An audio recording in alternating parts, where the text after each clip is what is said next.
Uber Eats has Lola V products? I gotta remember that. Well, you know, they say in order to remember something, you have to forget something else. Okay, now that is a very cute haircut. That's like a little shag. I've never seen it before. Well, I mean, of course you have. It's the Rachel. Oh, is that your name? No, I mean like your name. No, I'm Jen. My name's Jen. Right, but I just mean like this is your haircut. But that's hair on your head. I'm not saying this is your hair. Okay, freaking me out a little bit.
got to forget something else to remember that Uber Eats has groceries.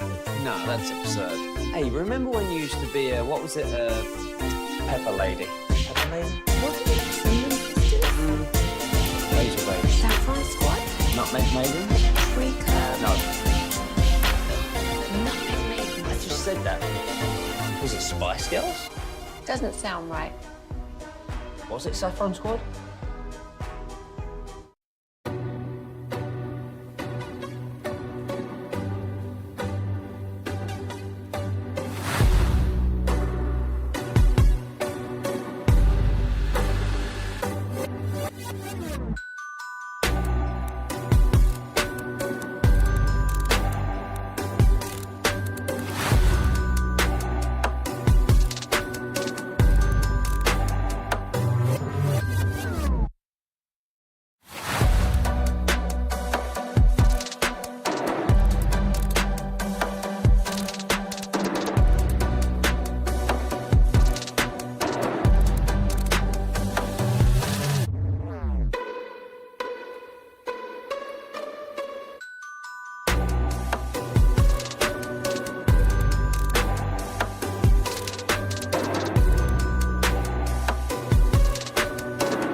Jay on 105.3 The Fan. Checked away by Harley. He then gets knocked down. Play goes on and scored by Sherwood. After Harley was taken down behind the net, Kiefer Sherwood completes one of the most improbable comebacks you'll ever see. And that is the call on Victory Plus, and that is how we start on Sean and RJ on your Hump Day edition. Hump Day. 105.3 The Fan. Very melancholy. Very melancholy. Bobby Belt here, Peyton Russell and Aiden alongside. I'm RJ Choppy, but the Stars are now part of NHL history. Not for the way you want to be. Not for a championship. Not for, most goals scored in a game. Not for most goals, most saves per shot taken. No. But they are the first team, Bobby Belt, in NHL history to blow a 3-goal lead with a minute to play. This is a depressing. You mentioned melancholy. That's a good word for it, because this was. I'd picked. I think I was 30 before I knew the definition of melancholy. Does Peyton know it? Peyton, what's melancholy mean? Kind of sad, man. Very, very nice. Okay, very good. Yeah. I picked the Stars last night over the Rangers. I was checking in on the Rangers, but I was primary Stars. That was the main thing that I was watching time here, man. And so I was in on the Stars, and they managed to blow not only a 3-goal lead with a minute left, but they blew a 3-0 lead before that. It was a 3-0 lead heading into the third period, all 3 on power plays. And then you had the Canucks start coming back. They made a couple goals. It felt really close there at the end, and it's okay, all right, we got some breathing room. I even tweeted that. I was all right, this feels a little safer now. I saw a tweet last night that they were still researching to find out for sure, but they believed that last night was the first time a team had scored an empty netter up 2 and then lost the game. Oh, that hurts. It's insane. 3 goals in a minute. Yeah. Vancouver would have been eliminated from Stanley Cup playoff contention with a regulation loss. But then they become the first team in NHL history to overcome that 3-goal deficit in the final minute. They scored 5 goals overall in the third period. They tied the game with 7 seconds to go. And this is even worse for the Stars because you had Winnipeg coming into town tomorrow night. And the Stars were, they were entering this game, 3 points back? Yeah, they were already. They were fighting an uphill battle. Yeah, but they had a chance. Yeah, and then they just completely collapsed here. Pete DeBoer's face last night after the game-tying goal and then the overtime goal was just, he was stunned, and rightfully so. I literally had heard the first goal of those 3. I was looking down because I was all right, game over, and so I was just getting some stuff. I heard the first goal. I was oh, okay, they scored. I started looking up again right as they scored the second one. I was all right, well, this is a little scary now, but surely they're not going to do this in the last 10 seconds of the game. And then sure enough, they did. Yeah. They did. It stinks, man. that was 2 points you needed. That was 2 that you needed to stay, because you were 3 back going in it 2 nights ago. Winnipeg played. They got the win, so they went up 5. You needed to get the win to get back to 3 to have this game with the Jets, where you could have gotten it down to 1 with a win. You got 4 to play. Now you're down a full 4 with 4 to play. I mean, it's basically that much more difficult. 3 goals in a minute feels like, obviously the stakes were higher, but that feels worse than blowing a 28-3 lead with 2 minutes left in the third quarter, like the Falcons did. It was 2 minutes up to the third quarter? 2 minutes left in the third quarter before they scored like the field goal or the touchdown or whatever they got that then put them on, like started the comeback. And they were down with like 6 minutes left by like 16. But, I mean, that's like Miracle at the Meadowlands when the Eagles are down 21 with 6 minutes left and they win that game in regulation. That was the Herm Edwards game? No, this is the next one. Part 2. Yeah, the part 2 where Deshaun Jackson ran back the punt. Yeah. But either way, I mean, that's 3 goals in a minute. Just that I'm trying to think of, that feels like being down 10 in the 9th and coming back and tying it. Yeah, and look, the Stars had 3 power play goals in the first couple of periods. They played. They're really sound. There's a Fresh Spits and Suds podcast, from what I hear. On the Odyssey that's app. Great. That's like one of the highest podcasts in the whole company. It's the top Stars podcast in DFW. It absolutely is. So Stars with a tough one last night and a brutal way to start this week this morning off for us because the Rangers also suffered themselves a tough loss. We got Luka in tonight. Lots to get to here on a hump day edition. Got some guests today too, Bobby. Yeah, no, it's a full show today. 8 o'clock, we got Dane Brugler. 9 o'clock, Adam Schefter. We actually talked to Schefter yesterday, so we'll be playing that back for you guys. But he was really good. A lot of good info there. And then we got Brett Boone at 9:20. So it's a full show. But the big thing that we're focusing on today is Luka Dončić, because Luka is back. Last night, Luka in Oklahoma City. There was a little bit of people were kind of surprised. They had a bunch of guys questionable with LA. They were playing all of them. JJ Redick said, we got 4 games left to play. I want to win them all. And so he was playing Luka. And so he was going to play Luka on a back-to-back. Well, we know Luka got a little bit of rest because Luka gets ejected in this game with 7 minutes left and the Lakers up 1 for talking trash to a fan in the front row. I'm happy here.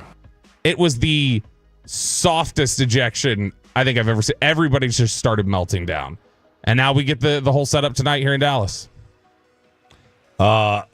Dude, like that, you cannot eject him in that position if you're the referee in a tight game like that. I mean, you can't. I don't even give a damn that it's a tight game. You can't eject him for talking to a fan. Like that's. Luka should have been ejected 100 times in his career if that's the case. He does it every game almost. Yeah. That's what he does. The league loves it. People love when Luka gets worked up and he finds somebody on the road to talk smack to. I think the official thought he was talking to him. Well, then the official is a P word. Whoa.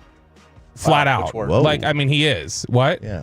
Which word? You know which one. But that's. Can you not reverse the tech? I guess if the ref knew, okay, he could have. He could have said my bad. I suppose you can. You can rescind the tech. He just didn't. He's got an ego, and he wanted to make it right. And the league should punish that guy. How bad would it have been if that was like Luka's whatever tech and got him suspended a game and he missed tonight's game? Oh my God, that would have been awful. I would guess. I mean, you could appeal that, couldn't you? Can you appeal? Yes, you probably can. So I think you could delay the game. The league can decide to rescind. The league would. There's zero chance the league would let him sit out this game. Oh, I know. They would probably fine him if he sat out on load management. If he Sean Sharif this game, I bet you they would fine him. Look, for all the ways that Adam Silver typically kowtows to the players, I don't know why he continues to let the referees just act like God out there on the court. That's for a league that has a major branding problem right now and a quality problem. You're going to throw Luke out in the middle of a premier game, Oklahoma City and Los Angeles. 1 point game in the fourth quarter, 7 minutes left. You're going to let them throw him out of a game. That's ridiculous. That official needs to be punished, probably needs to be fired. I mean, should seriously should it matter if it's a tech in the first quarter should not be a tech in the fourth? it shouldn't be a tech. It shouldn't be a tech, period. But especially if you're talking about one that's going to eject him, So the stakes do change. The stakes do change. Like you can't. Like you need to swallow the whistle. Like it's a bad call in the first quarter. It is a fireable call when you do it in the fourth quarter. And well, so do you think that the referee should know how many fouls a player has? They know how many techs he has. No, I know they know how many techs he has. Do you think they should know how many fouls? If the guy is sitting on 5 fouls, they should As have an unspoken rule, probably. Like there's certain ticky-tack ones you probably shouldn't give somebody their 6th. That's just an unwritten rule thing. But, I mean, you talk about it. That's an egregious one that should get you. No, it absolutely should. Peyton, I just sent you a clip. You can play it directly off Twitter if you want. The Lakers announcers last night lost their damn mind. John Ireland was freaking out over this call. And Michael Thompson was trying to explain it a little bit, give it context. He also disagreed with it, but he was trying to give it context. And it was John Ireland was having none of it. They almost sounded like they were getting tense with each other when Michael Thompson was trying to defend a little bit. Peyton, do you have it up there? Yeah, he's got it. All right, listen to this, Chop. Hey, with him, Luka throws up an 8-footer. Good. And the Lakers lead 108-107. Oh, Luka just got thrown out. Why? He was talking trash to a fan, and the referee thought he was talking to him. Oh, this is an absolutely horrible decision by JT Orr, by the official. Absolutely horrible. You cannot throw a star player out of an NBA game for talking to a fan. No, the referee thought he was talking to him, and that's why he threw Luka out. You cannot do this. Oh, my gosh. This is unconscionable. You cannot do this in a game that's this good. This is one of the worst pieces of officiating I have ever seen, and I've done this for 25 years. I hate this call, and I would say the same thing if they were doing it to Shea. The free throw's good to tie the game at 108. You cannot, Michael, throw a star player out of the game for talking to a fan. He didn't think he was talking to the fan. I don't care. The referee thought he was talking to him. That's why he threw Luka out. They had 3 Lakers explain it to him, and he still stuck to his guns because his ego is bigger than Luka staying in the game. John Ireland. Wow. Furious. Wow. But that's the reality of it. You can't do that. You can't. Now, look, the bright side here is it saved him 7 minutes. He's not going to be worn down. 7 whole minutes. Hey, 7 minutes of up and down the court matters, especially if you listen to Nico and what a fat ass he thinks Luka is. And so that'll preserve him tonight. He'll get his cardio in, and I'm excited. And that's one of the things we're going to talk about at 7:20 is I just want to know what everybody wants out of tonight. Because you're not going to be happy about tonight. If Luka comes in here and turns it on, you're going to be depressed that he's gone. You'll be like, stuck it to you, Nico. But in your head, you're going to be depressed. If he plays poorly, you're going to be mad that he didn't stick it to the Mavericks. You know, there are all the different outcomes that could happen tonight. I don't know if any of them end in happiness. It feels like one of those days where Mavericks fans are just going to be a little like, you know what? I'm turning over to being sad. I want to be sad. I want to lose myself in the sadness a little bit tonight. I think that's what we're setting up for. Yeah, it's gonna be an interesting way. I don't know how I'm gonna feel about tonight. I really don't. I go back. I think Ireland went a little bit overboard there. It's like you can't chirp like that when you've already got a tech. You can't toe that line either. The referee can't throw him out. The player can't toe that line. Just keep quiet. You know what I mean? Like you can't toe that line. You can't drive by a police officer on the highway and say, "Oh, you know what? I'm just going to go 9 under." Just show him. No. And then get mad when he gives you a ticket. No, because the whole ejection in the first place shouldn't. It's a bad call. It's like you just got ticketed for driving the speed limit. I agree with you. I wouldn't have thrown him out. It doesn't break a rule. It's literally never been a thing that gets you tossed from a game. I understand that, but it's like, why even talk in class when the teacher's already pissed off at you? He's not. He's talking to the fan. That's literally never been an issue. He's had texts and had issues with the referees before, and if he's talking to a fan, it's not gotten him in trouble. It's not something that it's like talking trash to another player. It doesn't get you thrown out. Tonight's going to be interesting, though. You're right. I don't know how to feel about this one. I wonder how many fans will be there strictly rooting for Luka, not rooting for the Lakers, right? Mm-hmm. They won't cheer when LeBron scores, but when Luka scores, it'll feel like a Mavs home. No, that'll be 100%. 100% of the crowd will cheer when Luka scores. That's what's going to happen. Yep. So there you go. Sean and RJ here on 105.3 The Fan. There was an entertaining game at Wrigley, but it ended in maybe the worst way possible for the Texas Rangers. Next on The Fan. Getting you updated on sports.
has Lola V products? I gotta remember that. Well, you know, they say in order to remember something, you have to forget something else. Okay, now that is a very cute haircut. That's like a little shag. I've never seen that before. Well, I mean, of course you have. It's the Rachel. Oh, is that your name? No, I mean, like, your name. No, I'm Jen. My name's Jen. Right, but I just mean, like, this is your haircut. But that's hair on your head. I'm not saying this is your hair. Okay, freaking out.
Injury Lawyers, Frankel and Frankel. If you've been injured in a car or truck wreck, call Frankel first, 214 or 817-333-3333. With Frankel and Frankel, there is never an out-of-pocket cost. They only get paid when you win. Frankel and Frankel, the go-to car and truck attorneys in Dallas. The 1-0. Swinging a ball driven out into right field. That drops for the base hit. Adolis is up with it. Hack scores. Tucker being waved around. He's in as well. It's a 2-run single for Dansby Swanson. He's driven in 4 tonight, and the Cubs take the lead 8-6. That is Hicksy with the call of the game you heard right here, and that was a tough one. It was like an entertaining game, a lot of back and forths, a lot of ins and outs and what have yous, but an entertaining game, but a brutal way to finish for the Rangers, especially when you factor in the Wyatt Langford injury scare. As he has to leave the game, and it's right as soon as you get Josh Young back, which it was great to have Josh Young back. Outside of the error, that wasn't so fun. But I mean, Josh Young comes back, goes 3 for 4, looked like what you'd expect it to look like when Josh Young's out there, and so that was good. It was nice to see the offense show up. They put up 6 runs, they get 12 hits. Like they looked more like themselves a little bit last night. It just a lot of issues in the field. A lot of issues with the pitching, and last night just was not your night. You claw back to get that 6-6 tie, and then you have those 4 unearned runs in the 8th inning, and it was just, this is not going to be their series. It doesn't feel like. I don't know. I would say not. I feel good about today either. No. About this afternoon's game. Yeah. 1:20. Let's see. 1 o'clock pregame right here on 105 through the Fan. Yeah. I mean, Leote butchering a fly ball in center field. I blame the fact that he's wearing a hoodie. Like, he's not wearing like a long People did not shirt. like that take yesterday. I saw some people on we posted that clip on YouTube, and you going off on Leote. There were some people who didn't like it. They're like, no, that's the play is the hoodie. So they didn't like your hoodie take. You can't wear a hoodie as a Major League Baseball player under your uniform. You want to wear a long sleeve shirt under there, fine. You can't wear a hoodie. Uniwatch. It's absurd. You've already mentally checked out of that baseball game. You've already lost. You've lost to the elements. Ask any football player, ask any NFL player if they would wear a long sleeve shirt. They will tell you you've mentally checked out of the game. Sleeved up Dak. Remember that was the thing for a while. People thought he played better with the sleeves, and then he started playing. Those poorly. Are compression sleeves, though. To me, it's different. That's way different. Yeah, compression sleeve, fine. I mean, he's not even wearing like one of those T-shirt hoodies. This is a full-on, whole squad ready hoodie. That's what this thing is. It's like what we're wearing in the studio. Like, you can't do that as a Major League Baseball player, and that's why the God said so. He butchered the fly ball. But yeah, the Rangers suffer a tough defeat. And look, they don't score many runs. They don't score many runs on the road this year. Period. They don't score a lot on the road. And they did yesterday. You get 6 runs, you expect to win, but this happens. Obviously, this was the Patrick Corbin spot start in replace of Jack Leiter, who went on the IL with a blister. That's all he's supposed to be. That's all he's supposed to be as a spot starter. You can't expect much from him. He was available for you in the middle of February, March for a reason. Yeah, I mean, it's going to look pretty similar to what you saw, which is 2 walks, no strikeouts, and a home run given up in 4 innings. That's going to be basically what he gives you. But the Wyatt Langford thing is the thing that you got to watch out for this morning. Kennedy Landry at TexasRangers.com, she had said that he's going to get an MRI this morning. Oh, I just got blue screen of death again. Kennedy Landry said that he's going to... Yeah, I know, that's not good. I don't like that. But Kennedy Landry said that he's going to get an MRI this morning, and then that's what we'll figure out from there about the right side tightness. But it's... Anytime you start seeing... Because that was our biggest concern heading into this year was just their health. And you've already had a stint for Josh Young. Jack Leiter's got the blister. Now Wyatt Langford needs his MRI. It's just... That's concerning. Yeah, it really is. The last thing you want, you can't have Wyatt Langford for an offense that isn't like clicking yet. You can't have, one of your best hitters, maybe your best by the end of the year. Oh, I mean, right now he is your best. He is, but maybe for the whole year, when the whole thing, I don't want to sit here and say 10 games in that, this is your best guy. I mean, like, it's only 10 games, but at the end of the year, I said earlier before the season started, I said he's going to be the Rangers MVP this year, and he is the best. This is his team at the end of this year. It may be his team right now. Maybe his team, but you can't have that guy, going on the injured list with an oblique strain or whatever, or side tightness, whatever they want to call it, because those things last a while. That's something you don't want to mess with. And look, Wyatt Langford apparently after the game said he's not terribly concerned about it. It's a precautionary thing, but it's still not a factor you want to introduce into this thing, especially while Wyatt Langford is your best hitter. God, Marcus Semien is your worst right now. He can't hit the ball, dude. No, he can't. And we talked about it yesterday, I think, where we talked about his bat speed and how it's at a ridiculously low level right now. It's a career low level. It's I think it's the bottom. I think he's in the 5th percentile for bat speed. That's good though when you're in the top 5. No. This is the 5th percentile, which means he's in the bottom 95. But it's just Marcus Semien cannot hit leadoff anymore. I don't think they can have him out there anymore. Look, I would drop him. Not in the lineup, just not at leadoff. He can't lead off anymore. I would drop him in the lineup. I would not have a problem with Josh Smith as the leadoff, and then Seager, and then Langford. Now, if you wanted to flip-flop Langford and Seager to stay away from lefty-lefty, I'm fine with that. I also would not have a problem leading off Wyatt Langford. No, I wouldn't either. He's got speed.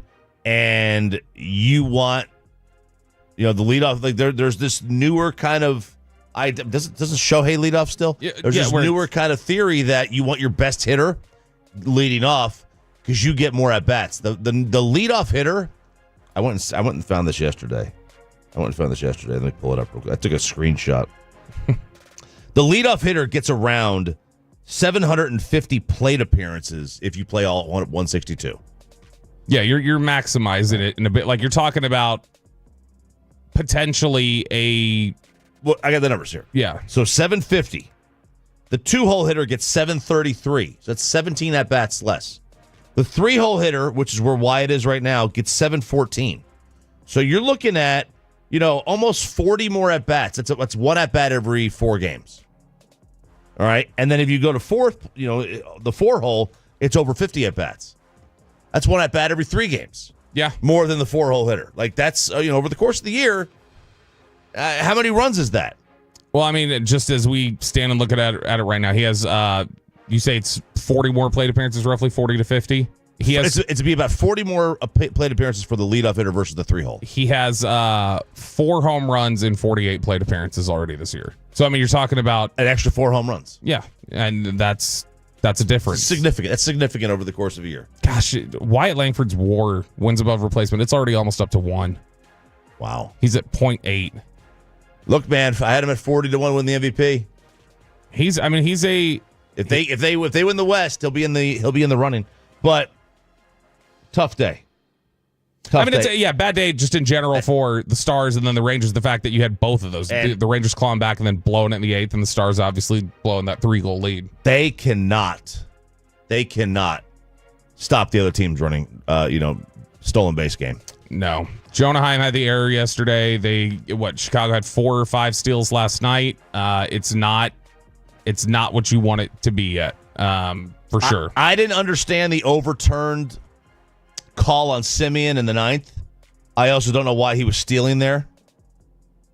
I get he was trying to stay on the double play maybe, but there's a lot I don't understand about Marcus Semien right now in general. Yeah, I didn't get that.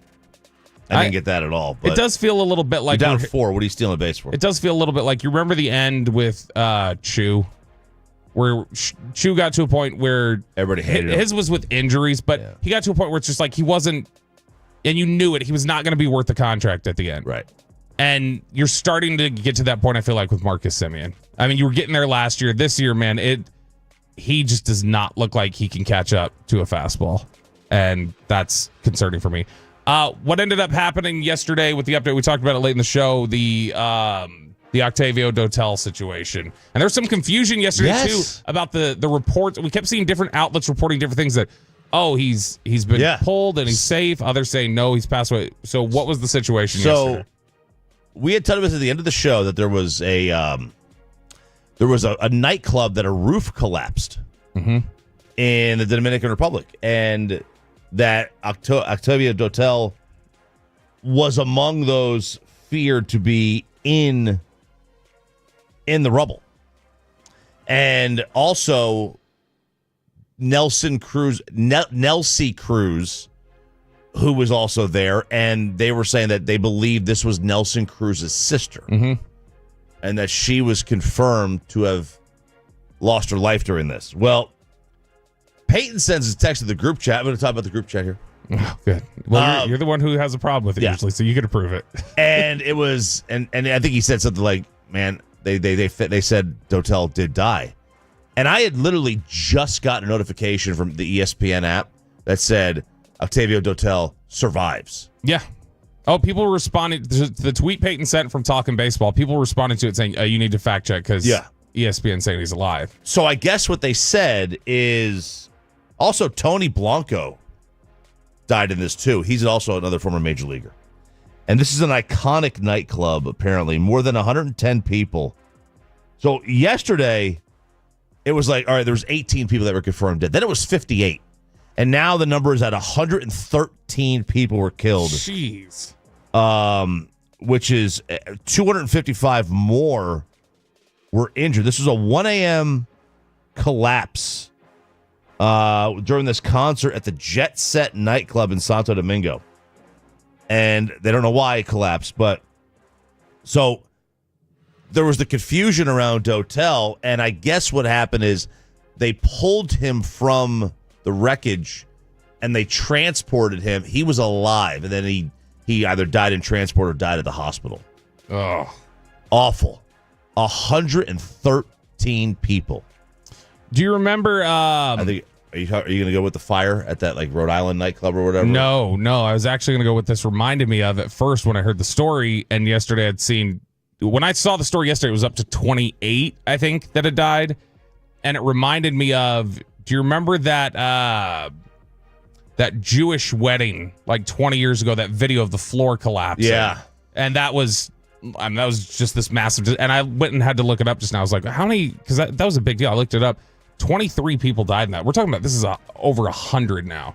113. I mean, that's devastating. It's terrible. Absolutely devastating. And yesterday, I think it was. You're just going out for a good time. It's a big concert. I think it was Jason Stark yesterday who had tweeted about Octavio Dotel and just talking about like that was one of the all-time great dudes. Like he was such an awesome guy and such a big personality and so full of positivity in life, and like this is one of the more devastating losses. My buddy Wesley texted yesterday, said, "Man, I don't know how true this is. You know, it could be a fan making a story up, but he said that he yelled at Dotel in the bullpen, 'You suck,' and he goes, 'I know,' and that was just kind of he's just like but he played for everybody too.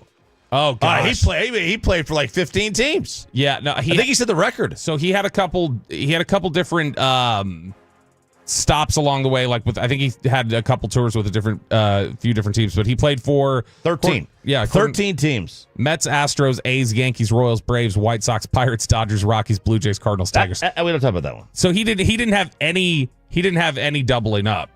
No, but I still every time I think of him, I think Mets or Astros, just because I do too. Mets or Astros. That's what I would think of. So, but very sad news, very tragic news. Octavio Dotel dying among 113 people at that nightclub in the Dominican Republic. It's Sean and RJ here on your Hump Day edition of the show. Sean's out, paternity leave, back next week. I'm RJ Choppy. He's Bobby Belt, Peyton, and Aiden. What in the world are the Denver Nuggets doing? Stars make history, and Bobby attacks Hollywood. It's all coming up next to the Fan.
Do you think it's true that you've got to forget something else to remember that Uber Eats has groceries? No, that's absurd.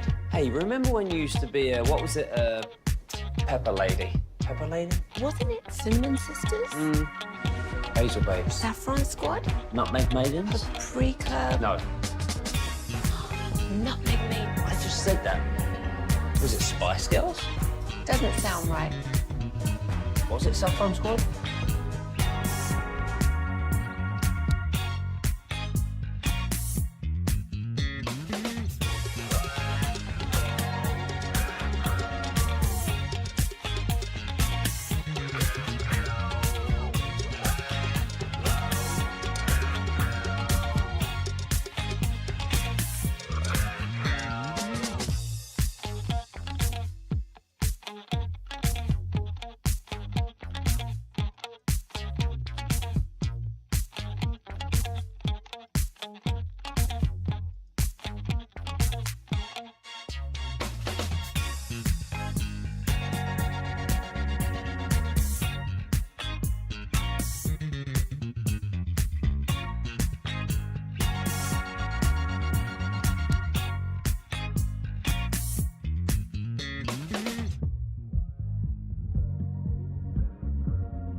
than anyone else. All prices to sell. Visit ClassicChevrolet.com. This is Texas. This is Classic Chevrolet. Together, let's drive, relax, and enjoy the difference based on new Chevrolet registrations 2023 and 2024.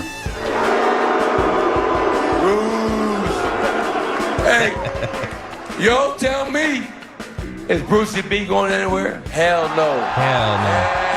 Hell no. He did. Hell no. Hey, we running this shit back. We running this shit back. Oh yeah, come on, get loud. Get loud. That is the voice of now former Denver Nuggets head coach, Michael Malone. One of the greatest parade speeches of all time. Because Bruce Brown did leave, and Michael Malone was so damn drunk at that parade. Oh, big time. Just get loud. Get loud. What the hell are they doing?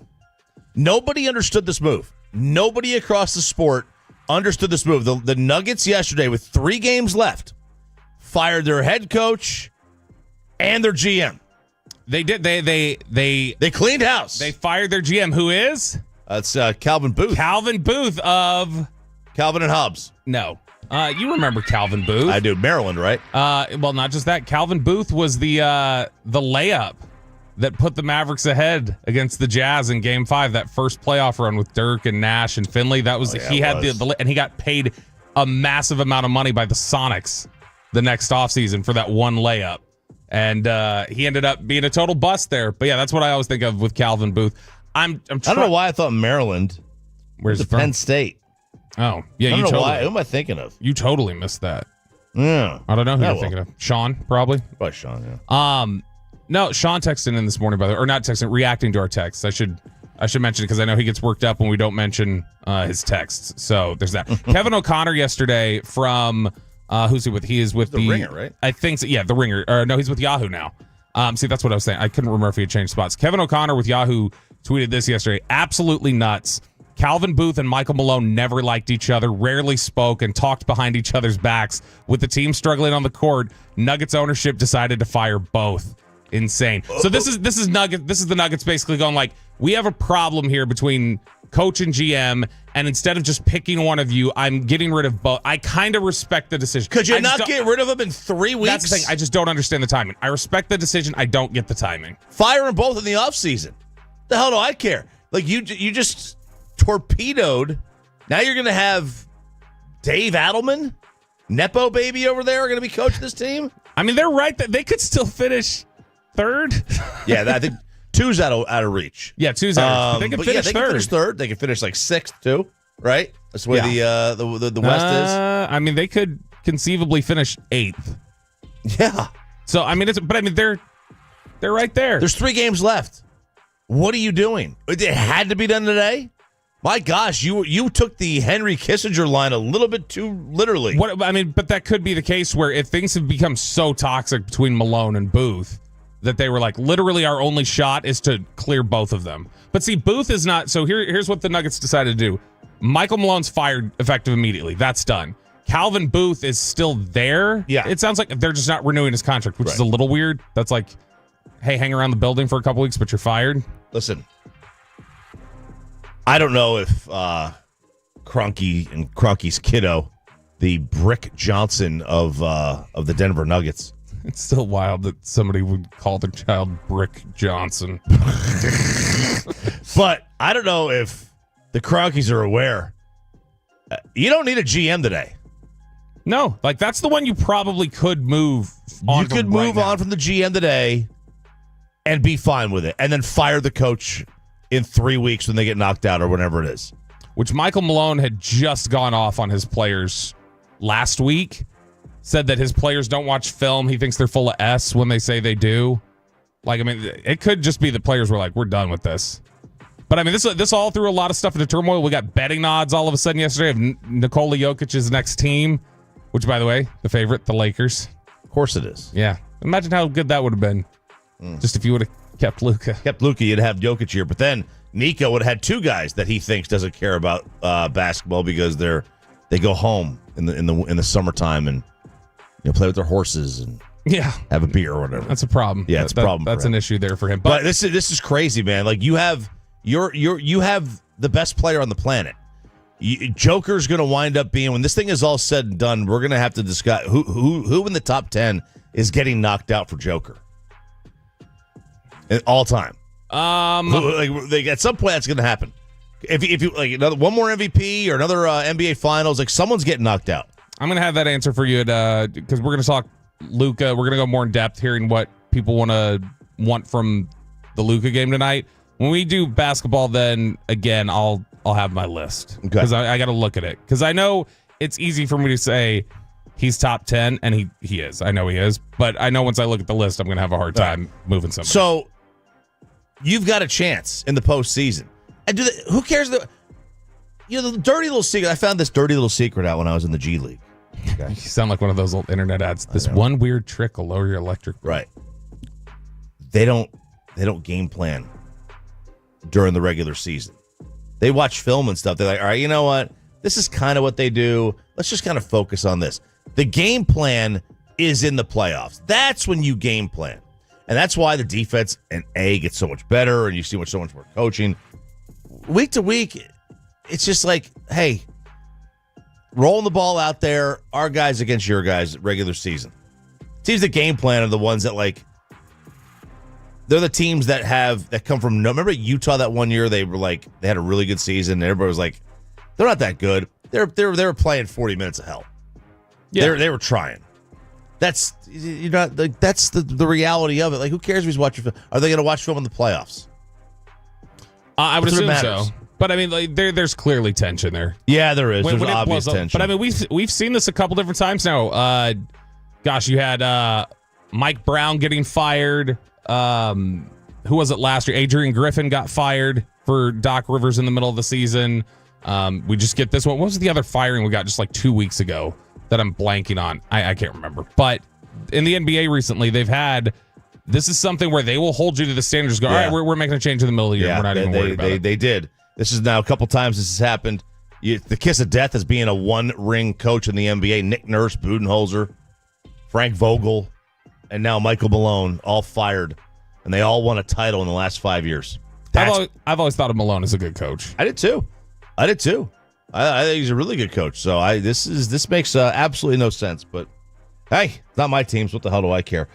Stars suffer a brutal defeat to Vancouver. They were up 5-2 with a minute to go.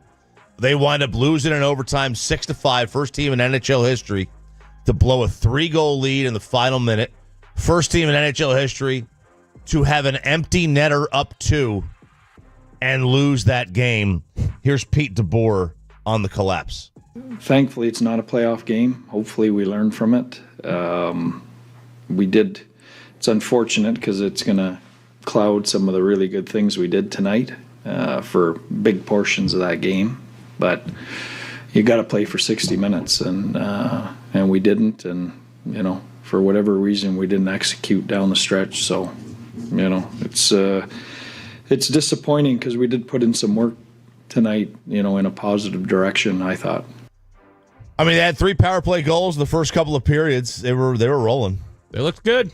Like you said, skating downhill, as you would say. That's what we call it there in hockey. But no, they looked good on the power play, and it felt like, all right, this is a game you're in control of, and then you sensed it as soon as they get that last goal with 5 seconds left or whatever it was. I think it was 7 to tie it up at 5. I was like, all right, well, they're going to lose this game. It's one of those whenever you have one of those scale the mountain type moments in professional sports. Period. I always feel like that psychologically is just too much to rebound from. It's a lot. Fresh Spits and Suds is available in the Odyssey Spits and Suds Odyssey app. Bobby, I'm going after Hollywood. I'm not going after Hollywood. I pulled this story specifically for you. Okay. I saw this headline and I said, you know what? Chop needs this. There's been a lot of talk, controversially so, about emissions, carbon emissions, those sort of things being polluted into the air. That's why people buy Teslas. And exactly, because they think really weird to burn them now. Those old Fast and Furious cars are they ever just polluting the air? I think I do a Fast and Furious with electric vehicles. Like, you'd think those are faster, right? No, I would hope they wouldn't do that. That doesn't feel like Fast and Furious, does it? I don't know. You go faster, quicker. Well, that's your show, or that's your movie. That is your hero. What's his name? Dom Toretto, Dom Irera, or whatever. Not Dom Herrera. It's a comedian. Dominic Toretto. Yeah, is the actor. Yeah, that's the guy. Brian O'Connor. Yep, there you go. So Fast and Furious. The Guardian had this note the other day. Disney's Snow White had higher carbon emissions than the latest Fast and Furious film. So anytime anybody goes at you for your Fast and Furious love, outside of just the corniness of it, which it is corny. It's a corny movie. I can't get into it. I was kind of okay with the first one. And the next 9 just didn't do it for you? I didn't watch the next 9. I watched some of the second, and then I always thought Tokyo Drift looked stupid. So I never bothered. And I just checked out from that point on. But if somebody gives you hell about you support that movie that's polluting the environment. You can say, well, did you take your kids to see Disney's Snow White? Turns out that's more like... How is that possible? I'll tell you how it's possible. I know how it's possible. Because, spoiler alert, there was an entire scene in the last Fast and the Furious. It took about 30 minutes where Tej and Roman were in a old Pontiac Fiero. Remember those things? Yes. That was going to space. They went to space in a Pontiac Fiero. And I think that was probably shot in a studio. So there was no carbon emissions there because it was probably not a real thing. Plus, they probably don't do any of their sets, any of their scenes in a real actual car. So Fonzie jumped the shark. They jumped the atmosphere.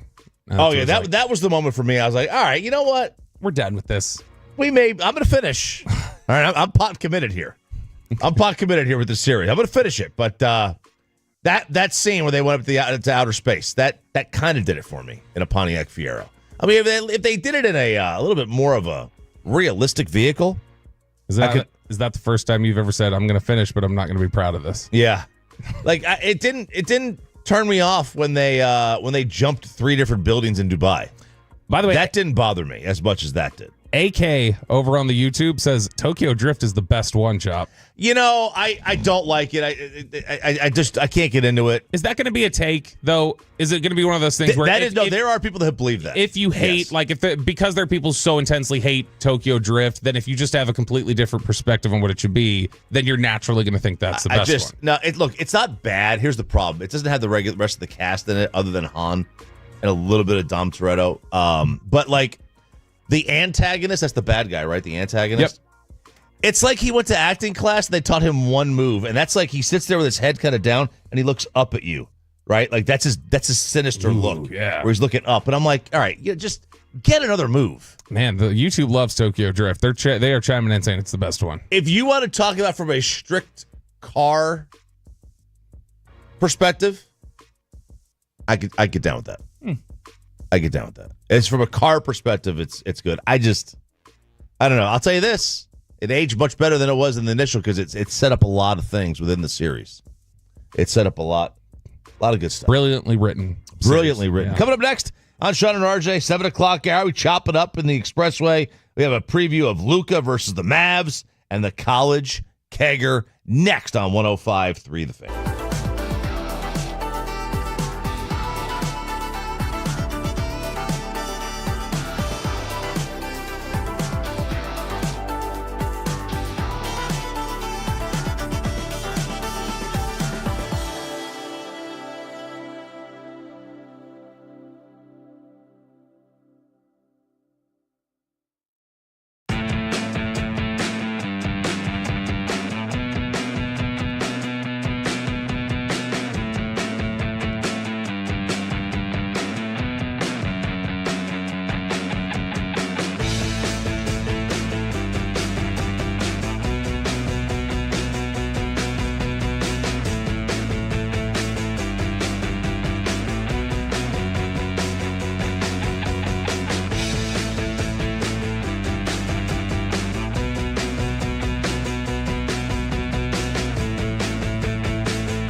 Something else. Okay, now that is a very cute haircut. That's like a little shag. I've never seen it before. Well, I mean, of course you have. It's the Rachel. Oh, is that your name? No, I mean like your name. No, I'm Jen. My name's Jen. Right, but I just mean like this is your haircut. But that's hair on your head. I'm not saying this is your hair.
used to be a E1, Dallas-Fort Worth, an Odyssey sports station. Driven by our D&M Leasing Studio. This is Sean and RJ on 105.3 The Fan.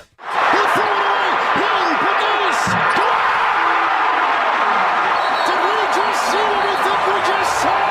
Wow! Confetti! I pulled this specially for Bobby Belt. Oh, did you? Wow, well done. College Kegger here on Sean and RJ 105 through The Fan. We're going to chop it up during the commercial-free expressway. 1 hour from now, Dane Brugler on the NFL Draft. 2 hours from now, Adam Schefter at 9 a.m. on a loaded Hump Day edition. Hump Day and Brett Boone. Don't forget Booney. And Brett Boone at 9:20. Rangers drop the first two of this three-game set with the Chicago Cubs. They've got the game today, this afternoon. Go ahead. You were going to say? Really quickly, yeah. You mentioned we have Dane Brugler and we've got Adam Schefter today. Both of them talking a great deal about the draft, obviously. So want to remind you guys, we're doing this real strong push, letting you guys know we're doing Draft 101 again.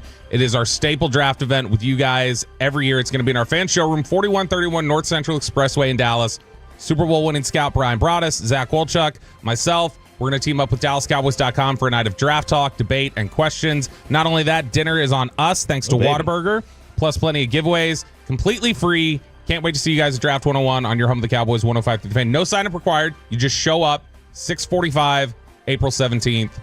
Can't wait to see you there. 12:30 is the coverage starting this afternoon for Rangers and Cubs. But I did this just for you. The national championship game between Florida and Houston got 18 million average viewers. 21 million was the peak.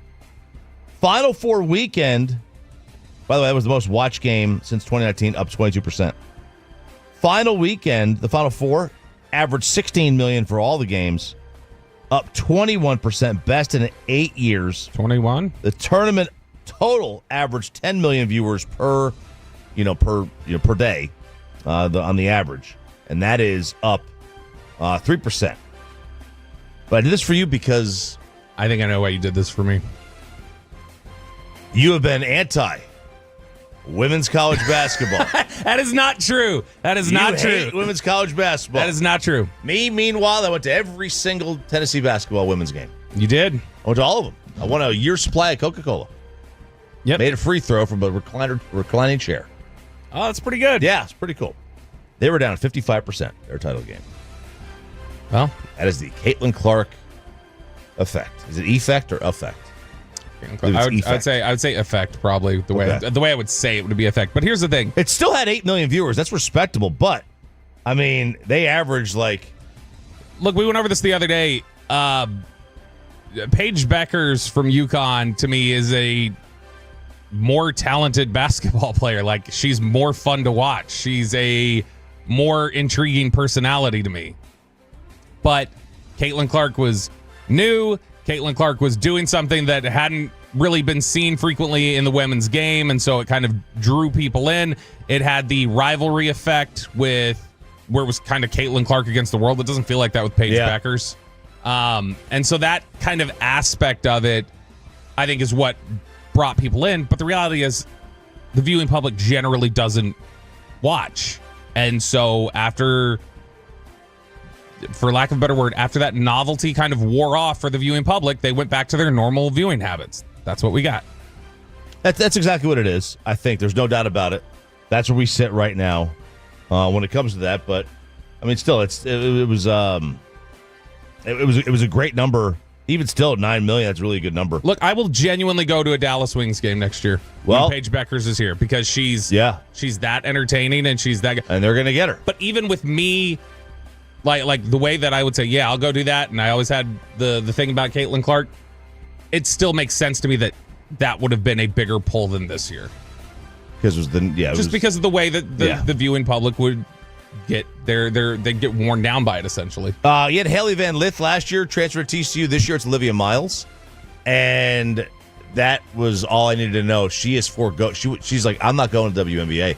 I'm going to stay in college.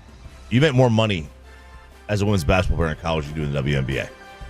That's a problem. Because she was Notre Dame, right? Yeah. She's transferred to TCU. TCU put TCU put Texas and Texas A&M in a body bag. But go ahead, you were going to say. No, I mean, that's this is what, the third year in a row that they've gotten a really notable transfer there. Mm-hmm. So TCU's cleaning up in the women's game because they had Cavender. But that was also, I don't know how good she was. Wasn't that more she didn't just play? So it was more just a draw of like her personality or her social presence. Well, no, like she transferred, but she never played. Remember, she transferred, but she wasn't good either. Like, right? Or she's okay. She's a good player. She's not Haley Van Lith or Olivia Miles. Any of those. Yeah, she's not one of those. Not as good as either one of those two. But yeah, she was a good player. So there's your 3 minutes of women's basketball. There you go. But speaking of the Horned Frogs, they are part of a meme that is circulating. This is a shot right at you, and probably at Peyton too, because Peyton's also an A&M fan and a Texas fan and a Texas Tech fan. In the last 6 years, Houston, TCU, Texas Tech, and Baylor have played for the Natty in either football or basketball. In the last 6 years, all those schools have played for the national championship at some point in football or basketball. Baylor, Houston, TCU, and Texas Tech. Meanwhile, Texas has not played for a Natty in either sport in over 15 years, and A&M has not played for one in 85. Okay, so the Texas Tech was was men's basketball, like 2019, right? They lost to Virginia. Yeah, and then Baylor won it in 2020. They beat Gonzaga. Yeah. TCU men's football. TCU football. Yeah, and I mean, the crazy thing about all that is TCU gave up the most points of any of them. I think they really did. I think because they give up more. Houston gave up about as. In fact, TCU gave up 65, right? That's how much Georgia scored. So TCU and Houston gave up the same amount of points. And then, so Baylor, Tech, TCU, and obviously Houston. But that's it.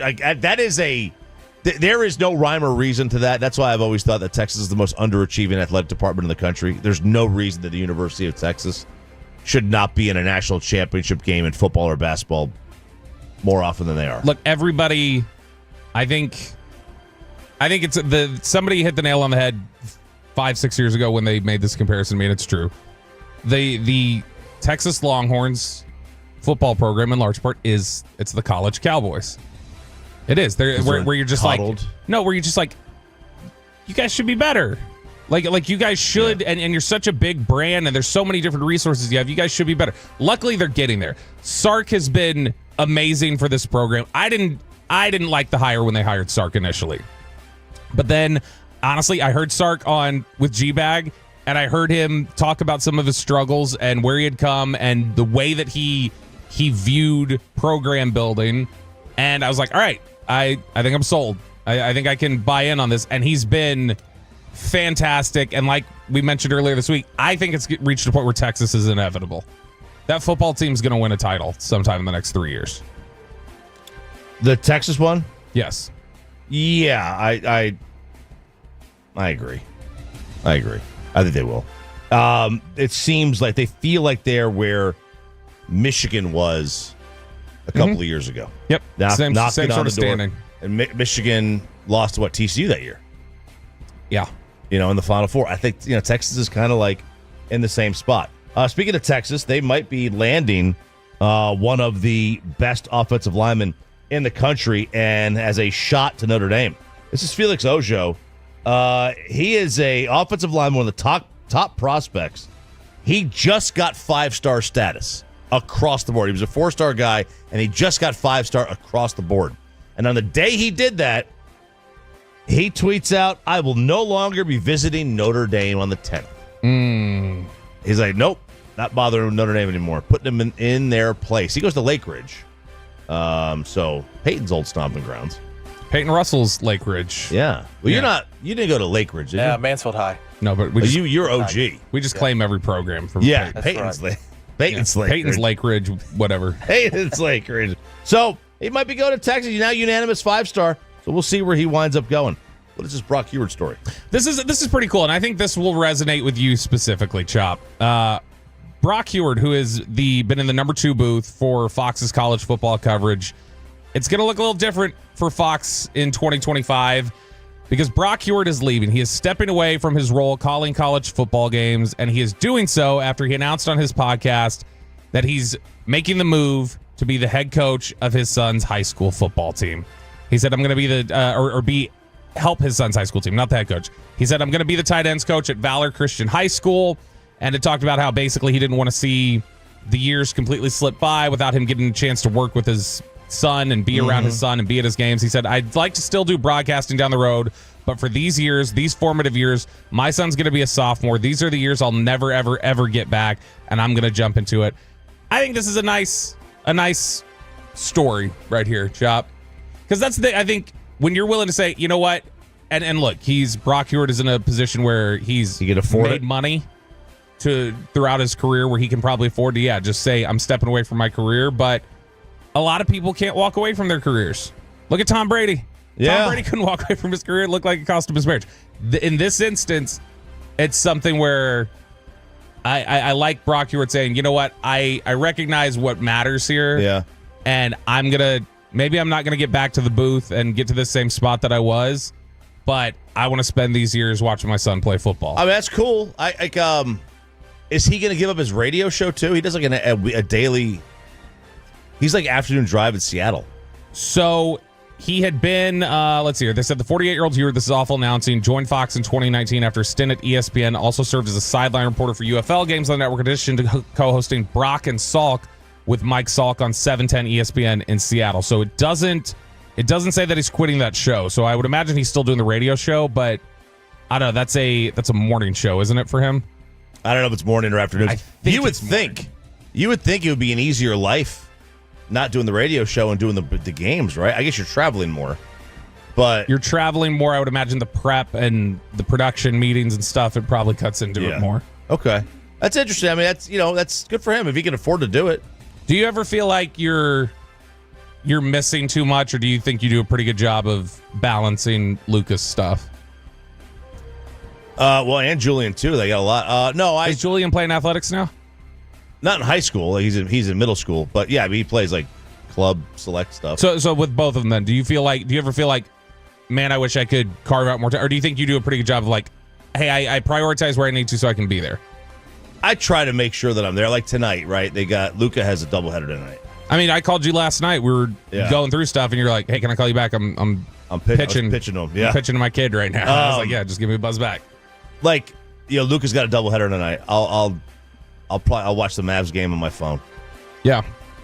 Although, I don't know how to sign into so for some reason all my apps got signed out of, and I have no idea how to sign into my DirecTV, and it locked me out.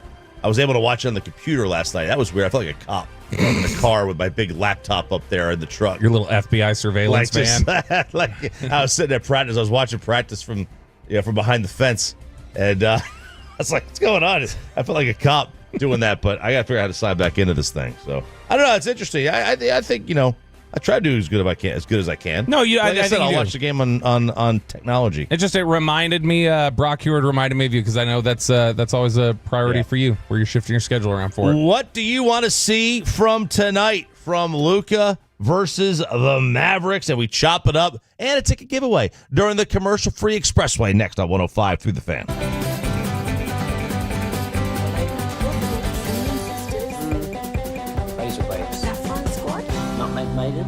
Paprika. No. Nutmeg maidens. I just said that. What was it, Spice Girls? Doesn't sound right. Was it Saffron Squad?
experts.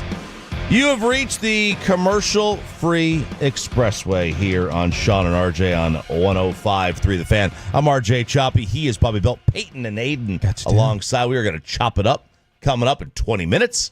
We have got a ticket giveaway, and Bobby is already coming over to this side. What's wrong? Peyton's going to come in here, and he's going to log me into the text message. Okay, so here, pull back the curtain a little bit. Pull it back, baby. Our text messaging system has changed or adjusted, and my login doesn't work yet, and so I can't get logged in to read the text until Peyton comes over here. And Peyton's going to be generous enough to come over here and sign into his so that I can read the text messages. But we can still talk about Luka and the Lakers and everything else before that. It is tonight. Luka Dončić returns to the American Airlines Center.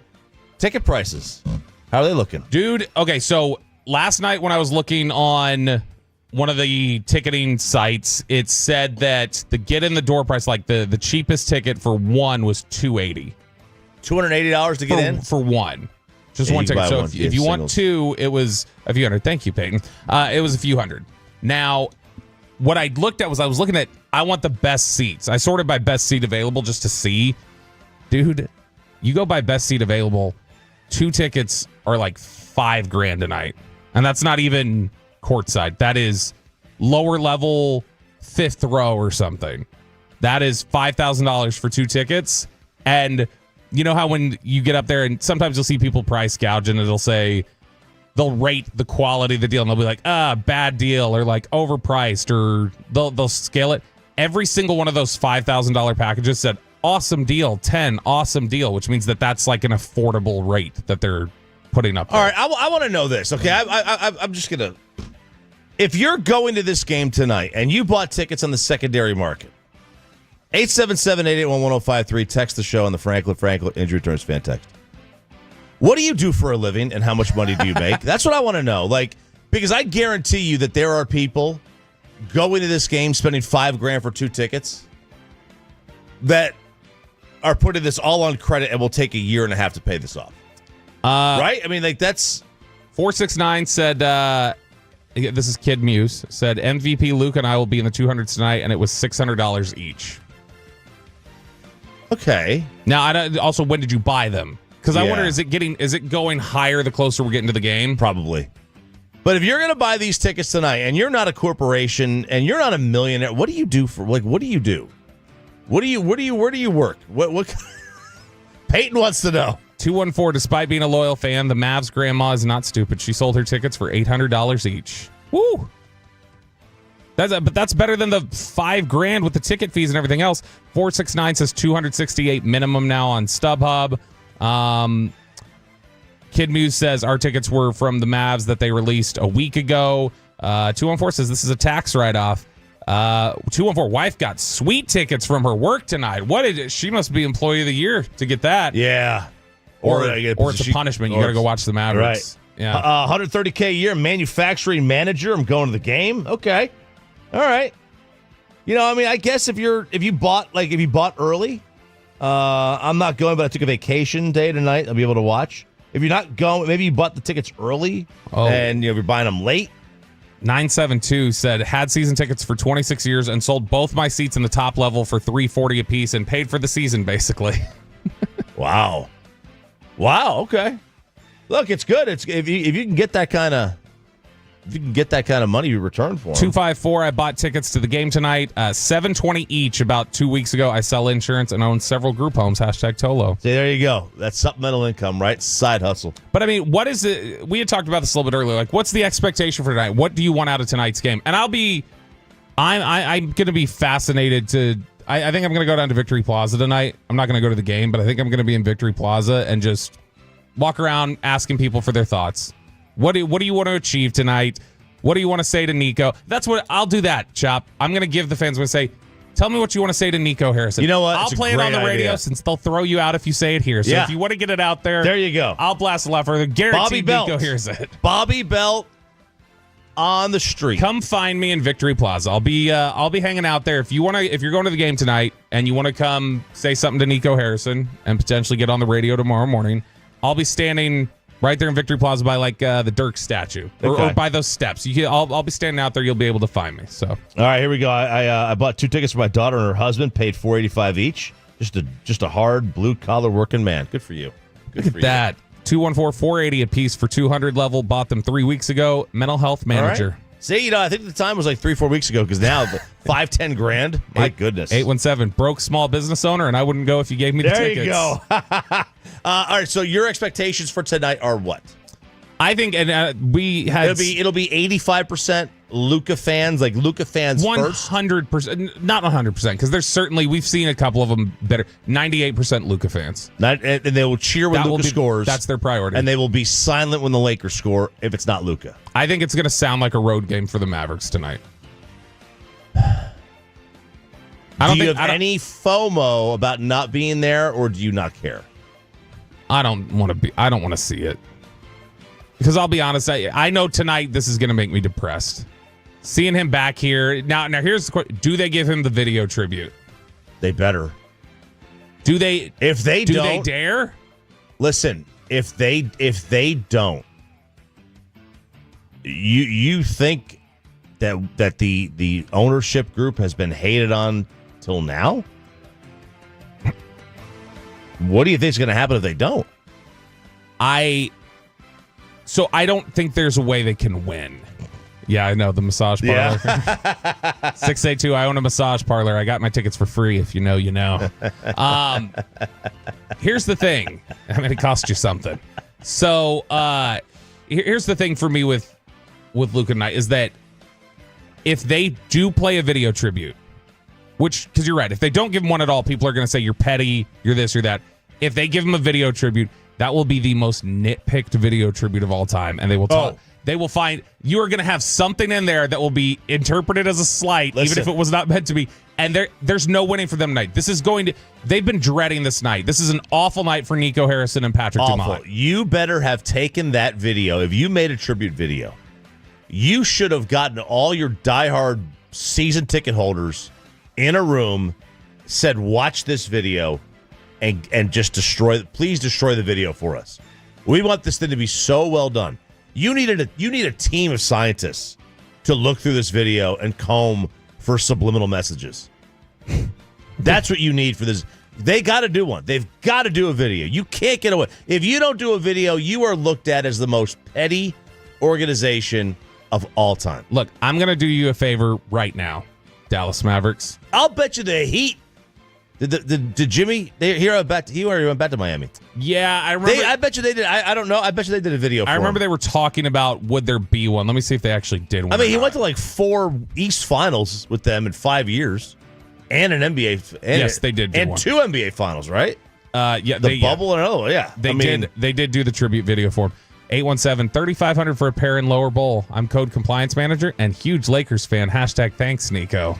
Yeah, that's what we get out of this. But if you asked me what a code compliance manager, I don't even know what that job does. Are you up to code? So I would assume that's something to do with that's good. Building code. I don't know. I'm guessing. I really have no idea. OSHA, very OSHA. Here's the thing. We're gonna do the Mavericks a favor. If you're listening right now and you work for the Dallas Mavericks and you have access to this tribute video, send it to me. Okay. Bobby.belt@odyssey.com. You guys clearly have some blind spots over there. I will tell you if there's anything offensive in it. So and have you change it in the next 10 hours? Yeah, I'm going to say you just need to, I don't care if it looks like a weird edit, you're going to have to just cut that part out because that's going to look like you're throwing shade. It's going to be, now does Nico even show his face tonight? He did in LA, but that was LA. I would say he's there, yes. In the tunnel again? He will be in the tunnel. He will not show his face. If he shows his face in the crowd, I mean, I'd give him credit. Oh, I would give too. Him credit, but you know what they're going to say if he does? What? You're trying to steal Luka's moment. Or you're trying to rub it in his face. Yourself. This is exactly what I mean. There's no winning for them tonight. There's no winning. That's the problem. There's no winning. He needs to be there. He should be in a seat. He should be able to be in a seat. But the fact is that if he shows up and he hasn't been in his seat the entire time since the trade, if he shows up, they're going to think that he's trying to steal Luka's moment by making himself the attention. 254, I don't know if I can stomach watching tonight. I'm completely torn on how to root. Now, we did have some feedback on the YouTube earlier. I can't remember who had said it, but somebody on there had said, any true Mavericks fan is not cheering for Luka. He's not here anymore tonight. You're crazy, blah, blah. It's like, all right, well, you're in for a rude awakening tonight then. Yeah, then what you're going to realize, what those fans are going to realize is that there are no true Maverick fans then, if that's the case. If that's your threshold for what a true Maverick fan is, then you're going to find out that there's a lot less than you thought, because you could be a true Maverick fan and still have your favorite player be Luka. Oh, especially the way it ended. Yeah, especially the way it ended. He never wanted to leave. It's okay to have your favorite player play for another team. It happens all the time. There are plenty of Cowboy fans whose favorite player is Patrick Mahomes. There's nothing wrong with that. Ideally, it's on your team. But when it was a situation like this, where you had your favorite player, could you imagine? Are you trying to tell me that in 2013, if the Mavericks traded Dirk, that you wouldn't have been a Dirk fan elsewhere? Of course you would have. Some of the answers on the fan text of what you want out of this game tonight between the Lakers and the Mavericks, 6:30 on ESPN. 972, I hope Luka drops 80. 972, Luka 60 points and Mavs win. 469, Nico needs to show up and take his lick. I would hope that's how Nico would view it. Like, I would hope Nico would say, you know what, I made the trade. I'm going to stand on it. I'll stand here when he comes back. I'm not going to hide from him. But he's hid for the last 2 months. Yep. He's hid from the media. He's done everything else. 469, bought 2 tickets, lower bowl, $2,000 total. I don't have a job. If you know, you know. I don't know. Got that, Reggie? Oh, I get you. My guy, Laker Mike, good friend of mine, text. Thanks, Nico. You're the man.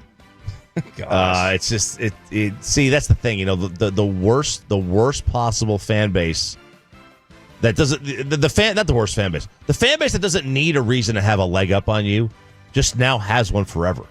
Yeah. You didn't need to give the Lakers any reason to have a leg up. They have a leg up on everybody. 682, 80 is going for 40 tonight because all the attention is about Luka being done dirty, and he was done the same. It would not surprise me if AD didn't have a great game. Oh, my gosh. 817, they need to do a compilation of all the complaining, crying, and technical fouls. Dude, I'll tell you what. Dude, if they did that, they would if they did that, I would kind of respect the full lean into being a villain. That is full heel. That actually would be. You know what? Nico, Patrick Dumont, whoever's over there, please do that. Please lean into the heel role. Actually, America loves a good heel. If they would own up to, like, we hated him. I wouldn't. Please. That would be actually.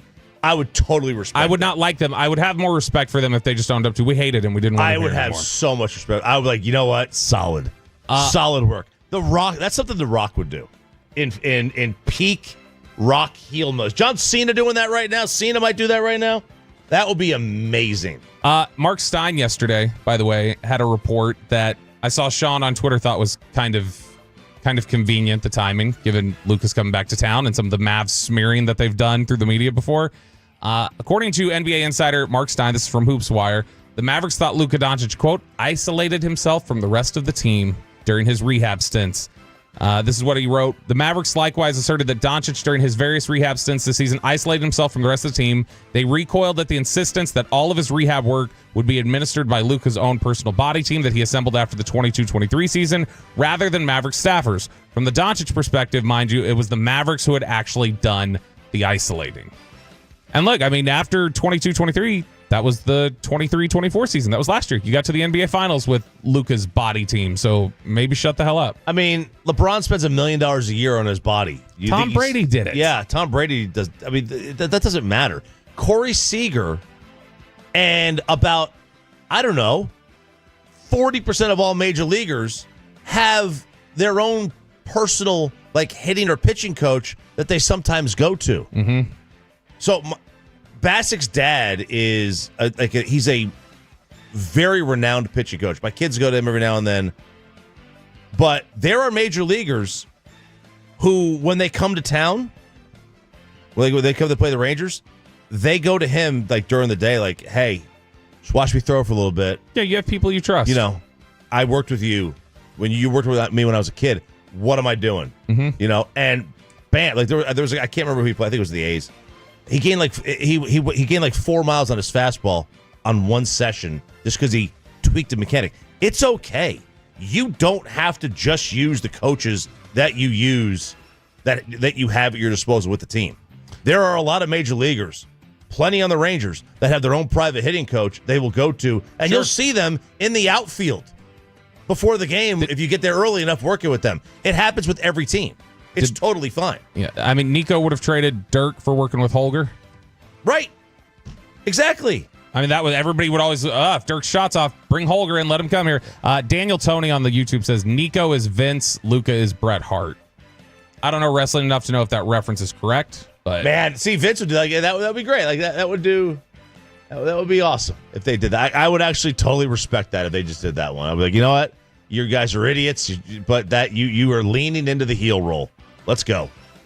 Like I said, yeah, well. if you've already, the problem is these thinly veiled attempts to make it seem like this was a basketball decision. That's the problem. Just lean into, we didn't like him, and I would at least respect it. I think you're stupid still. I wouldn't agree with you, but I would respect you a little bit more. Will more people in the building root for Luka to go for 80 or for the Mavericks to win and AD to go for 40? Luka to go for 80. You think so? Uh-huh. I mean, the fan text wants that. They've been waiting for this one day. It's 82 games. It's a season that's already pretty much lost. I think a lot of fans are just compartmentalizing it and saying it's one game. They can lose one game. They can feel it for one game. They need to lose this. But that's the thing. If the Mavs win tonight, they clinch a play-in berth. You know, it's like you're going to have a lot of fans torn in between. Like, do I celebrate? Do I not? Yeah. Are you torn? Are you torn? No. I mean, no. I'm all for Luka. Are you torn? No. I'm not torn. The fan text doesn't torn. I don't think anybody's like, damn, I got to get into this play-in. Right. They want Nico to hurt. And Bobby Marks he made a good point yesterday when he joined us. 817, Luka's gone. Please get over it. Go Maps. That's fine, 817. Just know you are in the 2%. You are in the 2%. Bobby Marks made a good point yesterday. He's like, the reason they're not tanking, it doesn't make sense to tank this year, is the last time they did it is if it was a protected pick, right? So they got inside the top whatever. Top 11, top 10. Yeah, it was a borderline thing where if they missed that, if they would have conveyed it. 10 versus 11, they lose the pick. Yeah. So they wanted a tank for that. This year, it's just, hey, we've got a 5% chance of getting the first pick. 469 makes a good point. For the fans, this is the funeral. They've mourned. Tonight is their funeral. This is their chance to, or the memorial. It's the chance to celebrate Luka's life. You'll be able to move on. Fans will be able to move on more so after tonight. I think this is it. They're exactly right. This is the funeral. Wow. Great way to put it. All right. Mavs, Lakers, Luka returns tonight. 105.3 The Fan. And now it is time to hook you up. All right, Tolos, that's right. Caller number 10 right now at 877-881-1053 wins a 4-pack of tickets to see the Arlington Renegades on Saturday, April 19th at Choctaw Stadium in Arlington. That's caller number 10 at 877-881-1053. Sean and RJ here, 105.3 The Fan. We've got Dane Brugler coming up at 8 o'clock. We have got Adam Schefter at 9, Brett Boone at 9:20. But as we do on Wednesdays, Hump Day, we chop it up. All right, here we go, fellas. Let's have a little fun today. And this HOV portion of the Expressway brought to you by Mercedes-Benz of Plano. You know, yesterday, Bobby, it was the dire wolf. Today, it is the woolly mammoth. Now, I had some people. Zach Wolchuk. I had some people text in yesterday at this same place, this Colossal Biosciences, right here in DFW, has already been working on a woolly mammoth. So I did a little digging on it, and indeed they have. They have already made the woolly mouse. So they're trying to figure out a way for the woolly mammoth to actually be genetically re-engineered.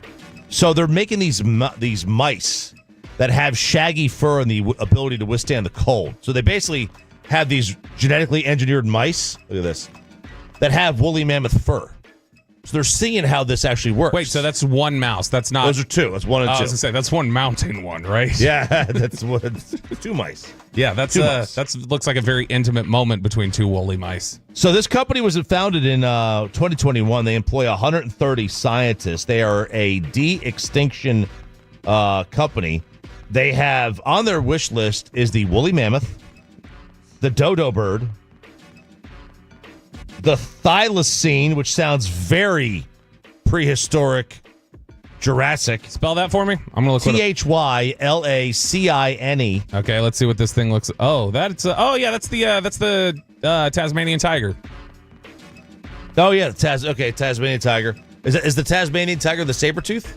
No, I can't really turn my screen, but yeah, it basically looks like a dingo with stripes. Jurassic Park yesterday tweeted, "We promise nothing can go wrong here." About this, I've heard that one before. I know. This is brutal. I will stand on a mountaintop, talking about how dangerous this is. We do not need woolly mammoths. Dude, what if you know how like we're kind of concerned right now with the AI takeover, how quick that's happening? Yeah. That is something where I think, you know, we're probably going to do ourselves in here in about 10 years with woolly mammoths and AI. Like, yeah, we've got the prehistoric age, then we got the future. They're just going to eliminate the in between. They're going to take us out, and then they're going to live in harmony. I'm pretty petrified about all that. I'm not scared they're going to take us out. It just seems like they're being way too cavalier. Which does concern you more? Bringing back old animals, like if they could bring back every one of those, or other things, does that concern you more, or the AI getting too out of control and just, you know, AI owning us? AI can start a nuclear war, I bet, tomorrow. Yeah, they can just take over the nuclear codes. That scares me. Like this thing. This is more like, hey, do we really need this? Like, you know, they reintroduced wolves to Colorado. Nobody's got a dog anymore there. The dogs are all gone. They're just dead. I'm exaggerating. But, like, do we really need this? It's like Cleveland or whatever. Yeah, like, do we really need this? It just seems like it's unnecessary. And as they said in Jurassic Park, dude, they had their chance. Yeah. They were selected to be gone. The Ice Age got rid of these things. We don't need a direwolf. The woolly mammoth, that's a different story. All right, there's a lot of evidence that we killed those off because it took like 18 months for them to give birth. Yeah, I don't know that I would be that worried about. I'm not worried about woolly mammoth. They're cute to me. I don't think they're cute. I don't think I'd be that worried about just in general some of the animals you're talking about. Because, yeah, they've already gone extinct once before. Like, I'm supposed to be worried about some animal that couldn't stand up to the climate of Fargo? No, not worried about it. All right. This farmer just celebrated his 125th birthday, or so he claims. His name is Marcelino. He turned 125 on April 5th. He lives, he was born in the remote district in Peru. He has a government-issued photo ID, lists his birth year of 1900. This photo I'm seeing, I mean, this is an old man, but he looks great for 125.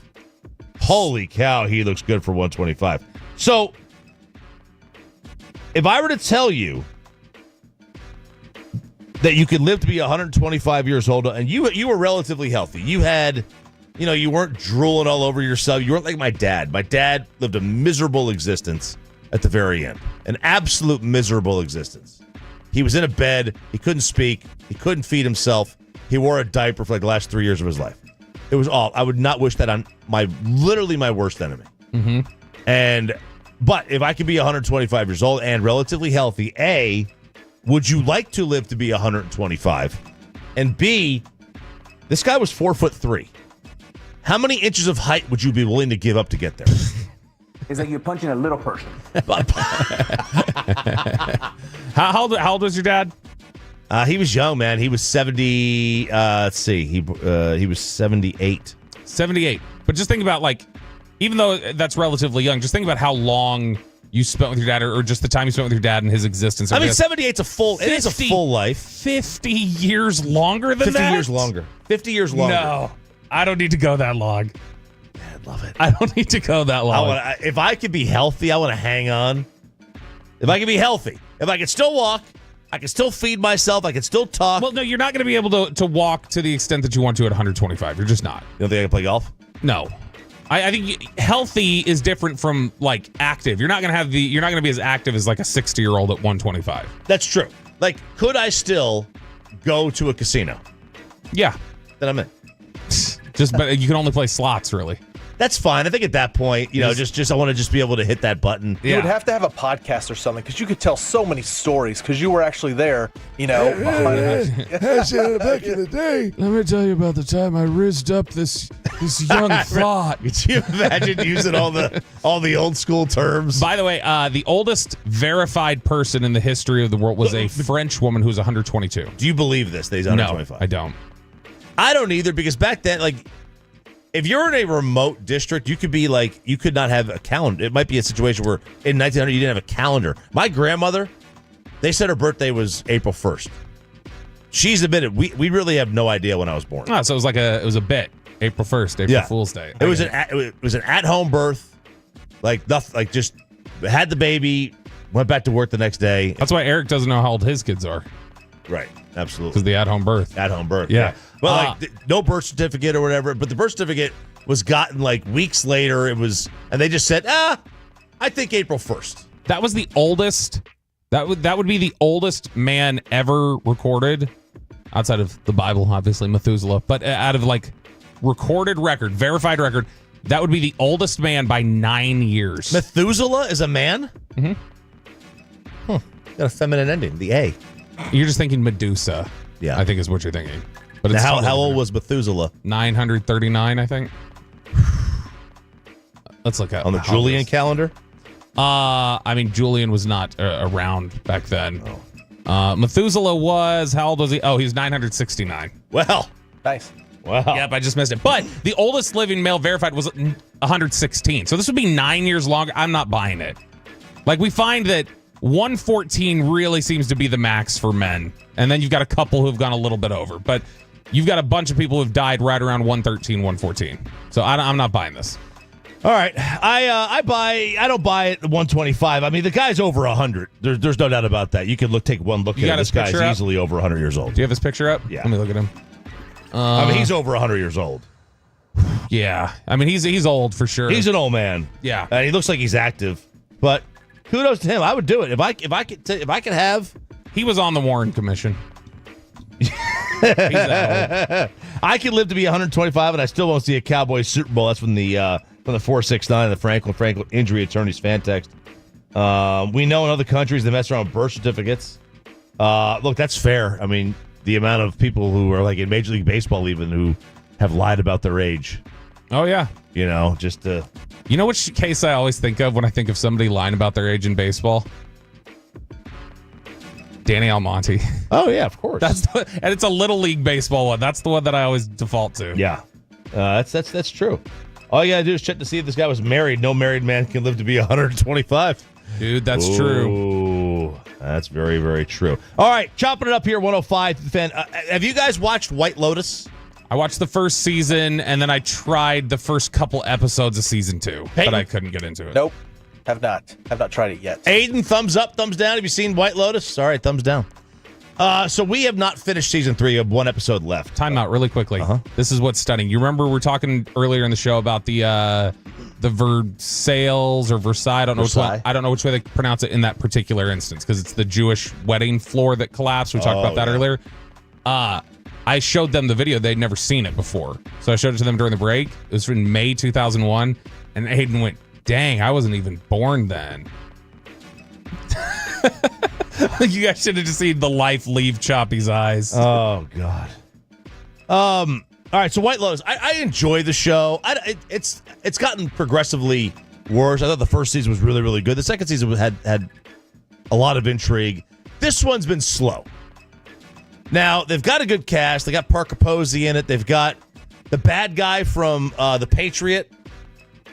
Oh, gosh. Did he die?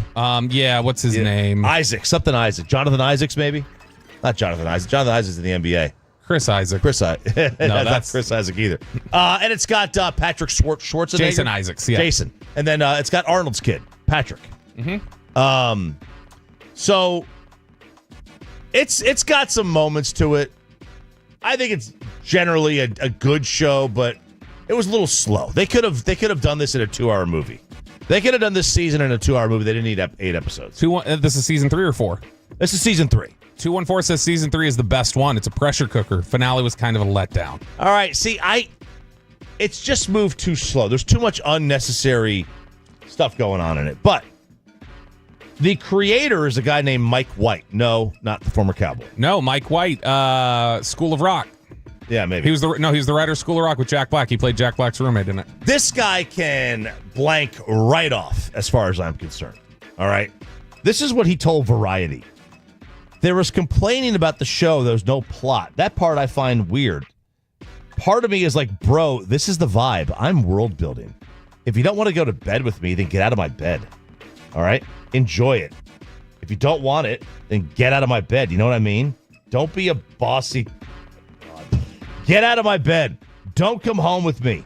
Don't get naked with me. Get out of my bed. Anything else you want to add to the drop list? And I'm like, dude, you could just blank right off. Like, you seriously can. I'm agreeing with him on this. Why? Like, I haven't even seen the show, but I do get the idea of, like, I'm trying, like, when he says I'm building a world, like, if he's constructing a narrative and he's working towards something, and it's like, if you want to be around for what I'm building here and what I'm ultimately working towards, cool. But if you're going to complain about it and you just want, like, no, I want these one-offs and I want the payoff right now, all right, well, then, like, that's not what my project is, and you can just stop watching. But here's the thing. Each season's different, right? Each season, now there is some connection. But he's building a universe I get clearly that. where this exists. But you know what? Like, don't take the "you'll take what I give you" attitude. You know, just stop with that. This season was mid at best. Would he have traded Luka? No. This guy's not that cool. It was not hard to hook me on season 1 when you had Sydney Sweeney and Alexandra Daddario. Gosh. That's not hard to get me hooked on a season. I'll take a little sip. Something is, though. I'll watch that year. You're not creating. This is. I saw the Funhouse account that always make fun of Francesa. The Funhouse. Oh yeah, account. yeah. Back after this. Yeah, they said they responded to this delicate genius. This is a Seinfeld. The delicate genius. You can't touch the delicate genius. 520. When you say Arnold's kid, is this the one that he had with the maid? Honestly, I don't know. It's not. I don't think so. No, this is the Maria Shriver kid. By the way, but this guy, I mean, that Arnold's kid, I mean, he's a Schwarzenegger and a Kennedy. Like this, he's like the first family of life. Well, I mean, my gosh, like, just stop with the "you'll take what I give you." Marketing consultant Cody text said, "Dude, you'll absolutely hate season 3. It was dog s. We messed up by starting with season 3. Yeah, you shouldn't start with season 3 of White Lotus. I wouldn't think. You know what did that for me, Chop? The Bear. The last season of The Bear was. I got a couple episodes in and I was like, this is way too slow. I can't do this. I don't even know what The Bear is. Oh my God. It's the Chicago restaurant show or whatever. Oh my gosh. Okay, you got to start. It's good for the first season, the first 2 seasons, but. Last one here, chopping it up, 105 through the fan. An ex-CIA agent says he knows where the Ark of the Covenant is. And it got me thinking. I've seen this movie. Yeah. Would you rather know where the Ark is, where Noah's Ark is, who killed JFK, if Hitler lived and fled to Argentina? Hold on. If we found out that he did and he fled and he was alive until a handful of years ago, or when or how they actually built the pyramids. You get to pick one. I don't care about how they built the pyramids. Do you care when they were built? No. Do you care if they were built 30,000 years ago and there was an ancient society that got wiped out by an ice age or something? Nope, don't care. Doesn't do anything for me. Probably, I don't know. JFK probably. Yeah. Probably, but I mean, I don't know. I don't think Hitler got away, so I don't want the answer to that because then I find out. I don't think he got away either. Like if I get to choose an answer and then I go, give me that answer, and they go, yeah, he didn't. Then I'm like, the all right, pyramid one confuses me because it just doesn't make any sense how they built it with the tools that they supposedly had. And it wasn't aliens. Aliens didn't build the pyramids. Egyptians built the pyramids. I think it may have been much earlier than they say. What? Now, when I smirk like that, that's me censoring myself. No. So, but that's all I said. No, it would be JFK, but we would lose all the fun theories. So, I think I'm cool with getting rid of the fun theories. I just want the truth. Oh, you like them? Stop it. I do like them, but I want to. I want the truth. I want the truth. You can't handle the truth. No, you can't. Chopping it up here on 105 through the Fan. That is the commercial-free expressway in your Hump Day edition of Sean and RJ. Dane Brugler on the NFL draft. He gets you set. Coming up next on 105 through the Fan. After we get you over.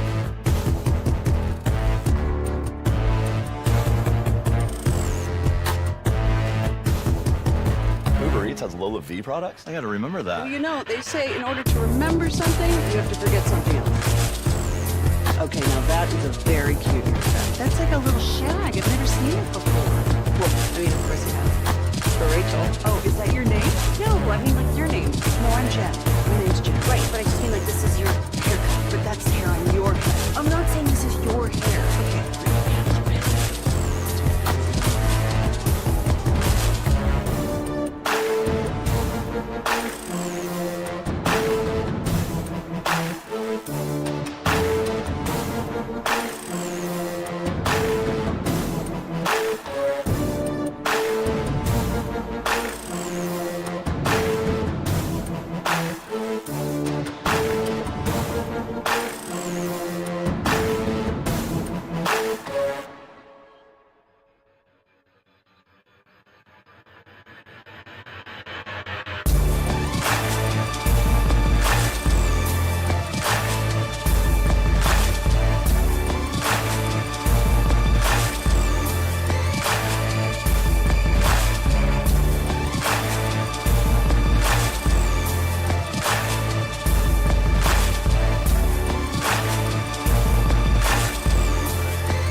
Pepper Lady.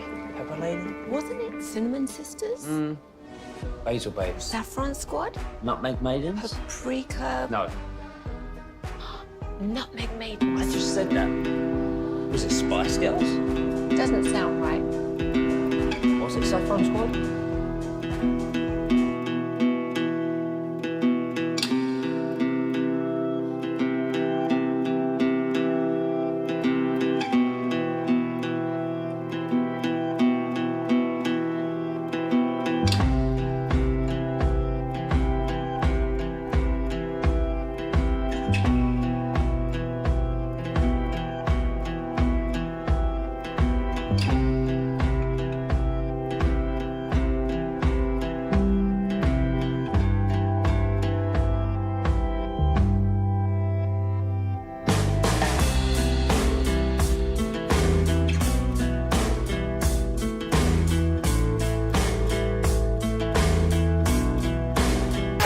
Fan.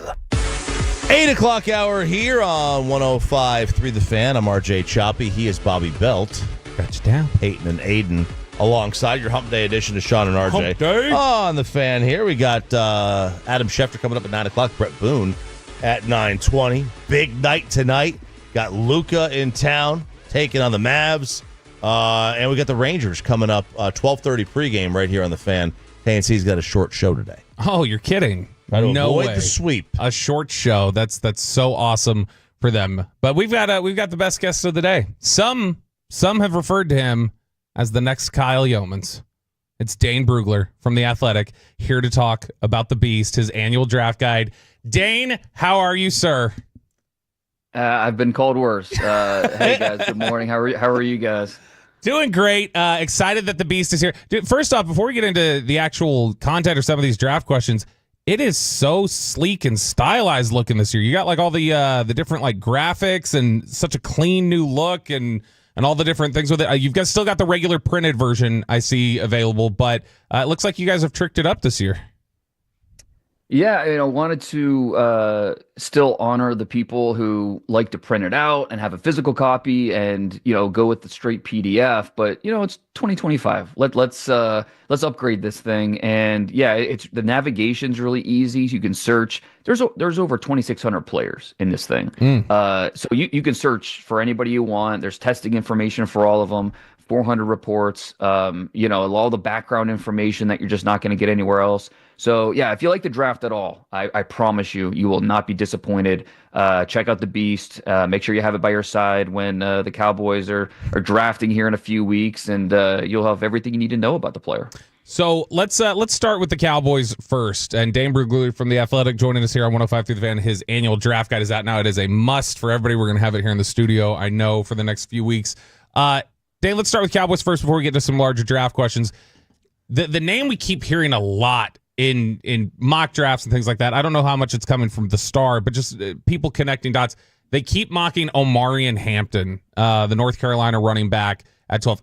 I've been feeling like that's a little rich. I really, if I'm picking at 12 and I'm getting a running back, I'd probably want Genty is the only one I'd go for, but he's likely not to be there at this point. Is Hampton a guy that you think you could justify and say, I understand if the Cowboys were to go with him at 12, I understand why they would make that pick? It would. I follow along with kind of where you're thinking. It feels rich. I mean, Omarion Hampton is a really good player. It's maybe the best compliment you can give is, yeah, okay, last year in 2023 with Drake May, ran for over 1,500 yards, almost 6 yards a carry. But without Drake May this past year, everybody knew Omarion Hampton was getting the ball. They don't have a quarterback. The offense really revolved around the run game. He still rushed for over 1,600 yards, 6 yards a carry, 15 touchdowns. So, regardless of what the blocking was, what the quarterback was doing, Omarion Hampton was productive, and he does it in different ways. He has the traditional build that you want from a running back, 6 foot, 220 pounds. He brings a power element, but he also has speed. He has above average burst for a guy that size. So he's a proven workhorse. And so there's a lot of things to like about him. I think Hampton will be a first round pick, but especially in a draft class like this, that is so deep at the running back position. I think of the different ways they could go with that 12th pick, and I think a wide receiver, defensive lineman, maybe even a corner. To me, that makes a lot more sense in the first round, and then wait until day 2 and get Mike Caleb Johnson, get RJ Harvey. There's just so many running backs in this class that I think can help upgrade this team's running game, and they can get a better player there at 12 overall. So your number one position at 12 would be? Well, and I think that, and then the Cowboys don't really draft positions in the top 15, right? I think they target players more so than positions. Right. And really, I mean, the Cowboys deserve a ton of credit for how they've drafted the last, 10, 15, 20 years when they've had a top 15 pick, top 20 pick. They haven't let it go to waste. They've gone and got the CD Lambs and the Zach Martins, and, they've really maximized those early picks. And so when I look at that 12th overall pick, I think you could make an argument that assuming all receivers are available at that point, whether they go with McMillan from Arizona, Matt Golden from Texas, I mean, they could really upgrade and make an upgrade in the passing game. I think that makes a lot of sense. We know they need to get better on the defensive line, and so they could upgrade there as well, whether it's, could be a pass rusher like a Mike Green, it could be a defensive tackle, and we know they need corner help. So to me, the position I keep coming back to is wide receiver. This is a different wide receiver group than last year. There's no Malik Neighbors, Marvin Harrison Jr. If Brian Thomas, who went in the 20s last year, if he were in this draft class, he would be the first receiver drafted. So it's not necessarily a super strong receiver group, but there's still talent. There's still good players. And in my opinion, McMillan is the best of the group, long, flexible. He's ball winning instincts. That's what really stands out the most with him. When the ball's in the air, he's going to go get it and come down with it. You rarely see the ball hit his body, get to his body, because he's catching everything out in front with his hands. So if I have a chance to go get McMillan, if I'm the Cowboys, I think that makes a ton of sense. On McMillan, and we're talking with Dane Brugler here on 105 Through the Fan, his annual draft guide is out now over at The Athletic. You can pick up a copy with your Athletic subscription. Dane, with McMillan and the questions about his 40 time and how fast he is, does that matter as much when you look at least for me, when I watch McMillan, I see a guy who's very efficient with his movements, and there's not a whole lot of wasted steps for me. So I look at it, I go like, yeah, it may be 4.55 or whatever it is, but to me, that's still a really efficient mover when he's out there working in space. Yeah, no doubt. He's a very limber athlete, and he actually ranked third among receivers in all of college football last year in forced missed tackles after the catch. So he's got a little bit of slipperiness to him, massive catch radius. That's really, that's the reason you want to draft him, is the catch radius. It's really unique. It's kind of T. Higgins-esque.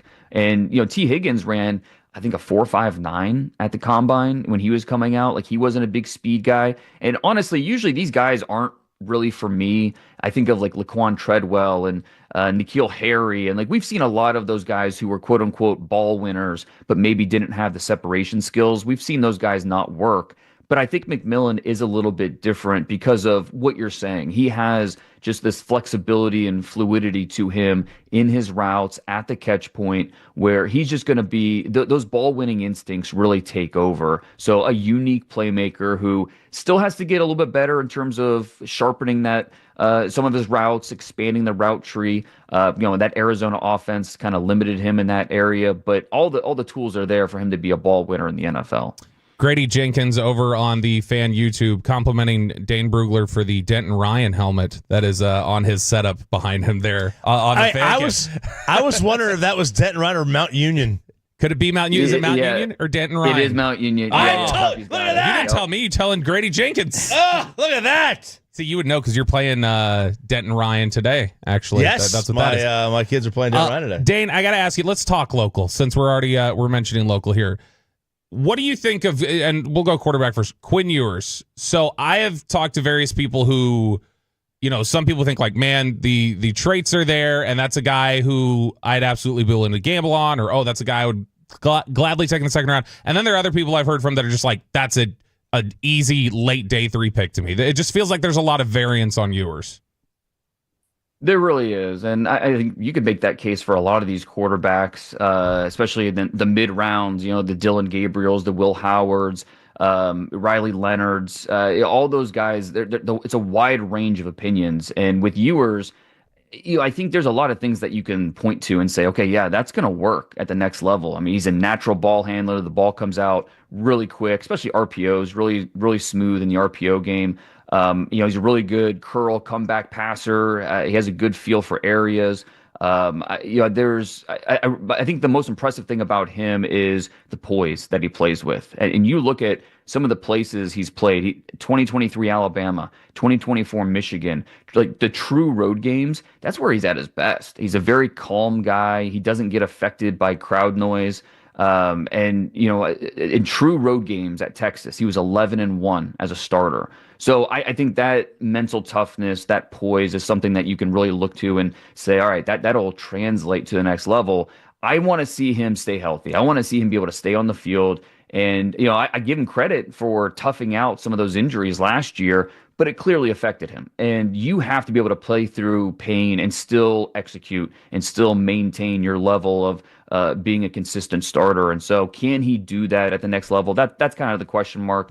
When it's all said and done, I think there's a good chance he does go on day 2 for a team that's looking for one of these quarterbacks, second round, third round. We'll see how the first round plays out. Obviously we think the Titans are drafting a quarterback at 1. What do the Saints do at 9? Could they be a Shedeur Sanders landing spot? What about Jackson Dart? What do the Steelers do at 21? And we know the Browns and the Giants there at the top of round 2 need quarterbacks. So it's just a really interesting, kind of domino effect of when these quarterbacks come off the board and then who's still going to be looking for a quarterback once we get to day 2. You would be surprised, or you would be stunned by how many quarterbacks made it in the first round. What's the number that would stun you? Well, I mean, I think the over-under is 2.5, and I'm going to take the over on that, just because usually we see these guys go. The Kenny Pickett year was kind of the exception to the rule. We had one quarterback in the top 73. I do think this quarterback class is more similar to that quarterback class than say last year, where we had 6 in the top 12.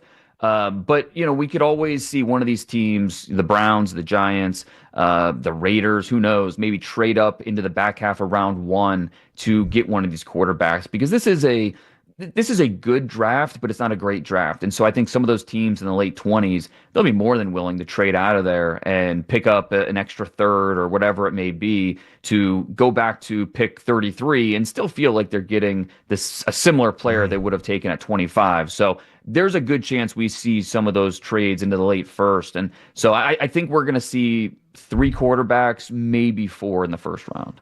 How do you bake into your mocks and big boards and stuff the philosophy that, like, if I don't have a quarterback, I just got to reach, I just got to take one, it's worth the risk of missing, right? Like, how does that kind of impact how you stack your board? Yeah, and that's where I try to keep the mocks and the boards separate. The mocks are what I think teams are going to do, and what I'm hearing. The board is what kind of how I see these guys and my scouting. And, for me, Shedeur Sanders, I think, is 34 overall on my final top 100 board. And that's where, once we get to the late 20s, early 30s, like, that's where I would feel comfortable drafting Shedeur Sanders. I like Shedeur Sanders. I think he has a chance to be a starter in this league. I just wouldn't draft him top 5 overall. And on draft night, if the Giants end up taking him at 3rd overall, yeah, that'd be a little rich for what I would do, but I get it. I understand. There's a quarterback tax, right, where these guys get bumped up a little bit and go a little bit earlier than they should because of just the impact that they make. And so it's hard to rank quarterbacks with every other position because they're just different. The way they impact the game, the way that teams will reach on these guys, and you understand why. Because if you don't have a quarterback, you're in trouble. And so if you believe in a player, you understand why they might reach on him a little bit.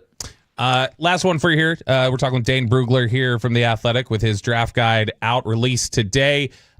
Your 12th ranked player is Tetairoa McMillan. Your 44th ranked player is Caleb Johnson. Those are the Cowboys picks, obviously. Would you say that's pretty close to a dream scenario for the Cowboys to get out of? Or who would you say 12 and 44, if the Cowboys could get that, I think they'd be sitting pretty?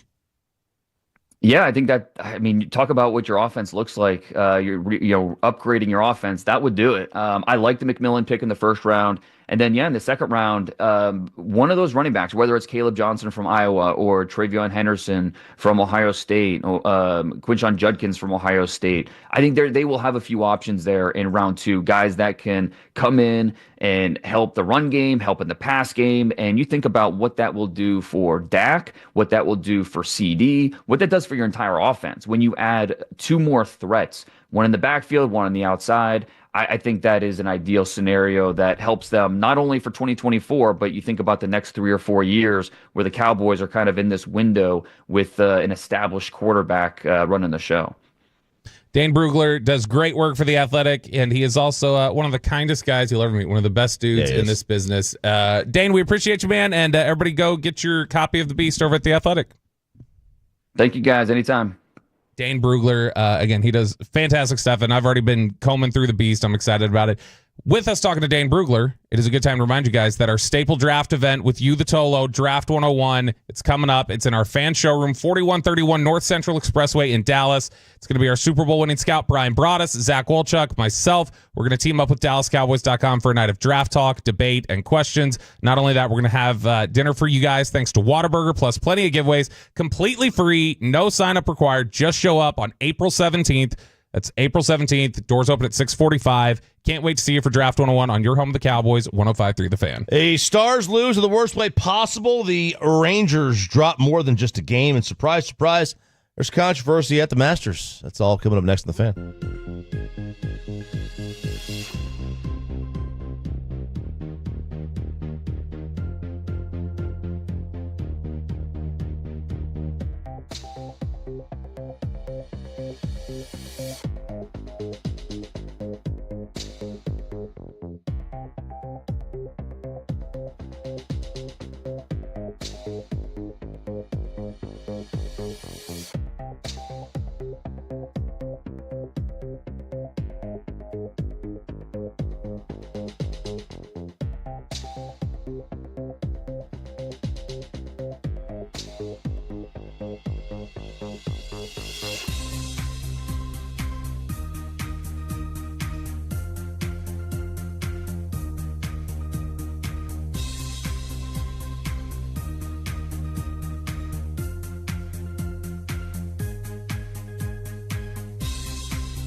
Uber Eats has low fee products? I gotta remember that. Well, you know, they say in order to remember something, you have to forget something else.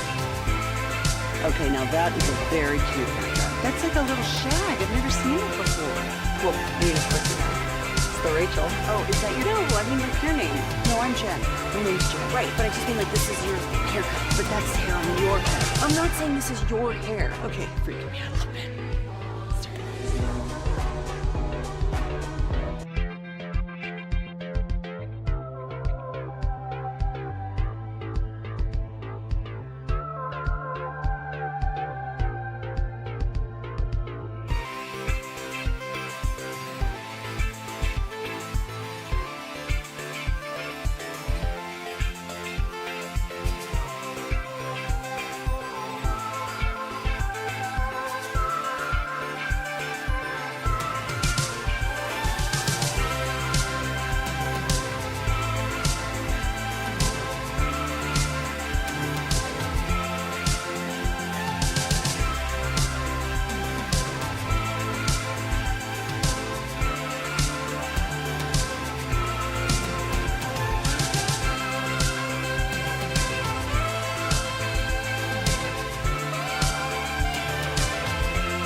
And also brought to you by the personal injury lawyers Frankel and Frankel. If you've been injured in a car or truck wreck, call Frankel first, 214-417-333-3333. With Frankel and Frankel, there is never an out-of-pocket cost. They only get paid when you win. Frankel and Frankel, the go-to contracting attorneys in Dallas. Good morning, DFW. Sean and RJ here, 105 through the Fan. Adam Schefter coming up at 9 o'clock. Brett Boone, an hour from now at 9:20. Big-time guest day here on this Hump Day edition. Hump Day? Of Sean and RJ at 105 through the Fan. I'm RJ Choppy, Bobby Belt, Peyton, and Aiden alongside. Rangers with a tough loss in Chicago. Get that in a second. But the Dallas Stars, man, the quest for the 1 seed in the West, they got down to 3 points a couple of days ago. Winnipeg, pulled ahead by 5 going into last night. Stars could have picked up the full 2 points. But they get down to 4 because this all happened in the final freaking minute. Stolen, Marcus Pettersson, and scored by the Canucks. Fed to Garland, delays, center shot, scored by Pius Suter. It's a 1-goal game, 28.4 seconds to play. They jam for it, it pops free. Along the wall for Garland. To the left wing side, Hughes. Shot just wide. Rebound in front. They scored. Vancouver has tied it. 5.2 seconds left. Oh, check away by Harley. He then gets knocked down. Play goes on and scored by Sherwood. After Harley was taken down behind the net, Kiefer Sherwood completes one of the most improbable comebacks you'll ever see. I can't believe this just happened. Victory Plus with the call, a devastating loss for the Stars. They were at 5-2 final minute. First team in NHL history to blow a 3-goal lead in the final minute. Yeah. First team in NFL history to score an empty netter up 2. NHL history, yes. What did I say? NFL. Yeah. I don't know where that came from. Probably because on the TV it's football. Yeah, you score an empty netter to go up 3 and lose the game. First time that's happened. Never happened. Fresh Spits and Suds podcast on the Odyssey app. We'll detail all this if you dare. Holy cow. I'm just trying to see, what was this? So this is a put it out of your misery game. Put this game out of your memory. They had a 99.99% chance of winning at the 1 minute and 1 second mark. The nerds would call that a non-zero chance. After the first goal, the odds, according to Money Puck, 99.67. Reetma was there. He was at the game. After the second goal, 98.91% chance. 98.91 after the second goal? Uh-huh. And then after the tie goal, then that brought it to... it doesn't have that one listed here, but it brought it down to a 51% chance after the tie. God. Reed, but what was that? Did you stick around for the end, or did you bolt to try to beat the traffic? No, I wanted to hear the post game because I was trying. So you stuck around. You didn't think about leaving at 5-2. No, I was going to the post game because usually, Pete DeBoer is awesome post game, and he was good to his credit. But you walk into that dressing room post game, you could hear a pin drop. I mean, it was silent, and obviously, I was trying not to be a prisoner of the moment. But after that second goal to make it a 1-goal game with 10 seconds left, I started looking around like, is this going to happen? Is this really going to happen? And sure enough, it did. I still can't believe it. No, you were getting home. You'd finished watching baseball, and you're like, "Well, should I check it on Stars?" You're like, they're up 3. They're up 3. It's like 90 seconds left. It's like, what's the point? Yeah, they're up 3. Anytime you get a first in league history, it's obviously monumental. But just and I know the 99% thing, but it's just unfathomable to think of a team scoring 3 goals in a minute after you just put in an empty netter to go 3. You got Winnipeg 5 in the period. You gave a 5 in the period. Yeah, that's another good point. Yeah, it was 3-0 after 2 periods. And it is, and Pete DeBoer said this post-game, they played so well for 40 minutes and did so many things right that this is obviously going to be the cloud over it. But a 3 for 3 on the power play and just connecting in a number of different ways where you felt like the previous 2 losses, the sting had gone away. Because don't make no mistake about it, in those 2 games as well, they had given up third period leads. And not only was it 3-0 after 2, they also added 2 in the third period. Yeah, because it's not like it was 3-0 after 2 and they stopped scoring. Right. Because Vancouver scored 2 to make it a 1-goal game, and that's when it got a little tense. You could feel that. And then a couple of goals, Maverick Bork scored, and you're thinking, all right, here we go. And I mean, 5-2 with a minute left. I was walking home last night thinking this is the type of game you'll tell your future kids about, future grandkids, and anytime you're watching NHL highlights and say, this game happened in 2025, you say, I was there. Not for the right reasons. Not for the right reasons. So unless you're cheering for Vancouver. Yeah, unless you're cheering for Vancouver. Which, by the way, it should be noted, they are as desperate of a team as you'll find because they're trying to claw their way into the playoffs, and they played like it. But, I mean, the Stars had a chance to, because they got Winnipeg tomorrow. Yeah. I mean, if they had won this game, I mean, that Winnipeg game would have been for potentially the over. I mean, because they would still been a point back if they had won it still. But that'd have been tough. If they had won last night and beat Winnipeg tomorrow, they'd be like a point back. You never want to lose to the 51st state. That's a drag. Oh, I see what you're saying there. Wow, very nice, interesting. Yeah, just as long as they don't win a Stanley Cup, we keep that streak going. that streak, 93? It's a long streak going. It's been a while. It's been a while. Rangers lose. Thank you, Reetma. Rangers fall to the Cubbies out at Wrigley last night. Game today is at 1:20. Pregame is at 12:30 as the Rangers try to avoid the sweep. But the Bats did get going. They just couldn't stop anybody. Yeah, I mean, look, it was they got up 2-0, similar to the Stars last night. They got up 2-0, fell behind, clawed their way back after being down 6-3, and after they get in there and get it up to 6-6, then they go in there in the bottom of the 8th inning and just melt down defensively with the 4 unearned runs allowed there. So, I mean, just bad night of pitching, bad night, with the gloves on the infield, and just it's nothing syncing up in these first couple games here. It was a sloppy game. I mean, the Cubs, Suzuki had a boneheaded base running gaff where he didn't know how many outs there were, and that wound up costing them when the Rangers tied it up. And then, Leote wearing his hoodie out there in center field like a 11-year-old, not being able to get that fly ball, overrunning it in the wind, bringing it back. It's a tough day. Somebody on the fan text, or actually on the YouTube earlier, had said that I was being too hard earlier today on Marcus Semien. Said that I needed to turn more of my aggression towards Leote. Here's the difference. I don't expect Leote to be like a big time difference maker with this baseball team. Well, should you expect Marcus at this stage of his career with his age and his obvious diminishing skills? This decline has been too sharp.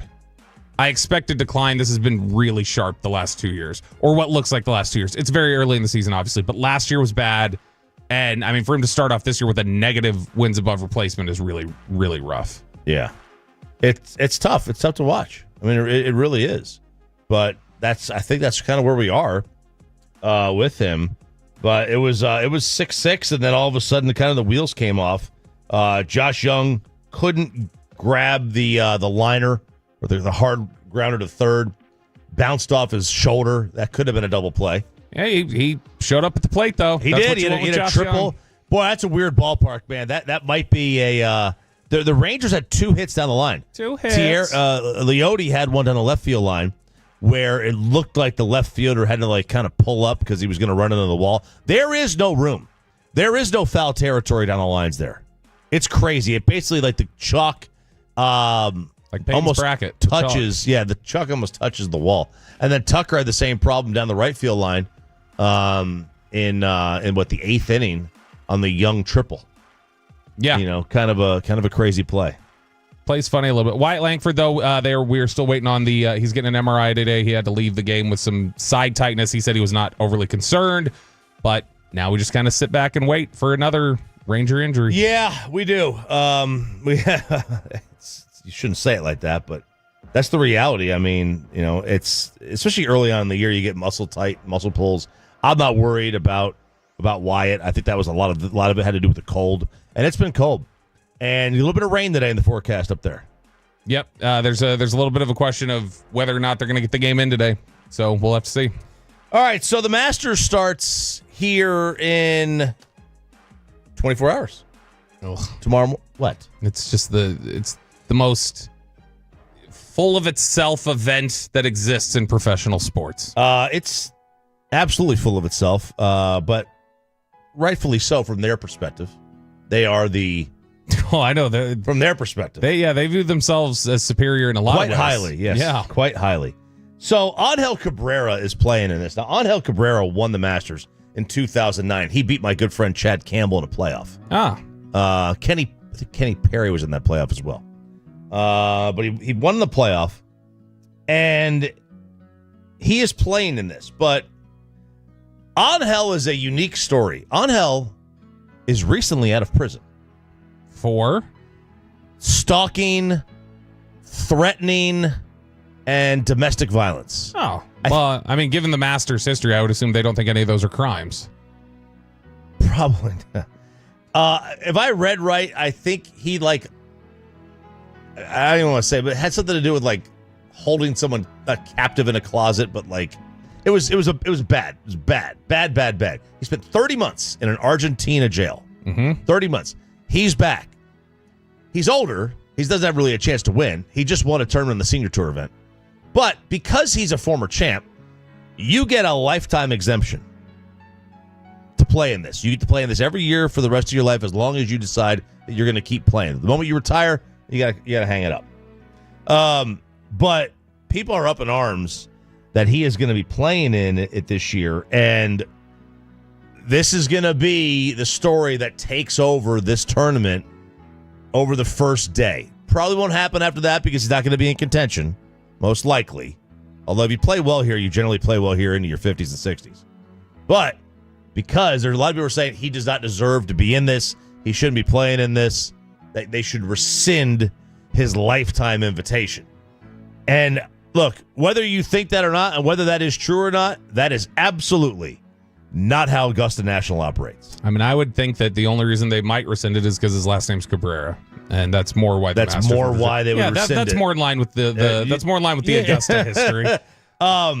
He at the end of the day, and I said this with any athlete who comes back, who's gone to prison or has been charged with something, and they're cleared. Either they are out of prison or the courts say they're not going to press charges or continue.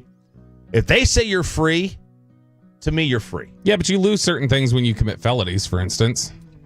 You do. So, I mean, this is one of those things where you may lose it. You could. They don't do that. No. They don't do that. They don't do that. As we've established, they operate differently. Most sports don't do that. Yeah, not Michael Vick was allowed to come back and play. Right, but I mean, Ray Rice was not. No. So, I mean, it just kind of depends. That was more of a blacklist, like an unofficial. Well, yeah. Right, that was an unofficial banning. Kaepernick Trevor Bauer. Those were never official. They were just kind of unofficial. Kaepernick was a controversy. Kaepernick didn't create it. No. But I'm just saying, leagues have blacklisted players before. Sure. Shadow banned. Yeah. Shadow banned. By the way, I loved a bit I saw on TikTok the other day. These teenagers called Augusta and they were trying to get a tee time this week.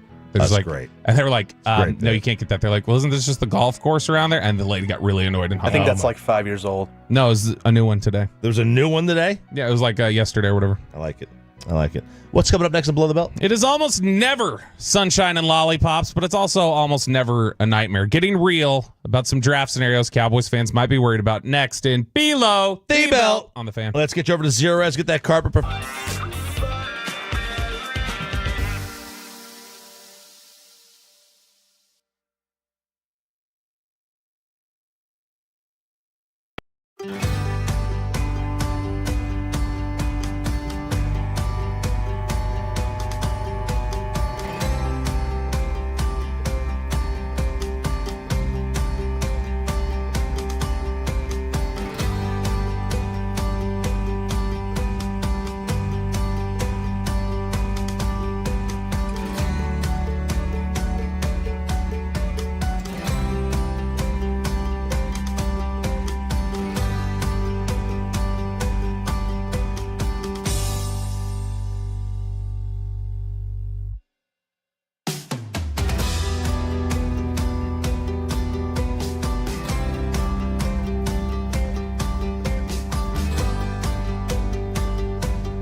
true that you've got to forget something else to remember that Uber Eats has groceries? No, that's absurd.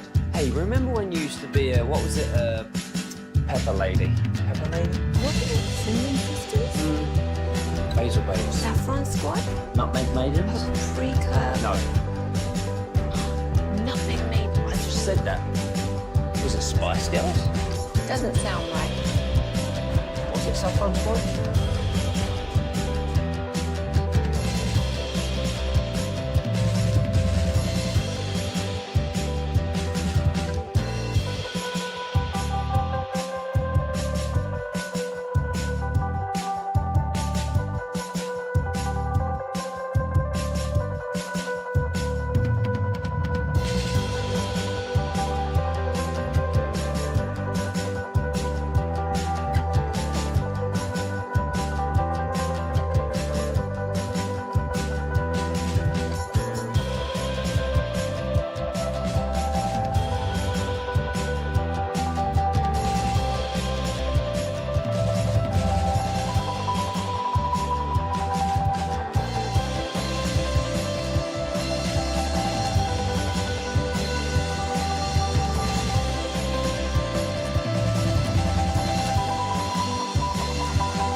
than anyone else, all priced to sell. Visit ClassicChevrolet.com. This is Texas. This is Classic Chevrolet. Together, let's drive, relax, enjoy the difference based on new Chevrolet registrations 2023 and 2024. The great Bobby Belt. Bobby Belt is an idiot. Don't make me take off my belt. Don't make me take off my belt. We're not. Over to you, Bobby. Let me make you feel better about your nightmare scenarios, Cowboys fans. But I think it's important, Chop. Here's the thing. When we have certain... I always try and change things up a little bit when we've got a certain topic or aspect that's really upsetting Cowboys fans. Not because I'm arguing in favor of it. It's just, like, for instance, when the Schottenheimer happened, when the Schottenheimer hire happened, there was a lot of discussion about there is literally nothing redeeming about him as a candidate. There's nothing good about this is an awful thing. Interesting you said candidate and not candidate. I don't know why I did. I don't know if I normally say it that way or not. Continue. Hadn't thought about it. Anyway, the emphasis like being put on, basically it's people are upset about the hire, maybe rightfully so, but then they strip away all potential redeeming qualities. So then you come back and you go, all right, well, there are these things, XYZ, like these things matter. 1, 2, 3, we're going to list those off. Those matter, and that's why he was considered a candidate. But yeah, maybe the process wasn't the right way. Maybe you still don't think he was the best candidate. Like, there are all those things that can exist. But there too often seems to be this reaction to just strip away anything that's potentially good about it. Or anything that potentially works in their favor, in favor of that. Now, on the other side of that, you also don't want to just fluff it all up and ignore all the flaws. So, today, we're going to take 3 situations that I've seen Cowboys fans get upset about. Get a little worked up about that could potentially happen in the draft. And I'm just going to list the things that I think are potentially good about it. Some of these I'm not in favor of. But some things that I think are good about it or positive about it. And then some of the stuff that, like, this is also the reality of it. This is what you're This is what you're dealing with. This is a concern. Before we do that. Hit me with it. Oh. Rowdy has lost his number. Really? DeMarvion Overshone has officially changed his jersey. He is Agent Zero once again. Oh, baby. Now, here's my question. Do you think if he doesn't get hurt, they give him the 0? Or do you think they're just like, we feel kind of bad. Here's you can have 0. There's a joke. I don't want to say it. Yeah, probably not.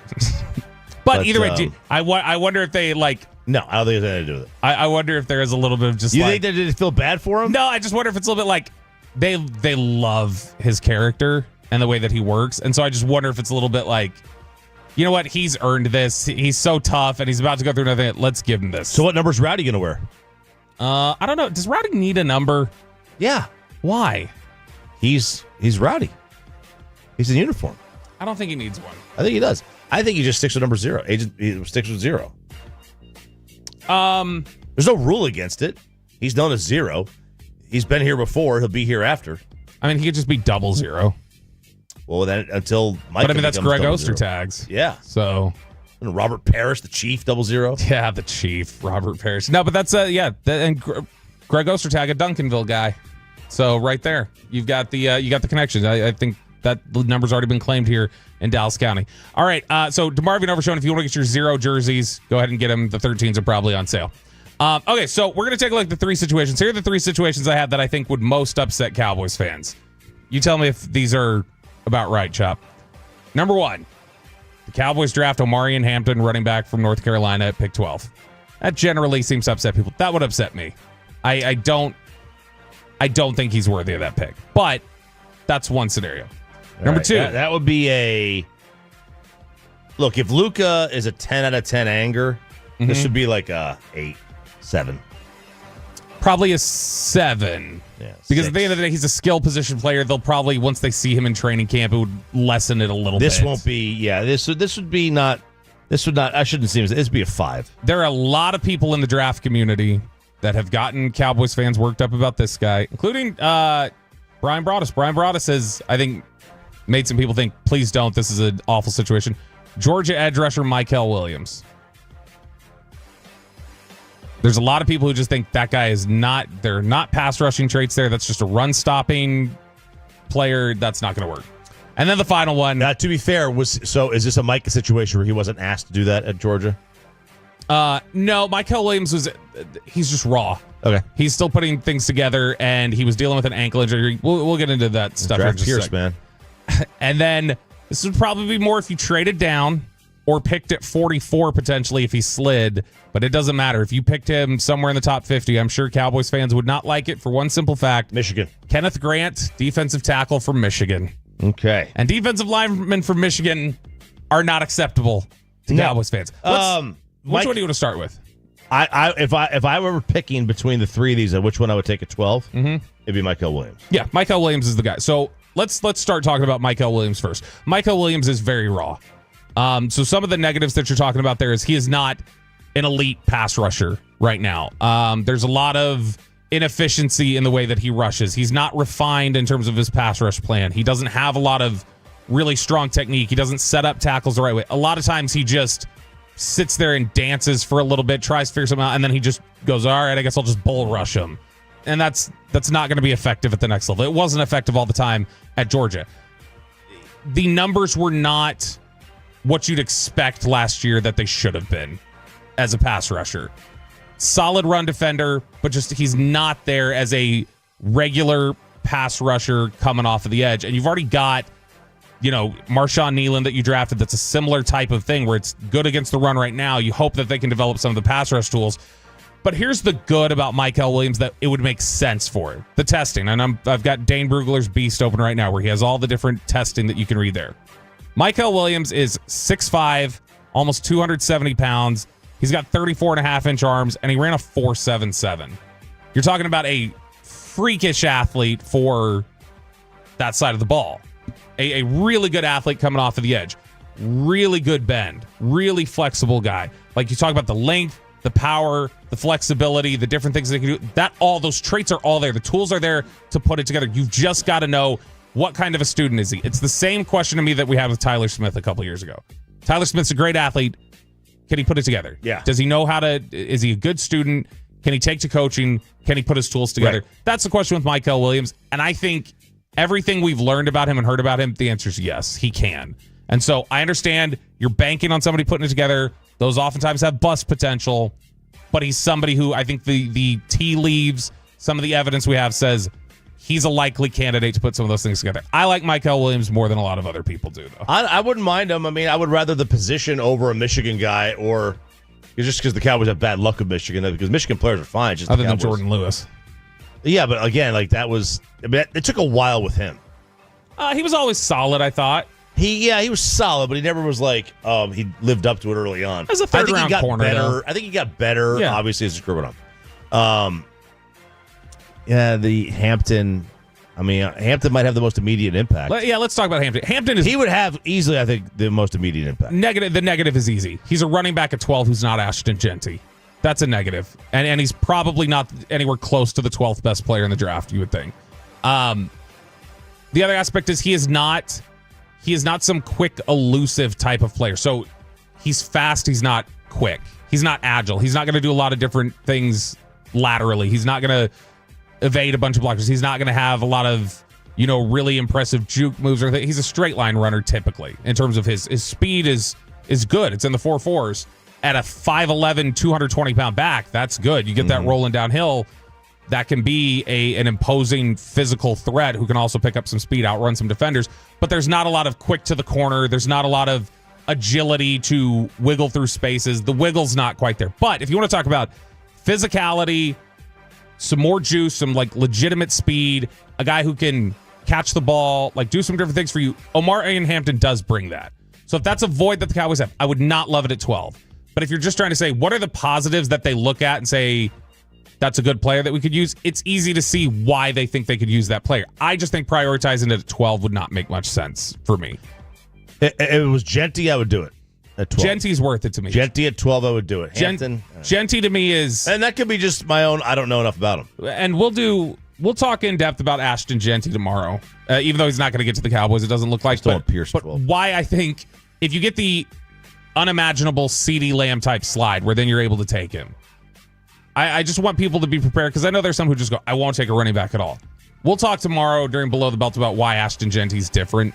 And we'll have I'll have some tape cut-ups that we can put on the fan cam for it. But he is the standard he's one of those type of players to me that when you watch him, he checks every box you look for. And then the last one here, Kenneth Grant, the defensive tackle from Michigan. I understand it's a Michigan player. It's a guy who's a run defender first and is not really much of a pass rusher. He's still raw there. Oh, so people will hate that. Very Mozzie-like in that They'll sense. hate that. The size is similar to Mozzie. So I understand people are going to go, Mozzie Smith, Mozzie. In fact, Kenneth Grant and Michael Williams probably would remind a lot of people of Mozzie Smith and Taco Charlton. The only people who like if you go look around the league at the run-stopping defensive tackles, like you look on them when they're on other people's teams, and you're like, man, we need one of those. And then you get one of those, and you're like, this guy stinks. Doesn't ever get the quarterback. Well, so that's what fans are. So Michael Williams. By the way, some people I've seen compare Taco to Michael Williams because of the size and different things like that, and how he's raw and different. Michael Williams is a much more flexible, bendy athlete than Taco was. With Kenneth Grant, there are definitely similarities to Mozzie Smith in terms of the profile. I think Kenneth Grant has a better zeal for football. I think Grant is a better pass rushing tools naturally, showed more of that at times at Michigan than Mozzie did. So I think the projectability is a little bit easier. Understand why people would have that worry, though. He's also a more flexible player. He can play the 3 technique, which is the pass rushing type of defensive tackle over the guard's outside shoulder. That's the 3 technique. Or play the nose guard where he's playing more the run. But I would understand why they pick him. I would actually like Kenneth Grant if you could get him in the second round. Okay. Belo. D-Belt. 105.3 The Fan. Adam Schefter. Brett Boone. All coming up in the 9 o'clock hour. We start with Shefty next on 105.3 The Fan.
Say in order to remember something, you have to forget something else.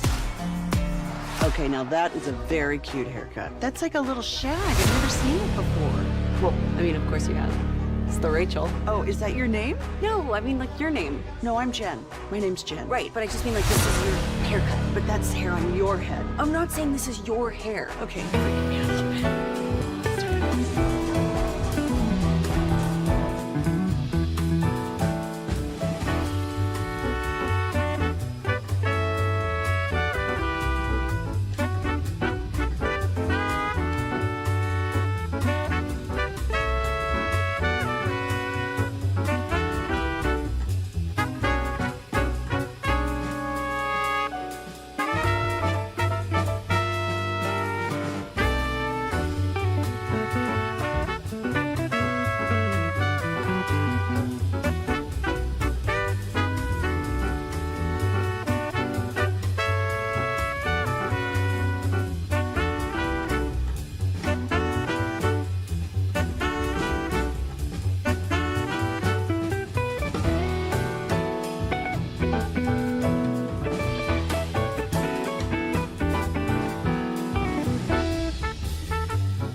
KRLD-FM and HD1, Dallas, Fort Worth, an Odyssey sports station.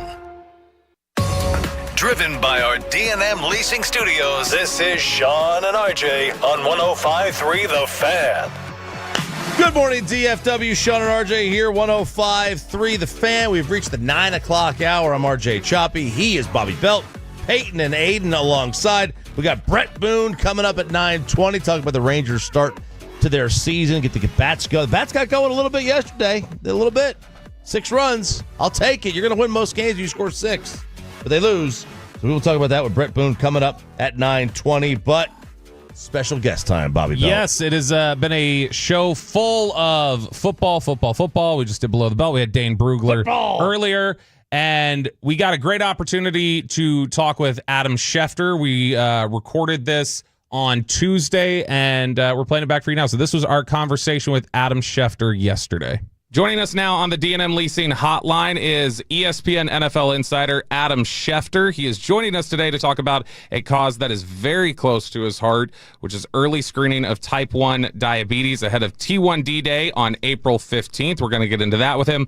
But we're also going to talk a little bit about the NFL Draft, Micah Parsons, Aaron Rodgers, tush push, lots of topics that we're going to get into here with Adam Schefter. Adam, thanks so much for joining us today. Bobby, RJ, how you doing today? We're fantastic. So first question, I just want to kind of jump off the Brian Schottenheimer hire that occurred this offseason for the Dallas Cowboys. What was your initial reaction to that? Were you surprised by the hire yourself? What do you think the league reaction was to that, and how prepared he is for this job? Well, it was a Friday night, and I remember my phone ringing, and it happened to be Jerry Jones. And he starts going off about how Brian Schottenheimer's always been an assistant coach. He's always going to be an assistant coach, but and he goes on and on about Brian Schottenheimer, the assistant coach, and he stops, he pauses, he goes, but you know what? Brian Schottenheimer's an assistant coach no more. He's now the head coach of the Dallas Cowboys. And that was a big moment for Brian Schottenheimer, a big moment for the Dallas Cowboys. Might have surprised some people, but it certainly sounded like that was the way Jerry was going all along, and he just made it official that night, got the deal done. They figured out the numbers. And now Brian Schottenheimer is, in fact, as Jerry Jones said that night, the head coach of the Dallas Cowboys. Is that normal for an owner to call you to break that news, or is that not? It's always welcome. It's always encouraged. It's always invited. So anytime an owner wants to call to give me the news of their hiring of a head coach, I invite them all to call anytime. You don't have to two-source that one. That one. Yeah, Nope. Exactly. That's served that one. When you look at specifically the reaction to it, because there was a lot of, like you mentioned, he's had as much preparation as possible. I'm sure you've had interactions with Brian Schottenheimer over the years, just as long as he's been in the league. It seems like there's kind of a changing sense, at least from fans here in Dallas, of like, all right, maybe we're willing to give this a shot. He seems to be saying the right things. He seems to be building a strong staff. Is there a case to be made that a guy like Schottenheimer, who's been in the Jets, been around the game for as long as he has, is probably better prepared to deal with all the things that come with Dallas than even other guys who have head coaching experience? Well, he's been around so long, and he grew up the son of a head coach. He knows how this works, and I know it's a different day and age, and I know we're talking about media presence being as large as it's ever been, and social media playing a larger role, and certainly Marty Schottenheimer didn't have to deal with social media, but coaching football is coaching football. And Brian grew up at the lap of his father. He's watched all of this for years. He's watched this longer than most head coaches have been around the sport. So I can't imagine that doesn't serve him well over time. Talk with Adam Schefter here from ESPN. The NFL draft just days away. I'm curious, before we get to anything specific about the Cowboys on the draft, what is your overall take on the way things are setting up with the top 10? We've heard a lot about the Cam Ward potential with the Titans, or would the Titans potentially trade off? Seems like there's some growing buzz about Travis Hunter at number 2, the question of where Shedeur Sanders falls. What's kind of the story to you as we head into the draft? Well, I think it will be where Shedeur Sanders winds up going, because it certainly feels like Cam Ward's going to go number 1. More and more recently, it has felt like Travis Hunter's definitely square and play at number 2. We'll see if the Browns go in that direction ultimately, because for a while it seemed like they might be quarterback, then it might be Abdul Carter. And now it's a case where basically they've got a situation where it might be now Travis Hunter 2. And then that's the question of where Shedeur winds up going. And I think when we look at it and survey the landscape, I think it's 9 is in play, the New Orleans Saints. I think Pittsburgh, 21's in play. I think we could see a team trade back up to get in there. So there are a few options. But to me, those are the places that he could go. How long before the draft or how far out does that kind of silly season, kind of end where you start to buy things that you're hearing versus this is just talking? We're trying to posture to have a player, have a market drop or rise on a player. Well, I think it's always going on. Like, again, I mentioned the Cleveland Browns for a while. There were a lot of people around the league that thought they were going quarterback. Then they thought they were going Abdul Carter. Now the feeling is it's Travis Hunter, and we'll see where they ultimately settle in. And I've said this to players over the years, in the lead up to the draft, over time, players are a little bit like stocks. You see a stock go up, you see them go down. Maybe not as dramatic as the stock market these days. Yeah, right. But you're seeing player stock rise and fall over nothing. And that's what happens. Like a player's hot or his value's rising, right? And then sometimes it sinks. Sometimes it keeps rising. Sometimes it's sinking all along. Like, when we started this, it felt like Shedeur Sanders was the top-rated quarterback. So I guess you could say his stock has dropped some, but he's still going to be a 1. He's still going to be a high pick. He's still going to be probably the second quarterback pick. But, I would have thought all year long he would have been number 1, and something changed along the way. Adam Schefter joining us here, 105 to the Fan. We are maddened by how the Cowboys seem to operate. They just operate at their own pace. They look at the market their own way. What is the talk around the league about how the Cowboys do business with their contracts and stuff? I think there's probably a lot more talk within Dallas about how the Cowboys operate than there is across the league. I think people across the league are kind of concerned about their own jobs. They've got enough to worry about without having to worry about how another team operates. Everybody's always paying attention to Dallas. There's always more eyeballs on the Cowboys because they're the Cowboys, but I don't know that it's like people saying, well, what are they doing? If we're going to look at it last offseason, I think people felt like they should have done CD and Dak sooner, but they didn't, and they got them done. And now I guess you're leading up to Micah Parsons, and him and Jerry, Micah and Jerry were having conversations, and it certainly sounded like they were getting closer to a deal, but the agent wasn't involved, and now the agent's going to be involved, as an agent is on these deals of that magnitude. So that deal may get done sooner than Dax or CDs, and we'll see how it all works out. How often in your experience with dealing with things around the league, we talked about, were there a lot of hurt feelings with Todd France, for instance, on Dak's last contract negotiation? And is that why maybe that was a tough negotiation, things like that? Do things ever get a little more like, I don't like this agent or I don't like this front office, and so I'm going to be a little tenser? Or do they generally just say, this is business and we're going to approach it that way? I think both. I think sometimes agents rub teams the wrong way. Teams rub agents the wrong way. That happens. I don't know if that, maybe that happened on the Dak deal. I don't know. But that's a natural, that's the job of an agent, is to kind of extract the best deal, which goes against what the team wants. So inevitably, there's going to be disagreements between those two sides. It's almost set up for them not to agree. And that's just a byproduct of the way the system is.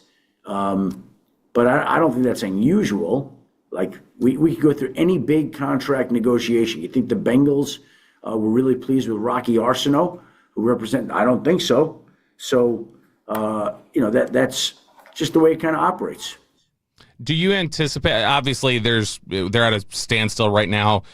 Do you think that you would anticipate, say, hey, just like other deals that the Cowboys have done in the past, Micah Parsons would probably by week 1, they'd say, let's just go ahead and wrap this up? Or is it just too unpredictable given where things are at right now? No, I would say that eventually both sides will figure that deal out and get it done. That would be my guess. There's so much money involved, and Dallas is going to want to keep him. He's going to want to stay. I'm sure, like, when you're talking about $40+ million a year or whatever the number is, why are you ever stepping foot on a football field until that deal is done? So to me, they'll figure out a way to get that done because the stakes are just too great not to. Adam, Bobby is he's anti-tush push. He wants that thing banned. I'm cool with it. I would like to see the Lions playoff seeding proposal pass through and the change. Is either likely to happen? Yeah, well, I think the tush push is on the way out. I think that when they table that, it's just a setup to get more votes to be able to overturn it and change the language on it so that, I don't think you'll see the tush push in the National Football League in 2025. That's my guess as we go into the May meeting in Minneapolis. The playoff seeding, it just seems like that's very extreme, and not to say it can't happen. That would surprise me more. Like I said, the tush push is on the way out. The playoff seeding, I think there's probably a lot more work there to be done before any decisions are made. Before we get into this outreach that you're doing, trying to get people screened, I'm curious your thoughts on what the Cowboys are looking at as they head into the draft. They've got the 12th pick, a lot of uncertainty ahead of them. Where do you think they are targeting right now, whether it be just a position or if maybe there's a couple players that stand out? Well, I think when you're the Dallas Cowboys, you got to find a way to somehow come up with a cornerback, another cornerback, because there are some questions there. I think that they certainly could use another running back, as everybody knows, and it's a deep running back draft. So this is the right draft to need a running back. And I still think they'll add a wide receiver by the time draft weekend comes and goes. So those, to me, are three positions that stand out. They're far from the only ones. Certainly they could use another offensive lineman. Certainly they could use more defensive line. Like, you could use help everywhere, let's be honest. But if I'm looking at three positions that stand out to me, corner, running back, wide receiver. Week 1 of next year, is Rodgers in the league? I would think so, yeah. My guess would be that Aaron Rodgers is in the league, but everybody's waiting on his answer, and we'll see what he ultimately decides. But right now, the only opportunity is in Pittsburgh. I'm sure he would have liked it if Minnesota had opened up. Maybe in time it still will. But right now, Pittsburgh is the one opportunity, and I would think that eventually the two sides will figure out a way to get that done. April 15th, it's not just tax day, it's also T1D day, and I know this is something that's very important to you, early screening for type 1 diabetes. Talk to us a little bit about what you're doing today. Yeah, my wife, Shari, is a type 1 diabetic, and obviously I see firsthand what it's like for her to manage this disease. And so what we would like people to do is talk to their doctor about type 1 diabetes and ask them about screening. Screening an unexpected type 1 diabetes diagnosis can have serious impact. So if you have more time to prepare, that can make a big difference. And that's why we believe screening for type 1 is so important. If you can do it early, it gives you valuable time to prepare. And yeah, I've been engaged by Sanofi to deliver the message, but it's really important when I get to watch my wife on a daily basis. Early information is currency. That's how I make my living. Getting information. And I want people to do the same thing when it comes to their health, so they can just go visit screen4type1.com to learn more. That's screen4type1.com to learn more. And I appreciate you guys asking me about that ahead of April 15th. Absolutely, coming up here in just under a week, and the NFL draft coming up here shortly, where you'll see Adam Schefter all over TV on ESPN covering it. Adam, thanks so much. We appreciate you. Bobby, RJ, I appreciate having me today. Thank you very much. Adam Schefter on 105 through the Fan. Good to talk to him. Yeah. I don't remember the last time we had him on. We definitely it was before you. Yeah, we haven't had him on since I've been on. I know that. It may have been at a Super Bowl. That would make sense. In fact, I'm positive it was at a Super Bowl somewhere. Interesting stuff there, though, on the he thinks that Micah could get done quicker than CD and Dak did, and he thinks the tush push is done. Well, if Micah gets done quicker than Dak and CD, that's because they both want them in camp. Yeah. And then the tush push, and I've got a little stuff. I got a little something for tomorrow on the Lions' proposal of playoff reseeding that might lead us to think that it actually is going to happen sooner rather than later. Brett Boone, Odyssey Baseball Insider, joins the show next on 105 to the Fan after we get you over to Platinum Chrysler Dodge Ram Jeep. It is.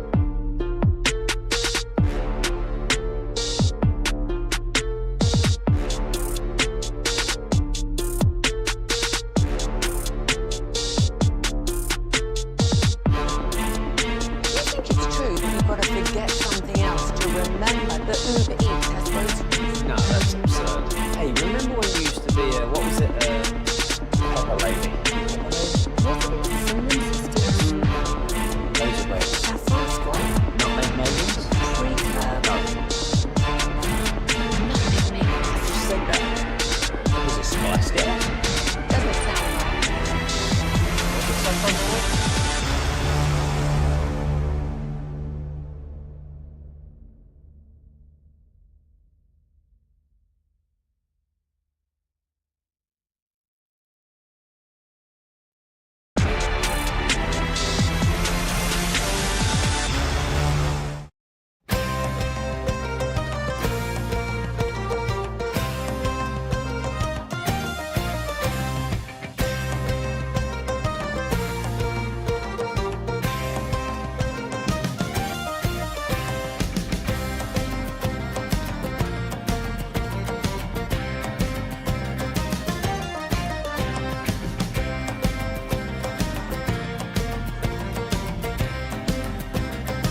say in order to remember something, you have to forget something else. Okay, now that is a very cute haircut. That's like a little shag. I've never seen it before. Well, I mean, of course you have. It's the Rachel. Oh, is that your name? No, I mean like your name. No, I'm Jen. My name's Jen. Right, but I just mean like this is your haircut. But that's hair on your head. I'm not saying this is your hair. Okay, freaking me out a little bit.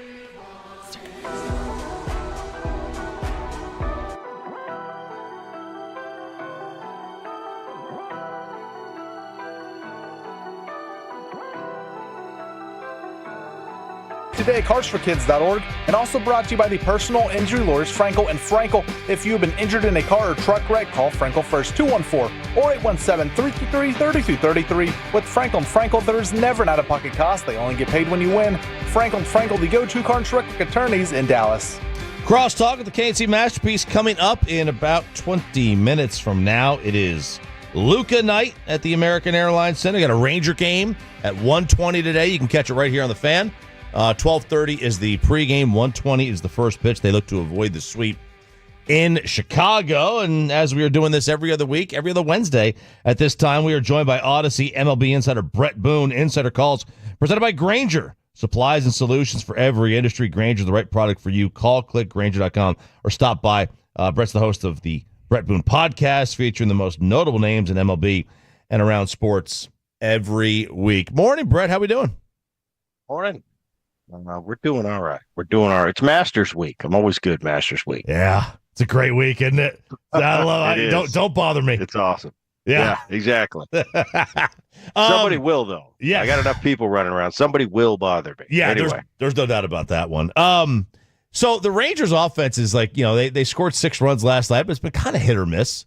Some of the guys at the top of the lineup, like Simeon is not torn the cover off the ball, and we were talking about. Is he starting to age a little bit? Is he starting to decline?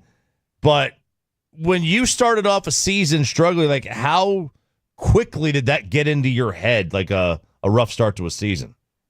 Well, I think the more time that goes on, the more time like you do get under your belt, you navigate it a little better. You've been there, done that before. You have that experience. You trust the fact that you'll come out of it. When I was young and I get off to a tough start, I'd go crazy. I'd be pulling my hair out. When's this going to stop?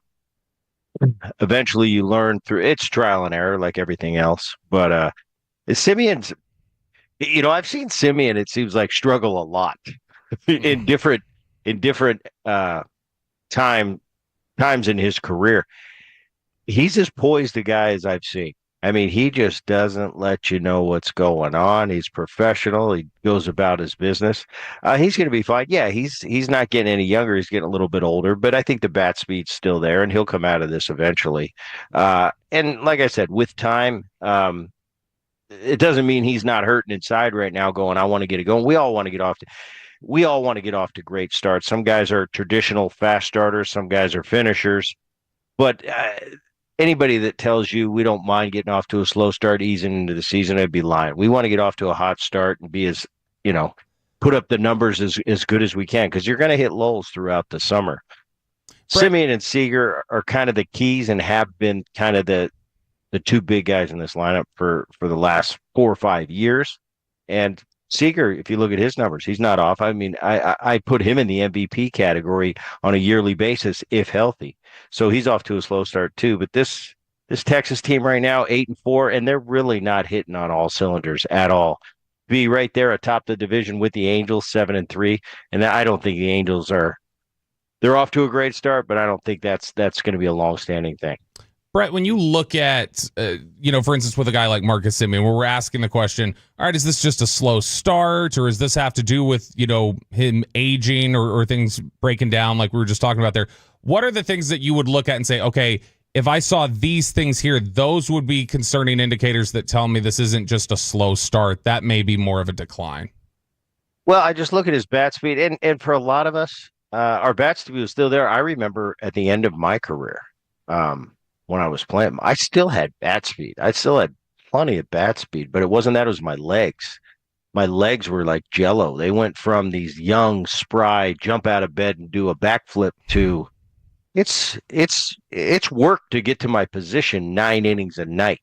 And I'm not kidding when I say that. I mean, it's just going back and forth, cut and slice, and he plays a very demanding position when you play the middle infield. Anywhere up the middle, second, short, center field, that's very demanding, very much so on your legs. Simeon, who knows, one day might make a position change, but that's what I'd look for. When your legs start telling you, that's when you're getting to that age. It hit me at about 35, 36 years old, where overnight I went from this young man I thought I was to an old man. But you could tell. You could tell that you were starting to lose it, and then there's you got to admit it to yourself. It takes a while to admit. I'll give you a quick story. I was probably 31, 32 years old in my prime. I'm out at a function. I'm talking to Robbie Alomar, who I grew up. That was my guy. I mean, he dominated the position for 10 years, and he was off to a terrible start. And I said, Robbie, what's wrong with you? He was not the Robbie Alomar I was used to. And he said, Booney, you'll see. It's like I got to age 35, 36, and I got old overnight. Well, I left that little meeting thinking to myself, that'll never happen to me. I train harder. I eat better. And I swear it was like, I forget if it was 35 or 36. It was like clockwork. I got old, and I didn't want to admit it. We never want to admit it. But just the little things, getting out of bed, moving, going to my position. I never thought going to my position, but when you really notice it was in batting practice, I could usually kind of do what I wanted with the ball. Let me test right center field, hit a few out of right center. All of a sudden, I was forcing everything, and now it's like, wow, I'm not. It's not going as far to right center. Now I've got to help it, and then I get longer and tighter, and it goes less. So that's where you start to notice it's more psychological than anything else. It was for me at least, but it's the legs. Bat speed stays there. I still have bat speed, but my legs standing in the box, that's a different story. Brett Boone joining us here, 105.3 The Fan. Insider Calls brought to you by Grainger for the ones who get it done. Call, click, Grainger.com, or just stop by. It's cold. They're at Wrigley this week. It was like 15 degrees the other night. It was like 30 last night. It's going to be, just as cold today, maybe a little rain. Is that the worst, playing in like those kind of temperatures, that you've lost that game mentally before you even play it? Well, I don't know if you've lost the game because the other side's got to play in the same conditions. But I remember some early April games in Wrigley in my career. What sticks out in my mind is Wrigley Field in Detroit, the old Detroit Stadium. The thing that separates kind of Wrigley from the rest is Fenway to a degree too. In the big leagues, you have these big decks, and they're 2 and they're 3 and they're 4 stories high. Well, Wrigley Field's not. It's that old school. It's wide open. That's why the wind is such a factor at Wrigley. It's either blowing out or it's blowing in, but it's blowing. And it gets down into the 30s, and then you add that wind. That's what makes it absolutely miserable. Baseball's not supposed to be played in the cold weather, but I remember some games there, and you do whatever you can. They'll have those heaters in the dugouts for you that they supply. But I remember some cold days there. Now, you just kind of grin and bear it and just know that the opponent's going through the same thing. Brett, has the magic of the torpedo bat worn off at all, or do you... Hey, isn't it great, man? It's just poof, and it's gone. A couple guys using the torpedo bats go 0 for a couple days in a row, and the whole thing is gone. Yeah, the torpedo bat. I still think it's the way of the future. These custom bats, they're not going to be called torpedoes, but they're going to be called whatever the individual goes in and goes into the computer, and the computer picks whatever bat works best for you. That's what it's going to be called. It's going to be called whatever your model is.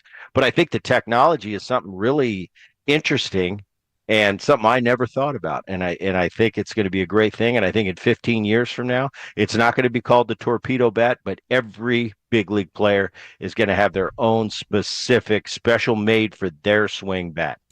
So I heard a lot of guys, a lot of former big leaguers, from Will Clark to, anybody, talk about how this bat is basically rewarding guys for not being able to hit the ball on the barrel.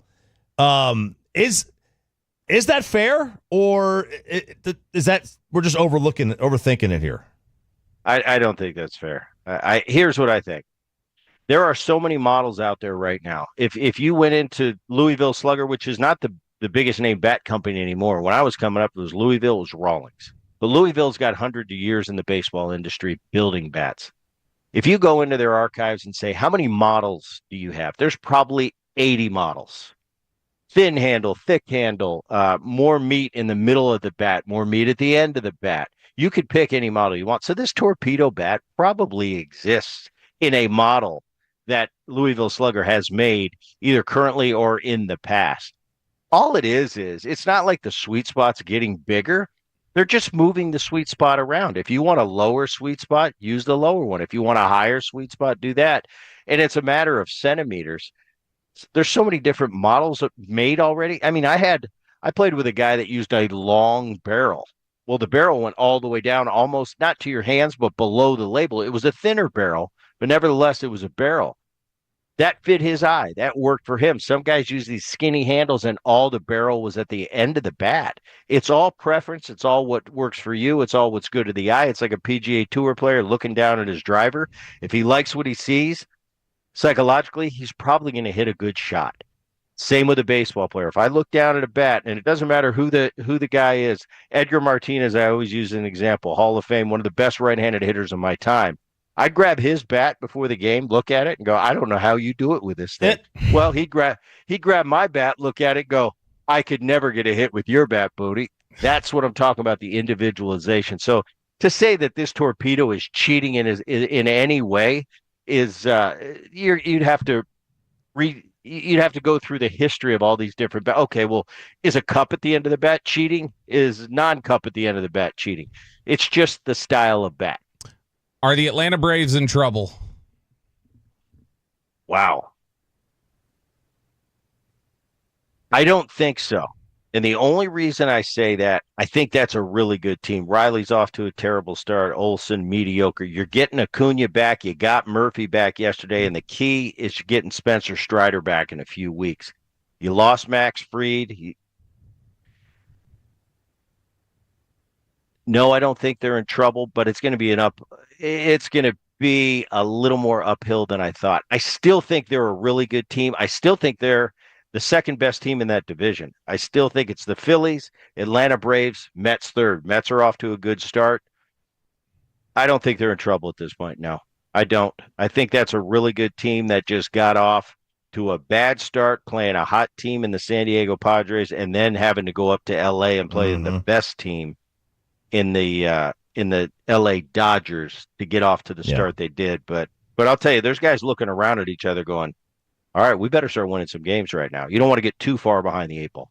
Yeah, it's every team's going to lose 8 of 10. He just started out losing 8 of 10. But that's over the course of the year, every team's going to drop 8 of 10, it seems like, around the sports. So. Yeah.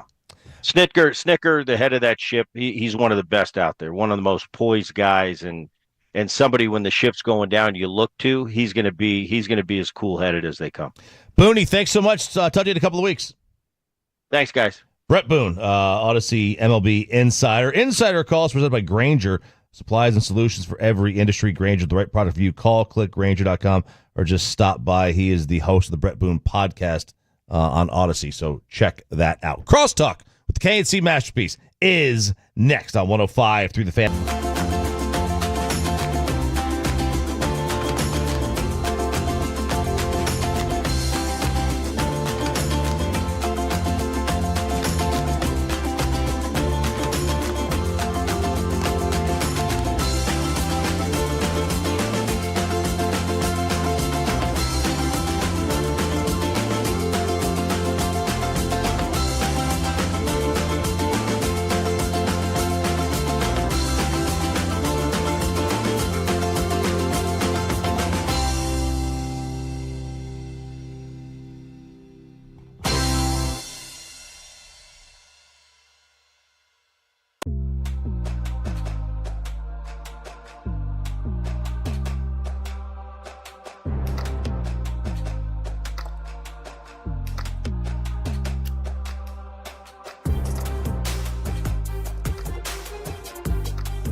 Uber Eats has groceries. No, that's absurd. Hey, remember when you used to be a, what was it, pepper lady? Pepper lady? Wasn't it Cinnamon Sisters? Basil babes. Saffron Squad? Nutmeg maidens? Pre-curd? No. Nutmeg Maidens? I just said that. Was it Spice Girls? Doesn't sound right. Was it Saffron Squad?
And it's back to Sean and RJ on 105.3 The Fan segment here, brought to you by Classic Chevrolet. If you're in the market to upgrade your vehicle, get to Classic Chevrolet in Grapevine today. The back-to-back #1 Chevy dealership in the world. More new Chevys than anyone else, all priced to sell. Visit ClassicChevrolet.com. This is Texas. This is Classic Chevrolet. Together, let's drive, relax, enjoy the difference based on new Chevrolet registrations 2023 and 2024.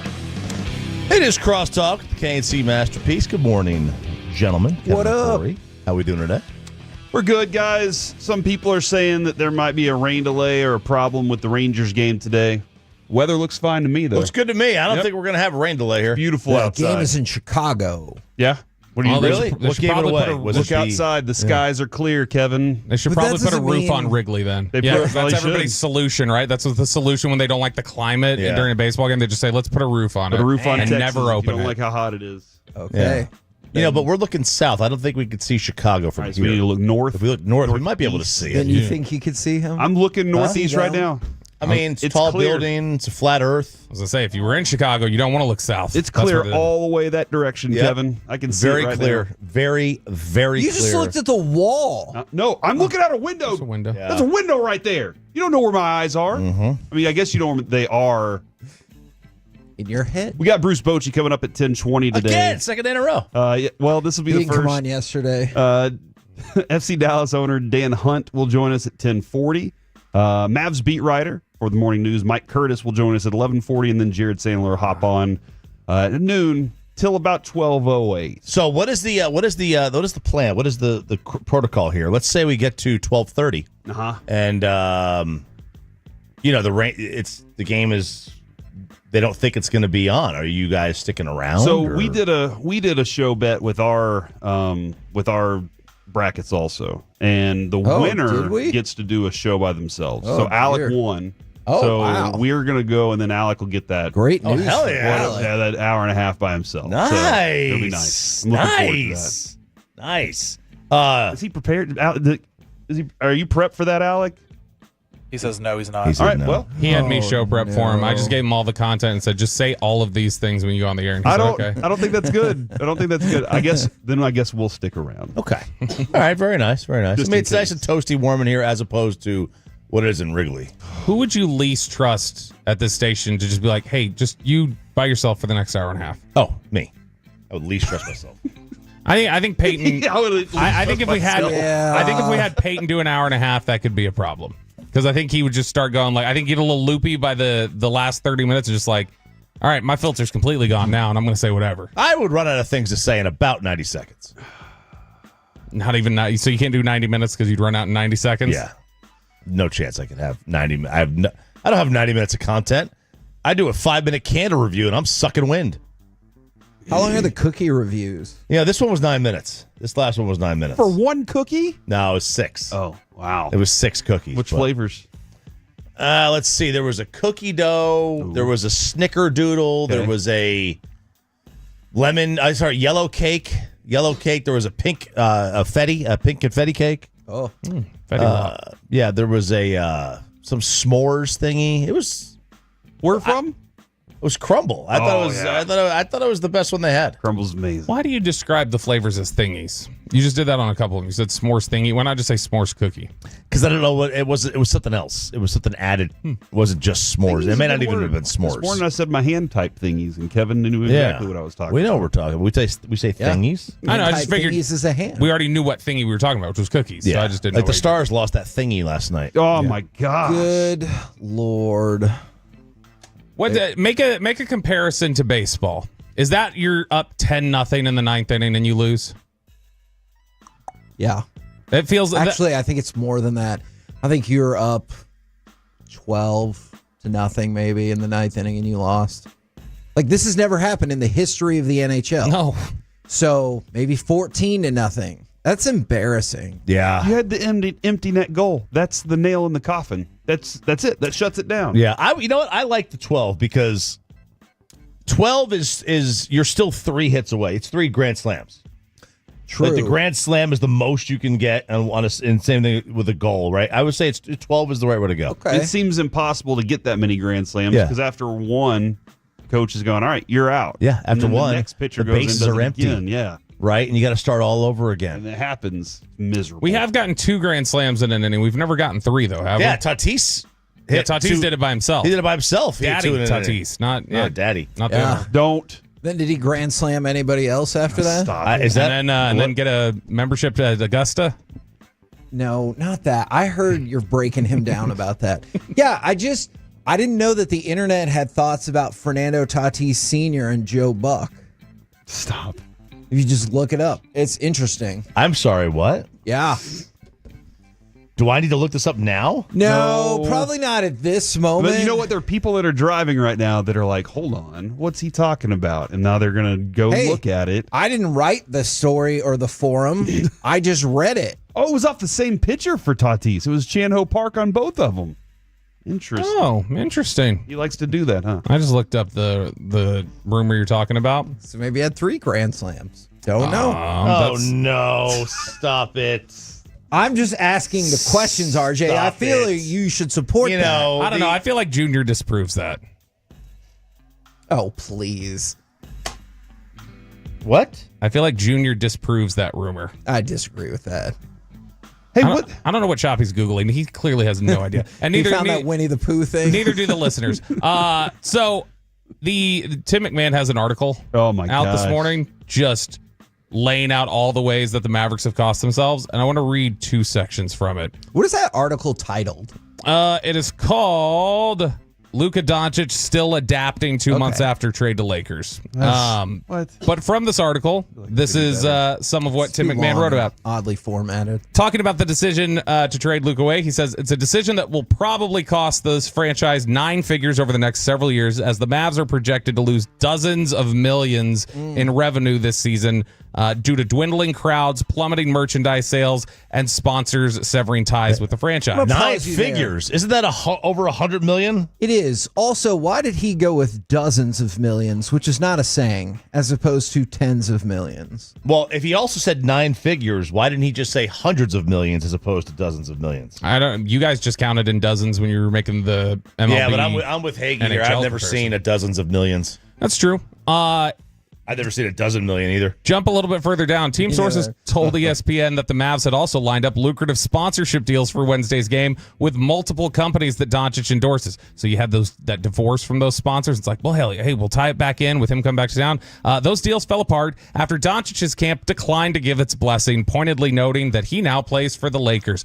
Is this the dumbest franchise in professional sports? It is now. It is now. That's pretty stupid. But I'll tell you, man, they have got to go full heel tonight. They've got to do a montage of just his technicals. That's honestly the play. People would respect this franchise more if they just said it was not about basketball. It was 100% personal, and we didn't like him. Yeah. And so we traded him. Yeah, man, dude. Okay, you're not lying to me anymore. Do the heel turn. It's just stupid. Do it. It's stupid, but I at least respect that you're not telling me it's about basketball anymore, which is insulting. Because right now, who was the wrestler that was like everybody? They just kept AJ Styles. I think it wasn't Randy Orton, right? They were just like they didn't like. Was it Cena? Rulon Gardner. John Cena just turned into. No, he just turned. But even when he was like a face, like they got bored with him. Was it Cena? Yes. Yeah. So that's what they need to do. They are like just go full on. Everything you've done has been so passive aggressive and just. It's been the wrong turn everywhere. And we were talking about it earlier. There's nothing you can do tonight to win. There's no tribute you can do that people are like, well, that was nice from the Mavericks. Yeah. People are going to criticize it no matter what. If you don't do one, they're going to be like, that's super offensive. If you throw a video up there, they're going to go, well, that was shade. You threw that picture in there. That clearly was a subliminal message. There's nothing they can do tonight to win. Outside of the game, there's nothing they can do to win in the court of public opinion night. Everything they do will be destroyed. What would you rather happen tonight? He scores 190 points and 190 points at every single person that he hates the whole time, or he doesn't play at all. Oh man, why would I want? You have a choice. 190, 100%, 190. See, Luka would never do that because Luka has the upper hand here. If he said I'm not playing, that's his middle finger to the fans. I agree with that. So that is a non-starter. He's got the fans in his hand. He has 2 fan bases. He has the Lakers fan base and he has the Mavs fan base. Those are both his fan bases. He does not. He has the upper hand. He can't do that. Run the ball. You're up 40. Run the ball. That's all he's got to do. So him sitting out and making it petty about the fans, now he loses an advantage. I want to see 101 points. 101. Who's up more, Luka on the Mavericks or the Stars when they were up 5-2 last time? Luka. By far. So this would be a bigger comeback from the Mavs. Yeah, this is up to 180 to nothing and losing. I feel like I'm getting called out on a group chat that I'm on. Oh no! So they sent a comment. So you know how when you see Tavares' hoodie? It's not. Okay. But you're with me on that, right? No? It's cold, dude. Wear a hoodie. Who cares? You're a professional athlete. You're not 9 years old. It's cold out 9-year-olds there, wear hoodies in the outfield, not center fielders for Major League Baseball. I don't think he likes the cold. I don't care. Be a professional athlete. Or be nothing. If you want to wear a hoodie, stay in the clubhouse. Like if you're out there, you can't have a hoodie on. It's cold. Yeah, I know it's cold. I know you're a professional athlete. How are you supposed to stay warm out on the field? Run around. Hustling. You hustle and catch that ball. You're standing in the outfield for like 20 minutes while a pitcher's throwing one to the backstop. Catch the ball.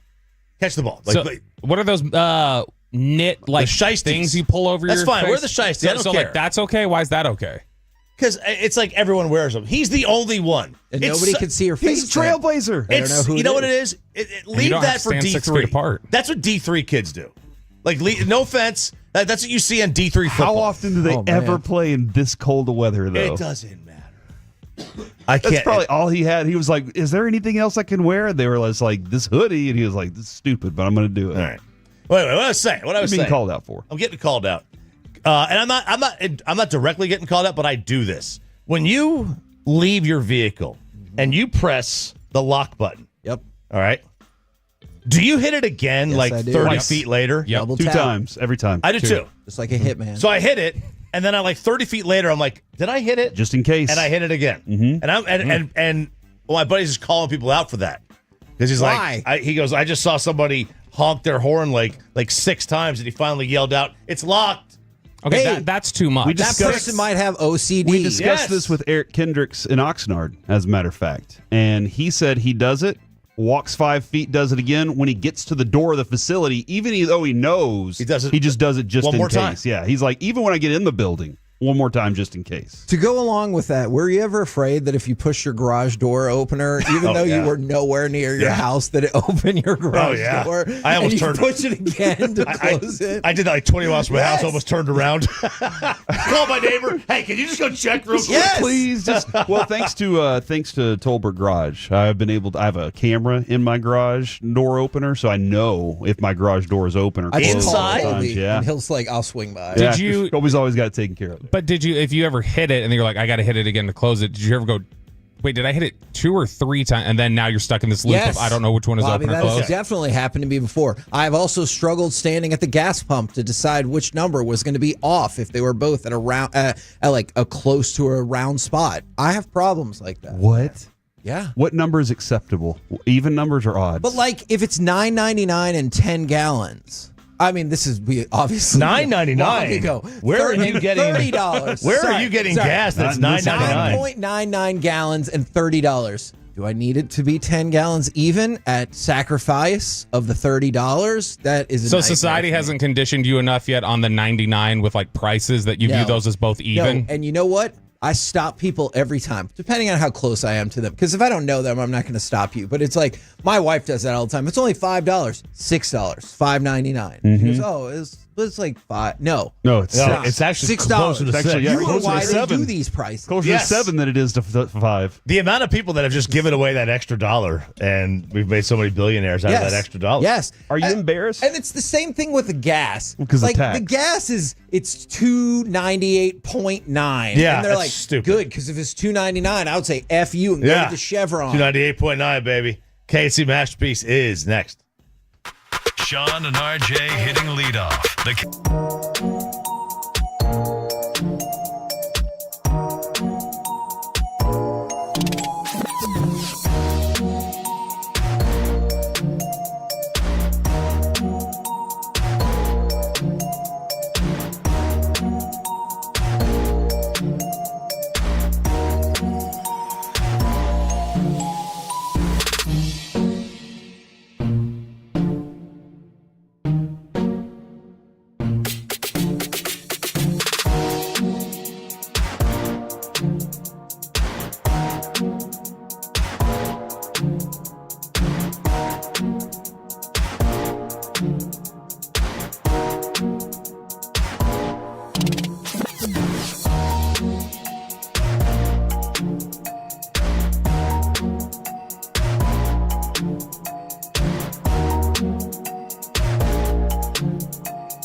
KNC Masterpiece right here on 105.3 The Fan. All right, look, we're probably going to be on until 12:30 today, unless there is weather issues. There are weather issues in Chicago. Then we'll just rock the show like usual. And the vote. And do people still rock the vote? Is I that don't still know. a thing? I just watched West Wing, and they had an episode where they did rock the vote. And Okay. I don't know what year that was. Now, we were going to talk about the Mavericks to start. We're going to talk about the Mavericks in just a second. But what I want to know is, would you prefer just the one stab all at once that's going to kill you, or death by a million paper cuts? Metaphorically speaking, of course. Right. Which would you prefer? Well, what do you mean by tonight? No, just for what's going to happen the next minute. Oh, I guess just stab me. Give me cut number 3, because the Stars were ahead 5-2 with a minute left. And then, well, you probably heard about it by now. Stolen, Marcus Pettersson, and scored by the Canucks. Fed to Garland, delays, center shot, scored by Pius Suter. It's a one-goal game, 28.4 seconds to play. They jam for it, it pops free. Along the wall for Garland. To the left side, Hughes That's shot just wide. Rebound in front, they scored! Vancouver has tied it! 5.2 seconds left. Oh, check away by Harley. He then gets knocked down. Play goes on and scored by Sherwood. After Harley was taken down behind the net, Kiefer Sherwood completes one of the most improbable comebacks you'll ever see.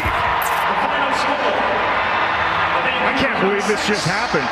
Neither can Yes, because it's the first time a comeback like that has played out in the history of the NHL. And if you like goals scored in bunches, last night was for you. All right, Vancouver scored immediately in the third period. Then before 5 minutes in, they had scored again. The Stars responded with a Bork goal and then an empty netter that felt like it would have ended it. But then in the span of 53 seconds, goal. It's tied, overtime, goal, Stars lose. That's embarrassing. Can I blame the defense for this? Yes, you can. They did not seem like they were willing to push anybody off the block down there in front of Casey DeSmith.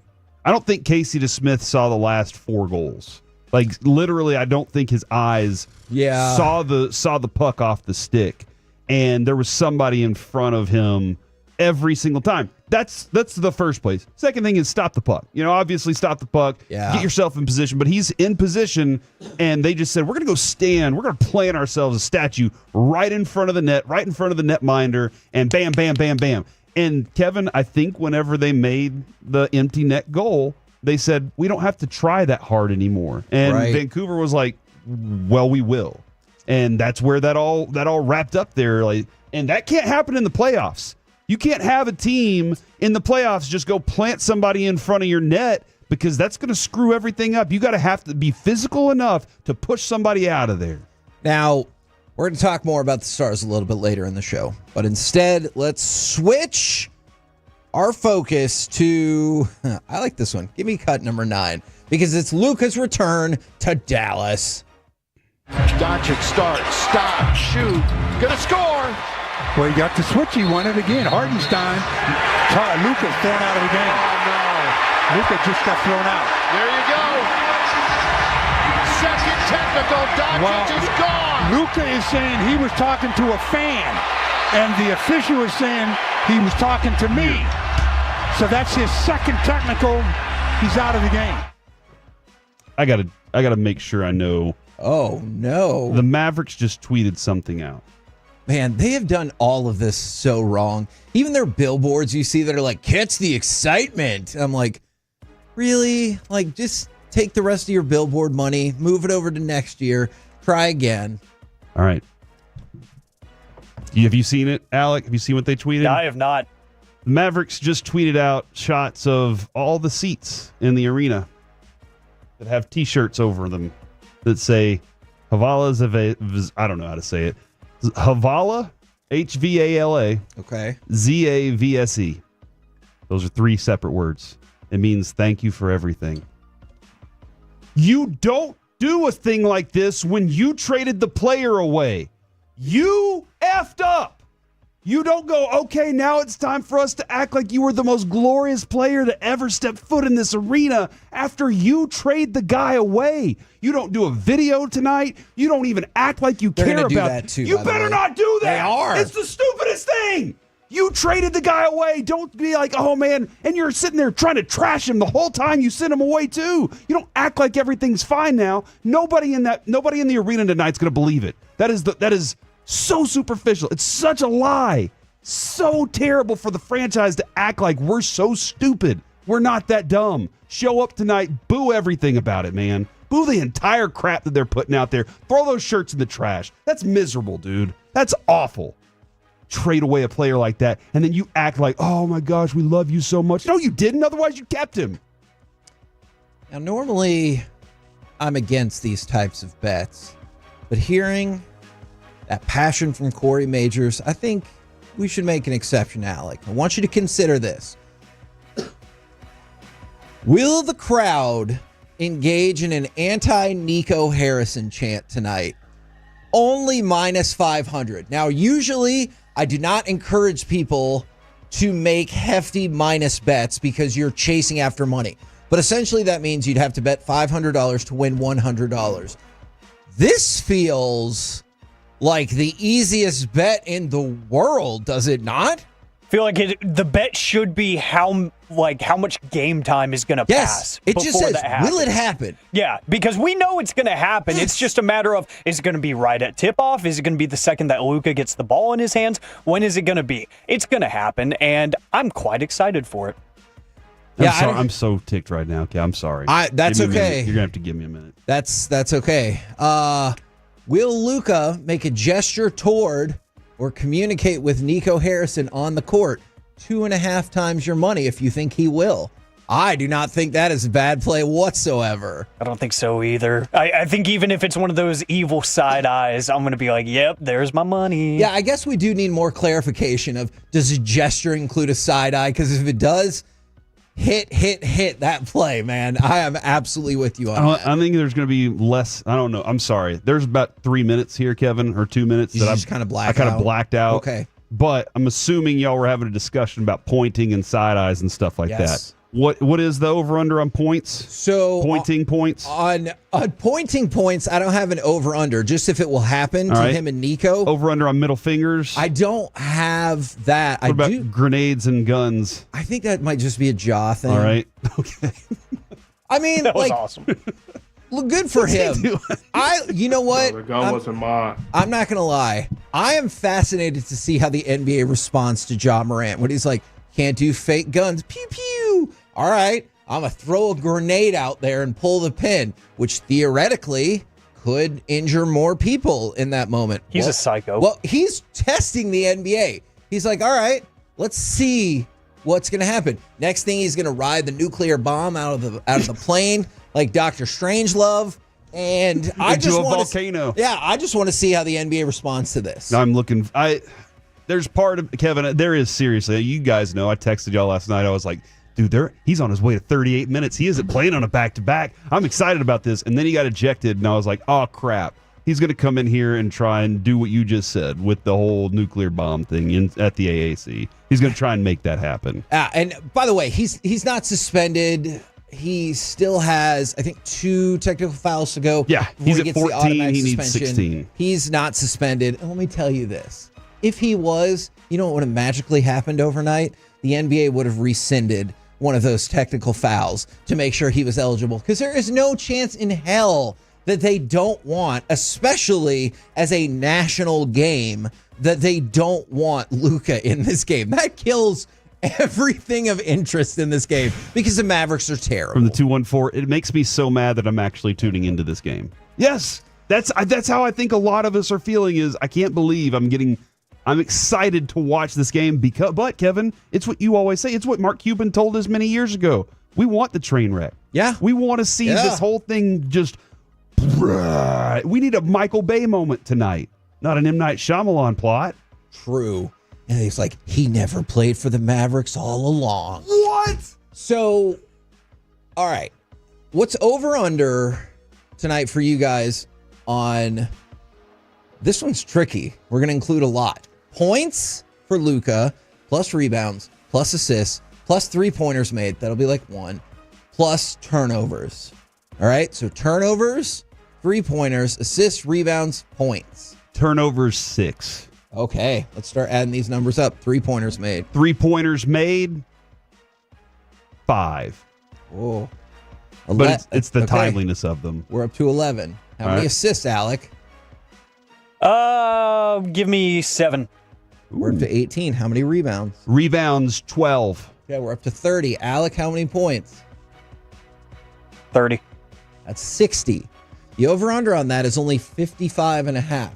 So if you want to say, I'm going to take the whole Luka experience, including 3-pointers and how up and down that could be, plus the turnovers, plus your more basic points, rebounds, and assists. And I like that they threw that out there. It's essentially even money, not quite even money, but pretty close, that Luka will get a triple-double if you want to put some money down on that. So what are you now hoping is going to happen? Because I know the Mavericks, look, the Mavericks have done all of this incorrectly. But what are you hoping happens tonight? And yes, the plan is for Anthony Davis to play tonight. I really hope that Luka points at whoever it is that he feels stabbed him in the back the most. Because Could be Jason Kidd. I don't know. Exactly. We don't know that answer, and we haven't seen that interaction.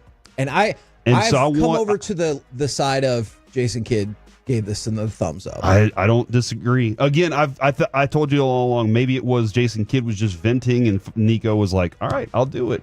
And Jason Kidd probably doing the whole like, hey man, we know what it takes to win a championship, and he doesn't have that. I've seen all these players. I played with Kyrie. I played with with Kobe. I played with Michael Jordan. I've seen all these guys. It takes this to be great. And Nico was like, you're right. I'll move on from him. Maybe that was the case. I don't know.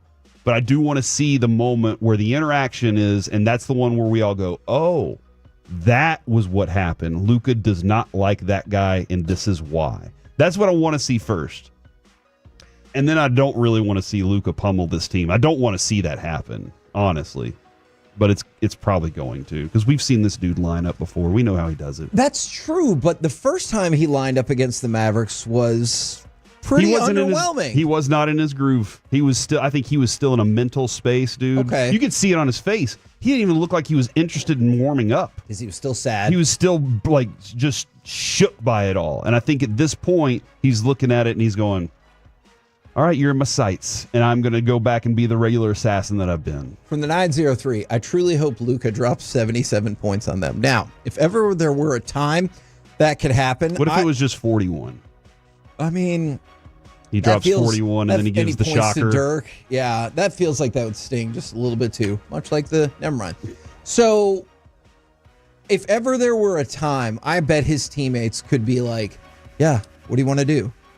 Do you want to get 25 assists? And they'll do everything it takes. Do you want to score 50 plus points? Do you want to try to do both? We can facilitate that for sure." Yep. And for the 469, this is a fair question. Okay, did Kidd stab Luka in the back, or did Luka not want to do what was asked of him? And I think that there could be a little bit of both in there. Absolutely. And I'm sure either side, and don't you think either side believes the other narrative is 100% true? I could see how Luka's 100% Kidd stabbed me in the back, and Kidd could be 100%. We told you what we needed you to do, and you didn't do it. You're dating a girl, and she keeps cheating on you. Yes. And you're like, stop doing that. And she's like, okay, I promise I will. And that's Luka with the technical fouls and the off seasons. I promise I'll do better this time. And then he shows up the way he does. I get that. Still, the dude on the court was special. From the 469, I hope Luka drops 9 3-pointers, 50-plus points, and gives the Michael Jordan shrug. From the 972, I hope PJ Washington shuts his ass down. All right, let's go. And then from the 817, I'm going to look into this. You know what? I'm okay. I'm okay with the PJ Washington. If that happens, I'm all right with that too. That's competition, man. What's the over-under on fans being removed from the building? I'll have to look into that. 100. We'll see what we can do. I feel like I'll take the under, I think, on that. We're the K&C Masterpiece right here on 105.3 The Fan. Coming up next, let's talk with Texas Rangers manager Bruce Bochy right here in The Fan. You You've made us #1 in DFW. Don't care what they say. Thank you for laughing and enjoying some quality sports conversations on the Fans KNC Masterpiece. Always on the Odyssey app, presented by Comerica. Hey there, folks. Want to tell you about our friends Mark and Scott Frankel at Frankel and Frankel. Look, if you or unfortunately somebody you know, perhaps a friend, family member, loved one, they get injured in a car, truck wreck, you don't know what...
years of serving DFW. Save $19.75 on a new 40 or 50-gallon American water heater installed. Huge savings on the things you need. Visit us at Berkeys.com today. M37968. This segment of the KNC Masterpiece is brought to you by Cars for Kids. Donate today at carsforkids.org and by the personal injury lawyers Frankel and Frankel. If you've been injured in a car or truck wreck, call Frankel first, 214 or 817-333-3333. With Frankel and Frankel, there's never an out-of-pocket cost. They only get paid when you win. Frankel and Frankel, the go-to car and truck wreck attorneys in Dallas. KNC Masterpiece right here on 105 through the fan right now, brought to you by National Car Rental and Olshan, we bring to you Texas Rangers manager Bruce Bochy. Good morning, sir. Hey, guys. Good morning. How do we feel about the prospects of this game getting played today? Well, they're telling us we can get it in. They were talking about trying to move it up, but couldn't quite get that done. So we may be playing in some light rain, but they're saying they think we'll be fine to go. What are some of the challenges that come along with playing in the rain? I know just a couple days ago you guys dealt with the challenges of playing in the cold. Like specifically, what do you talk to your players about, or what are they maybe altering a little bit for some light rain? Well, I mean, they've all done it. You definitely have to have a little bit more focus and gripping the ball when it's rolling in the infield grass, if it's damp, or outfield grass. But really, it's just you're still doing what you're supposed to be doing out there, and that's going hard. And you can't really make too many adjustments out there, because now you're going to put yourself at risk. Now, with that said, if it gets too wet out there, I'll be out there, trying to, maybe get a delay or something. I don't want to put players at risk, either team. So they'll be smart about that. I did see, Mark Church last night. He said something, and then you guys went out to the mound to check and everything. And I'm not necessarily asking what went on there, but it did seem like most of the pitchers were having some command controls with it being that cold. Is that frustrating to see when your guys are having that kind of control issue? Yeah. A lot is talked about. It's tough on the hitters, but I think for the pitchers, it's can be really difficult because the ball's flicker. It's almost like having a cue ball in your hand, trying to, spin it or, having good command. The balls need to be rubbed up. I think a little bit more for the cold evenings. You saw Evo. He hit a couple batters, but you could see it was affecting their command a little bit, and sometimes they take a little bit off so they can throw strikes. And there was a little concern with Mark Church because his velo went down, but I think he was just trying to throw strikes because he didn't have his good command, and so it's a battle. It's an adjustment for these guys because I will say it was pretty chilly. Both teams, again, we both had to play, with those conditions, but it is an adjustment for these guys, and I really think, it's something that you can't have that mindset. Hey, it's cold out here, whatever. It's got to be full throttle. I don't care what the temperature is. And I thought the guys battled hard last night. It got cold last night again, but we came back and tied the game. We just didn't make a couple plays there in the eighth inning. I'm really glad you said that part right there at the end, Boach, because the next question was, do you think you have a good feel for how this group's going to respond after? I mean, we saw what happened in the Cincinnati game to open that series and how this thing has gone. And do you have a good feel for how this group responds to things like that already? Yeah, I do. The first game we got beat. Next day, we came out, we got the lead. They took the lead. We battled back. We tied it. And then they took the lead, and we came back and tied it, with some big hits there. So, no, it's a resilient group. It's something we talk about in spring training. We're going to hit bumps in the road. I don't care how good you are. And, you shoot, the Dodgers just lost 2 straight. There's some of these teams that were hot. Giants, those, it's going to happen. And what's important is how we handle this. And we're facing a really good pitcher today, and we got a good one going. So this will be a good matchup. We got to scratch and claw and find ways to score runs and do our thing. Right now, we're waiting to hear on Langford right now. I know he's feeling better this morning, so still don't know where we're at with him, but we're hoping for the best news. And is he scheduled to get an MRI today, or has that already happened, perhaps? It's already happened. We haven't gotten the results. I haven't had a chance to talk to Wyatt. He hasn't got to the ballpark yet, but I do know he was feeling a lot better this morning from the training staff. Okay, excellent to hear. I'm sure the fans will be glad to hear that as well. Is it any more frustrating when perhaps a loss kind of pivots like yesterday on the errors versus just like maybe we made a bad pitch or they're just hitting really well? Is it more frustrating when it's error based that you're like, oh, that stings a little bit more?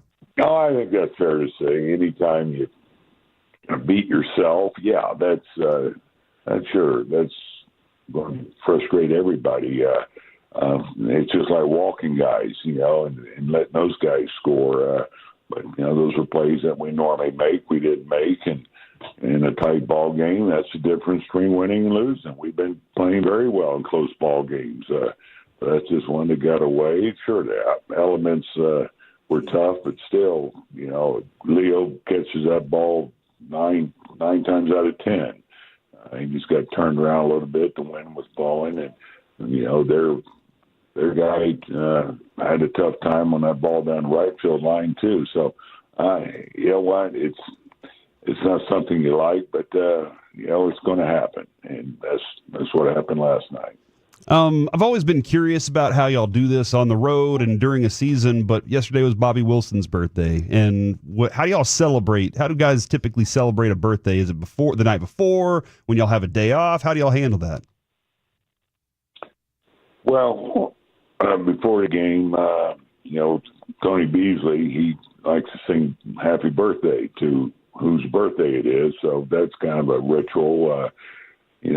Losing a game, especially like that, was a little bit of a dud. But I hung with Bobby and try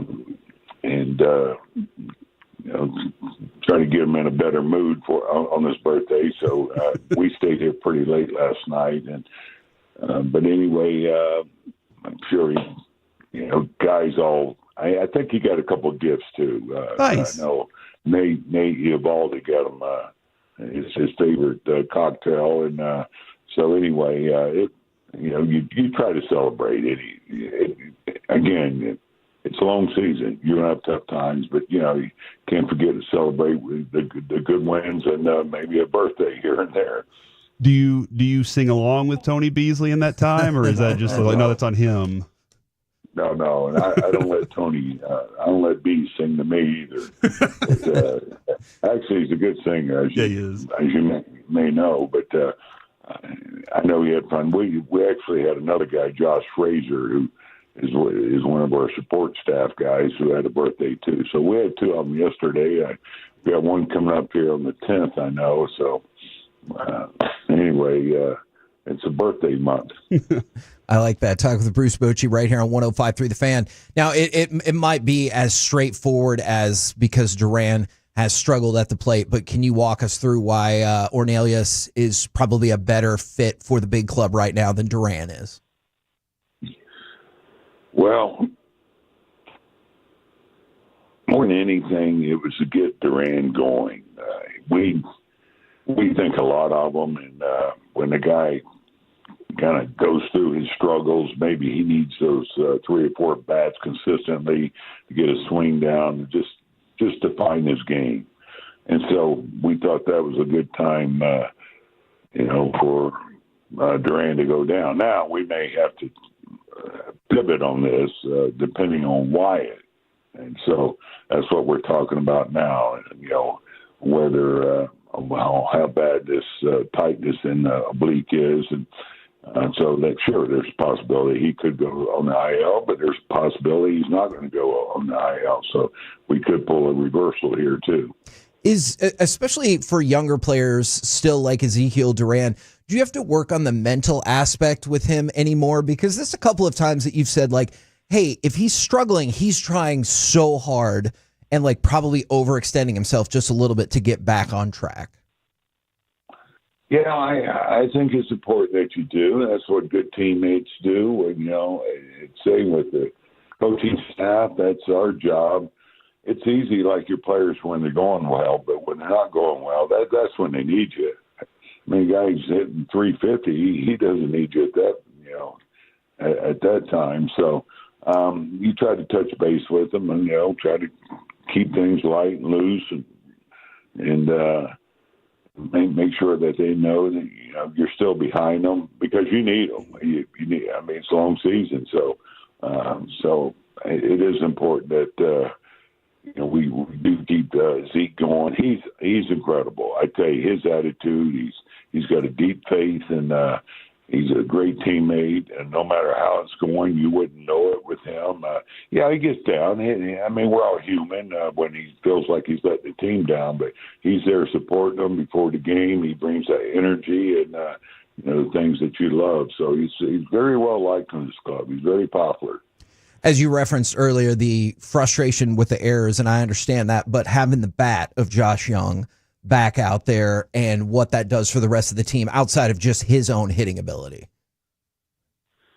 Yeah, a big presence in the lineup. No getting around it. It showed last night. Yeah, he got three hits. Got a break on one on the ball back to pitcher, but just to see his name in there, I think does a lot for the club, and I love the depth that we have on this team. The fact that Smitty can go anywhere. For example, if Wyatt needs a few days or whatever, then we got a left fielder with Smitty. But getting back to Josh, that's what gives us that depth, having him back and having a guy that can move around like Smitty, that give guys days off. But as much as that, he's just so engaged. I've talked about this so many times about Josh Young. He's out there pulling for his guys, just like Durant, really good teammate, and he's into it. Every pitch and watching every bat our guys are having. He's not staring at the iPads and those things. So it's good to have him back. Now, since you guys are at Wrigley, I wanted to see if you remembered a particular incident back in 1987 in your playing days at Wrigley Field with Eric Shao and Andre Dawson. Oh, of course I do. Yeah, ugly day. Eric, when he hit him in the face, I wasn't playing that day, but I can tell you that it was not intentional. And Eric had a ball that ran a lot, and so he was trying to get in on Dawson's hands. That's what he did. He's a very good pitcher, and he had a ball that is like a bowling ball that had a heavy sinker that would run in, and got away from him, hit him in the face. Of course, benches cleared. It's a pretty good one, and of course, Shao, he had his lights right in here in Chicago. We had to sneak him out of town, but fortunately, we've lost Eric. He died way too young, and he had a hard time with that incident. He really did, and it stayed with him. It's something he did not want to be known for as a guy that threw at hitters, or especially at the head or face, and so anyway, it was an ugly day, but anyway, I remember it well. So the whole reason I wanted to bring it up is not just to retread all of that, but I guess I didn't realize that you were part of that Padres team, and I went home, looked through my stuff. I was at that game as a little kid. So I know you can't see it right now, but I have the ticket stub with me right now that I found and kept from when I was a kid, because most of our family is from Chicago. And so people were like... That was the first time you'd seen a brawl like that, right? Yeah, and it stuck out in my mind, especially as a little kid. And people were like, Boch was on that team. And so obviously we wanted to ask you about it. Do you have any idea if Shao and Dawson ever got a chance to talk or try to make amends after that or anything? Yeah, I don't think they did. I don't know for sure, but... I know Eric tried to reach out, but I don't know how that ended up. All I know is and you were probably one of them that were, screaming fans that were trying to kill all of us that day. Again, Eric ended up having some demons, and I think that was part of it there that day. That really stuck with him. At that point, I promise I was too little to do any damage, and I don't know if I totally understood why everybody was fighting straight away, but that is stuck in my mind since I was 7 years old.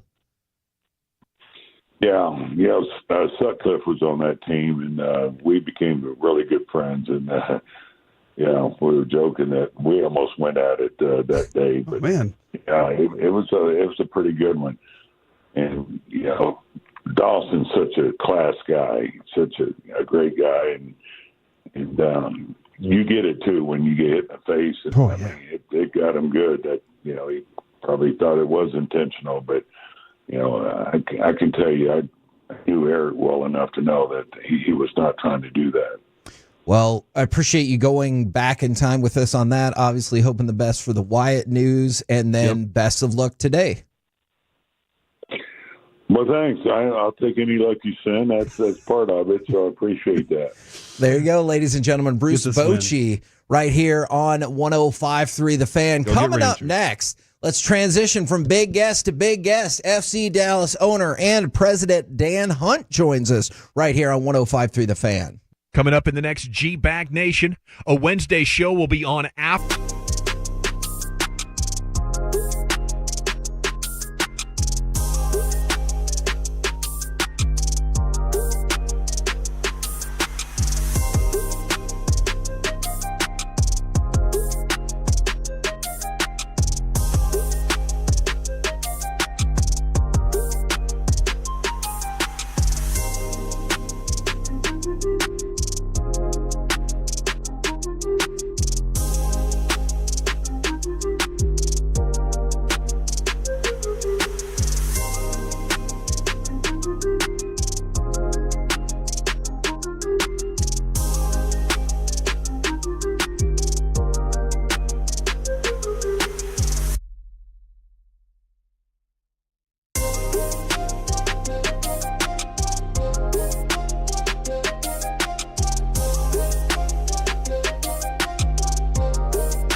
want more Choppy in your life. Let's be fair. Who doesn't, right? Let's get our fan ambassador, Chops, adopted. She is a trained, lovable, low-maintenance pup, but she's going to be your best friend. Check out Chops online, 1053thefan.com/adopt.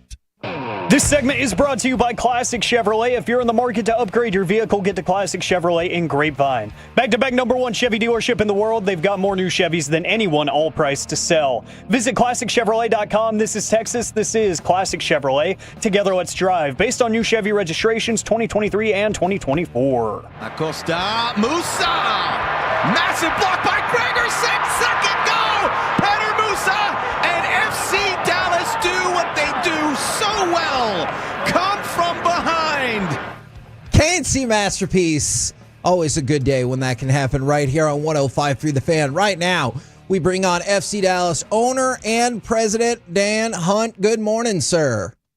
Good morning, guys, and I'm hoping it's not a comeback from behind. I hope we're just ahead this weekend. How about that? Now, that's a fair point, and I think it's going to happen because did you know, I'm sure you did, since we were at your stadium, your team is 1-0-1. Yep. Are you expecting another boost after today's interview? Yeah, look, you guys are good luck. And if we have to come back and do it here at the stadium, we'll do it to keep the streak alive. I like it. Yeah, I'm totally in on something like that. Now, you got Seattle coming up. Is there some tension that's going to be going on with this match? Yeah, look, there's always tension when we play Seattle. It's been a tough rivalry, over the years, and it's just one of those matches you have to look forward to every season. It's one you circle before the season even starts. And look, Jesus Ferreira is going to be back, and sadly, Paul Arriola is not going to be back. He tore his ACL a couple weeks ago, which was really disappointing for him. He's a great guy, but welcoming Jesus back is a big deal, and obviously we want to send him home with a big defeat.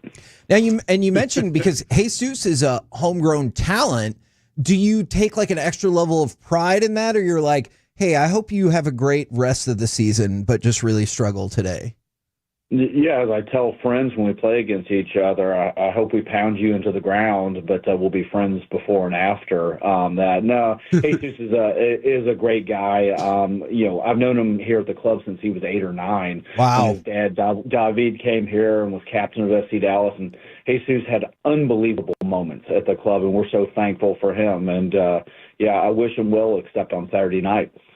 I like that. Now, I wanted to ask you another kind of ownership managerial question. We were all pretty stunned yesterday with when 3 games left in the season, the Nuggets were like, no, we're going to go ahead and let our coach and our general manager go. As somebody who has been in situations where you've had to make that decision or be part of that decision making, are you surprised when you see things like that so late in the regular season? Yeah, I mean, this is a new trend, it looks like, in the NBA. I mean, the Grizzlies did it, which was disappointing to see.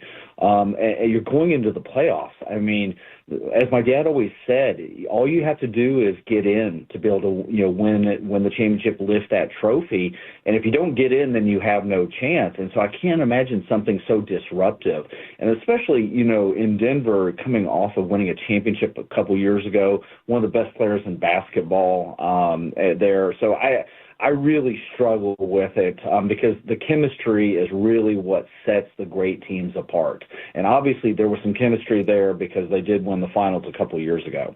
Well, let's add a little bit of that conversation because, as you just said, Jesus Ferreira on Seattle, like we got other guys on other teams. You've experienced moving on from a player before.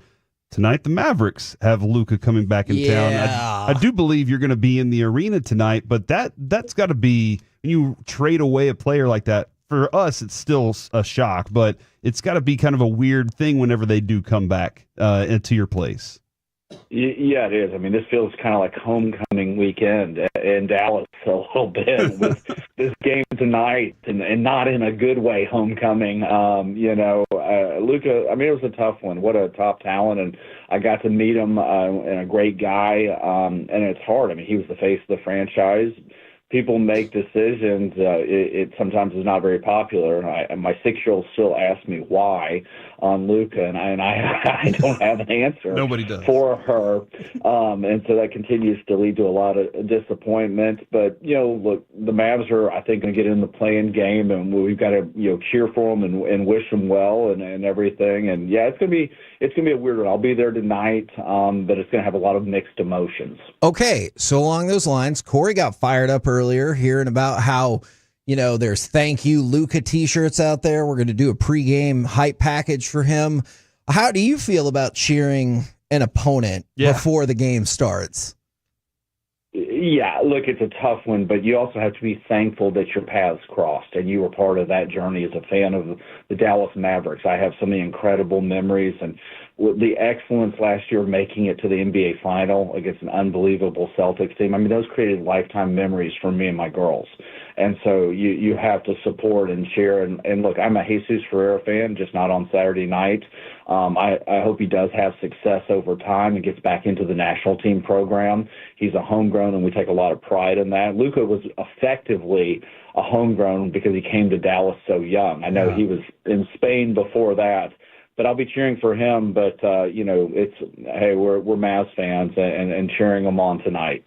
Is there any added importance with a team like Seattle that has gotten off to a very shaky start that you make sure that you, as you said earlier, set the pace and make sure you get the 3 points? Yeah, well, look, we have the bonus of owning their first-round pick this next year. That was all part of the trade, so we want to do everything that we can to ensure that that's one of the higher picks or better picks in the draft. But look, Brian Schmetzer there is an outstanding coach, had a ton of success. They have a good roster, this will be a very difficult opponent.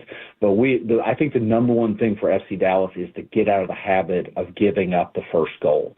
We have put ourselves in literally a hole over the last 2.5 seasons doing that, and it's been hard to climb out of. So I think if we fix that, we solve one of our biggest problems, because then we can dictate the pace of the game.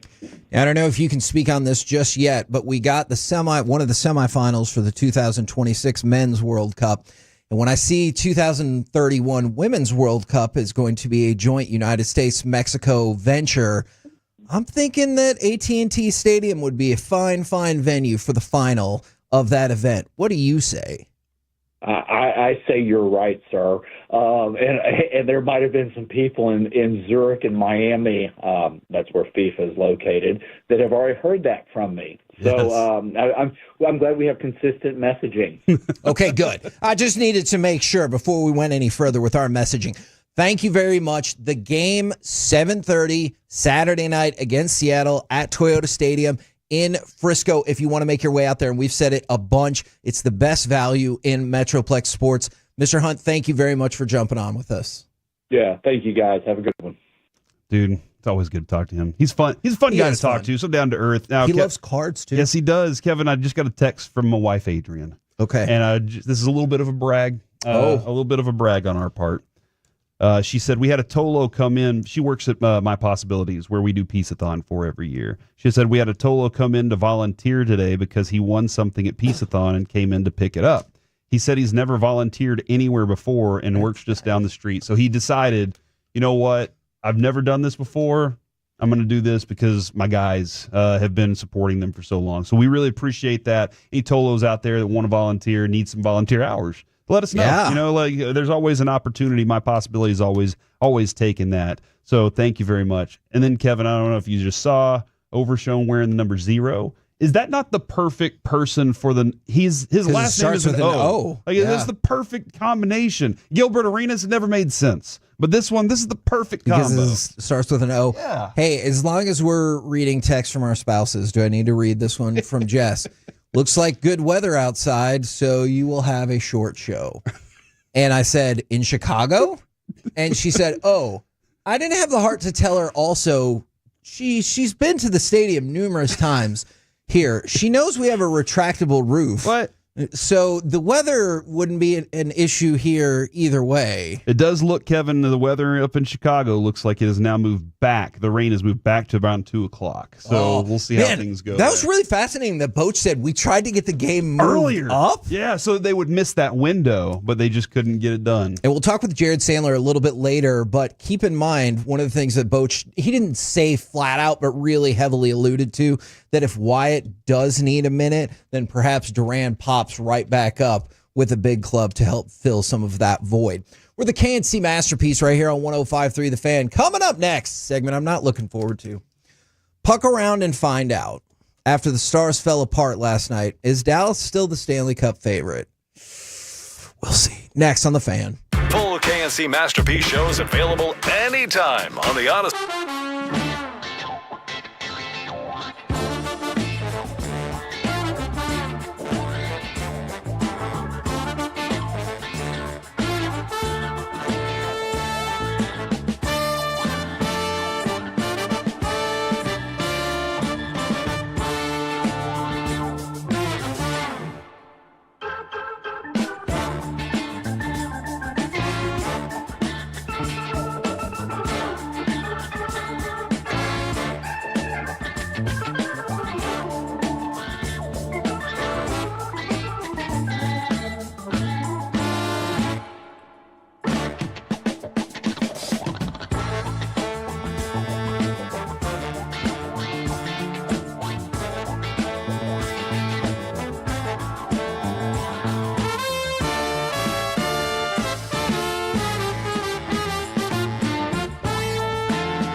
our D&M Leasing Studios. It's the KNC Masterpiece on 105.3 The Fan. KNC Masterpiece right here on 105.3 The Fan. And I mean, I like this text because it's clever, but I also don't like it because it is true and makes me sad.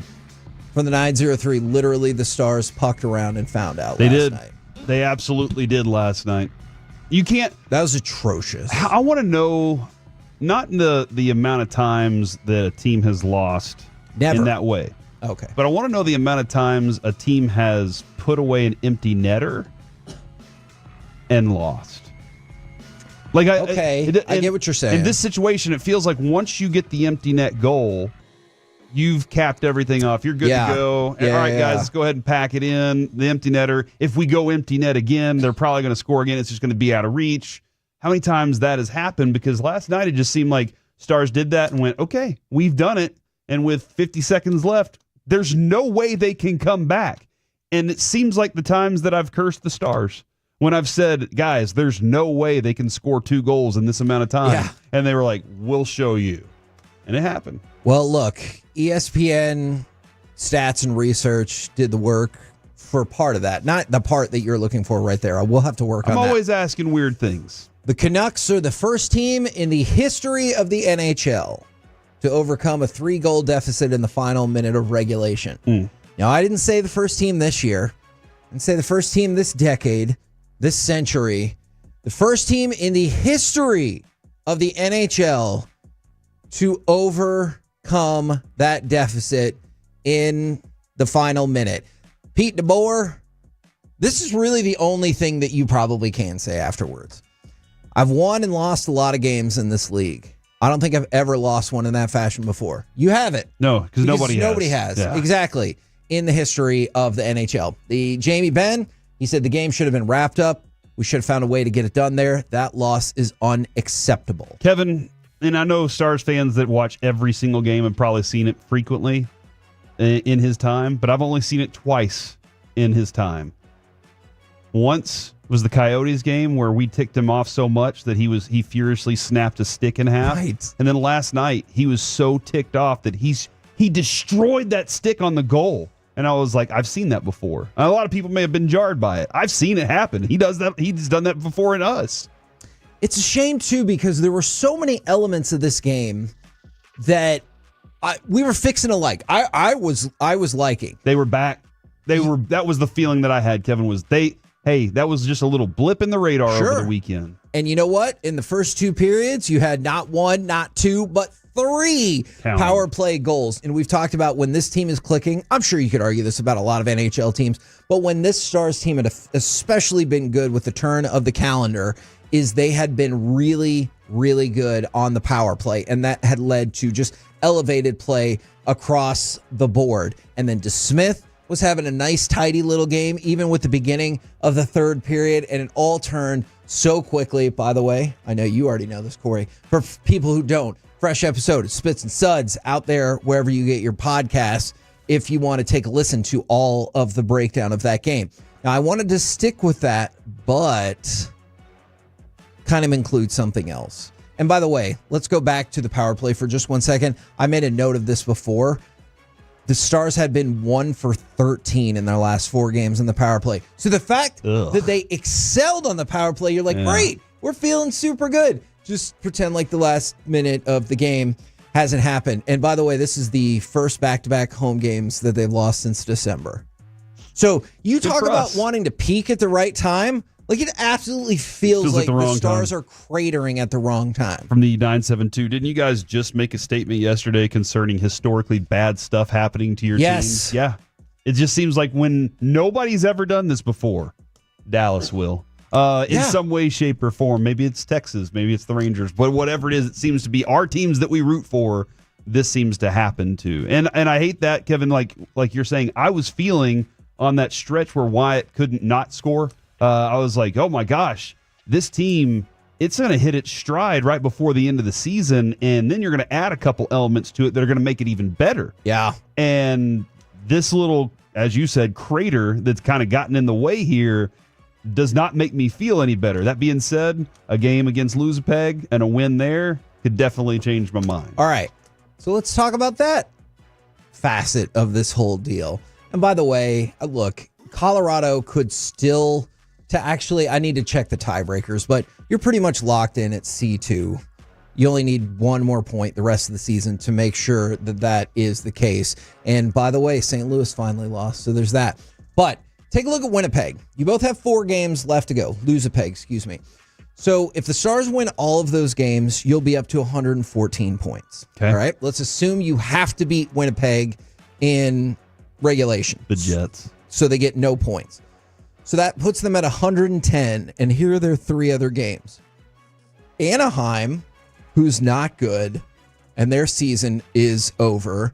Chicago, who they might be the worst team in the league. I know San Jose will be like, the hell they are, but they might be the worst team in the league. And then there's Edmonton, who obviously they're still in the mix, maybe hoping they can make their run up to P2. But that's going to be the game that you really need Edmonton to beat Lose-a-Peg and then still hope that maybe they don't win both of their other games. It feels like what we said going into the weekend, and even what we were discussing with Brian Ray was, hey, they can't just be like, hey, these teams that we're going up against over the next few days, the only one that matters is Winnipeg. Yeah. The rest of these, we can just slide the puck out there and we'll be okay, And that's what it felt like they did. Yeah. It felt like they were just like, it's going to be. And somebody did point out, how often does it happen when you score a hat trick and still lose to another hat trick? Like, they've done it in some spectacular ways. And look, we talked about it in the last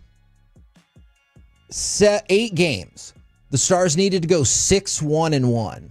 You know what their record is so far, halfway through that? 1-1-2. Okay. So even if they won the next 4 games in regulation, they would not hit, well, I guess just win, period. They would not hit the number that we set forth as probably necessary to win the division. So that's not to say it's a lost cause, because mathematically it could still happen, but holy cow, it is going to be difficult. And you absolutely positively have to take 8 points in your last 4 games. I like this from the 214, though. Maybe this is the Stars Seattle moment with the Rangers in 23. Remember where they had to fly over Texas on their way to Tampa, and they were just like, we saw our stadium. We could have been playing there, but we lost. So now we have to go on the road for all these World Series games. Not that the Stars are going to do it, but maybe it is the one thing that triggers into them, like, hey, playoffs start, and it's time for us to get serious about that. And I mean, it depends on what kind of players you have and who's motivated by what. I have a feeling Jamie Benn would be motivated by this, and probably Tyler Seguin, who's on his way back as well, is you just stand in front of the team in the locker room and you go like, hey guys, we set out this season to make history.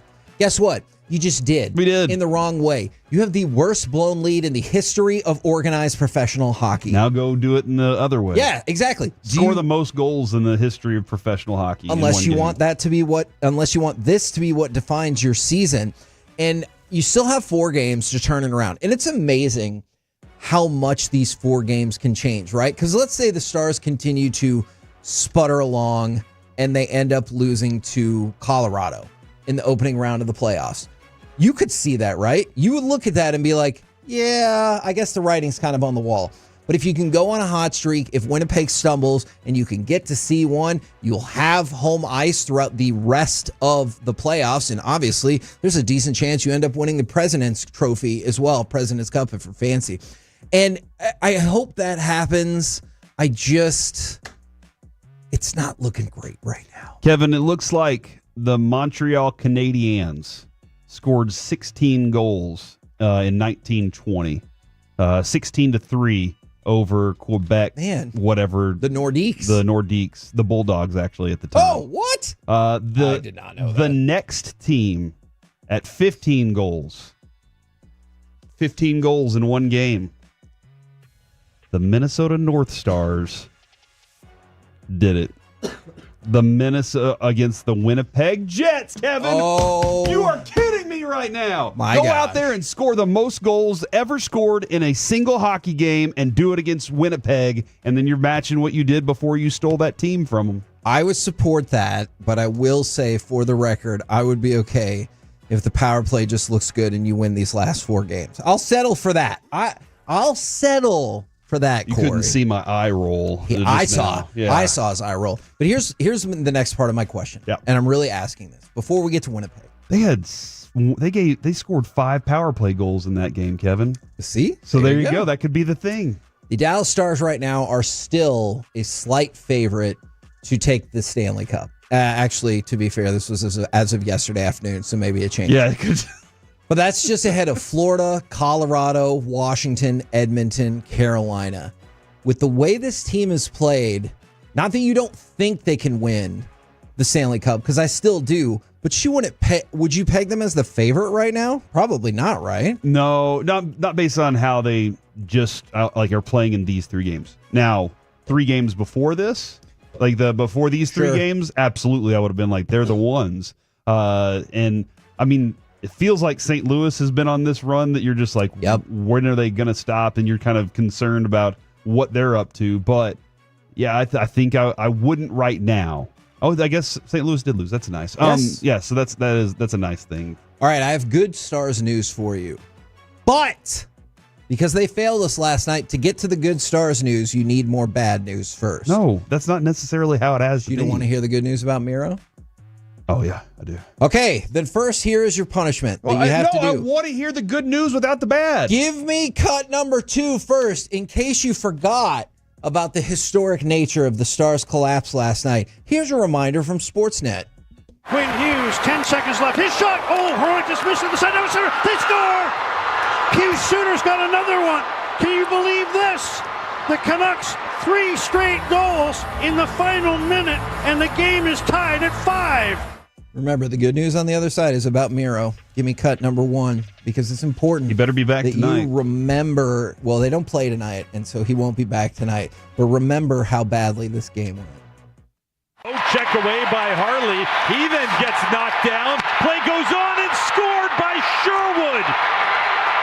After Harley was taken down behind the net, Kiefer Sherwood completes one of the most improbable comebacks you'll ever see. You going to remember this? I don't know. I mean, it's never happened in the history of hockey. So, yeah, I feel like I will. Okay. You needed to take your medicine. No, I didn't. Well, I need the Stars to hear this. You're just being a sadist right now. Oh, hurtful. Putting us through this. But I do have good news. Stars GM Jim Nill is adamant that the team hasn't ruled out Miro Heiskanen for the first round. Now, do you think I don't know if that information? Do you think I kind of screwed you with that good news? You know what? You might have a point. My good news that I have for you. Look, what other good news am I going to have? You just had the worst collapse in the history of the NHL. Luka's coming back to play against you tonight, but with not the on your team either. The Rangers got destroyed last night, and they lost because of self-inflicted errors in the 8th inning. That's what I got for you. And the Cowboys. Hey, DeMarvion Overshone's going to be number 0 for how many games? That's this actually year? fun, positive. How many news. games are you going to see number 0 out in the field? Exactly. So. My point is this. The weather's beautiful, and Kevin's just sitting here raining on all of us. Miro might be back for the first round of the playoffs. That's the best Stars news I can tell you today. That's how bad the loss was. I hope he is. I hope he's healthy. He did say, you said maybe not the opener, but he will be there. They're expecting. They're hopeful. They're adamant. That they're hopeful. No, they're adamant that he's not out for sure. I want to clarify. They're not adamant he'll be back. Okay. Alan. They're adamant that he's not out for sure. There's a whole bunch of word salad, if you ask me. That's the best I've got for tasty. you after that loss. I've never even liked salad. We're the KNC masterpiece. Right here on 105.3 The Fan. Coming up next, I guess, it's time for Gridiron Gravy. Are these still the Cowboys' biggest draft needs? Next on The Fan. Stars fans, we have the top hockey podcast in DFW.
Evaluation and planning to setting up, maintaining, and taking down the equipment when the project is complete. The Texas Authority in Barricade Rental. BuyersBarricades.com. This segment of the KNC Masterpiece is brought to you by Cars for Kids. Donate today at carsforkids.org and by the personal injury lawyers Frankel and Frankel. If you've been injured in a car or truck wreck, call Frankel first, 214 or 817-333-3333. With Frankel and Frankel, there's never an out-of-pocket cost. They only get paid when you win. Frankel and Frankel, the go-to car and truck wreck attorneys in Dallas. JMU blitzing.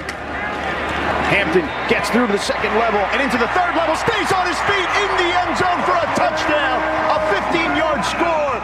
KNC Masterpiece right here on 105 through the Fan. Right now, it's time to go around the entire NFL and dip into some gridiron gravy. Nope. Yeah, we're going to start with... I know we played that cut of Hampton right there. I've seen some fun over-unders for picks in this draft. Do you think... I'm going to change it to before or after. Omarion Hampton goes pick number 20. There are some things that need to happen. Yes. Like Genty going at 6. And Tet going earlier than that. And then Hampton could land at 12.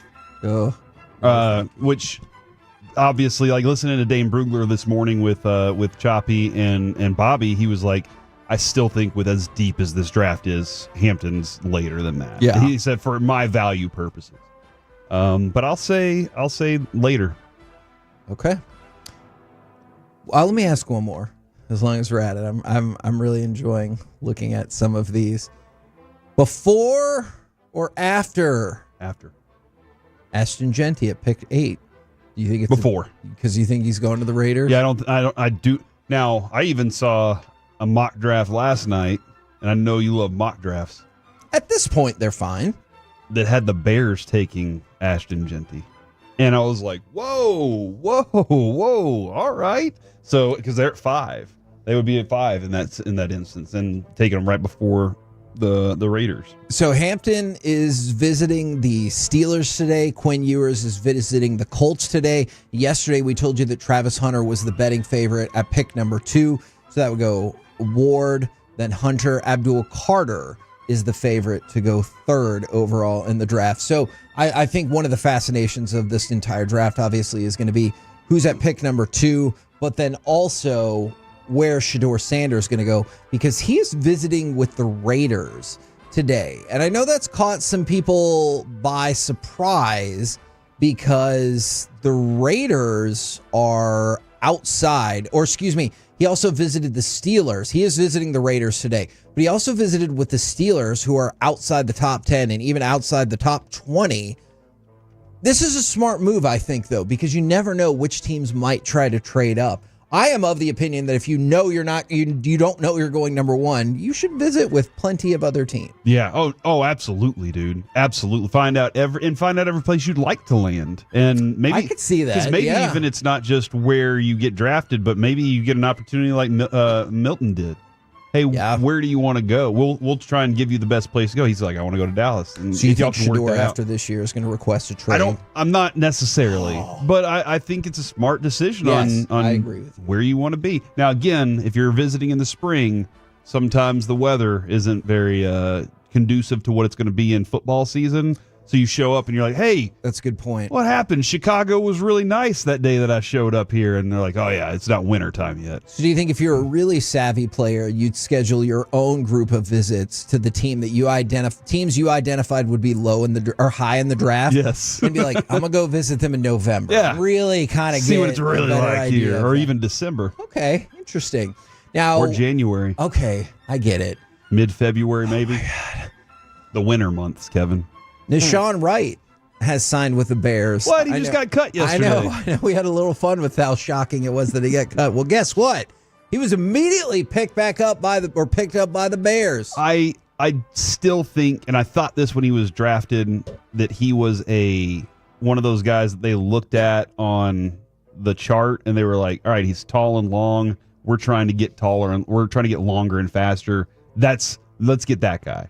And we'll try and develop him into something, and it just never worked out. I always felt, though, he was a guy they just kind of pinpointed as, he's the tallest and longest cornerback that we have available right now. Let's take him. How much salary cap space do you think the Cowboys have right now? Was it $20 million?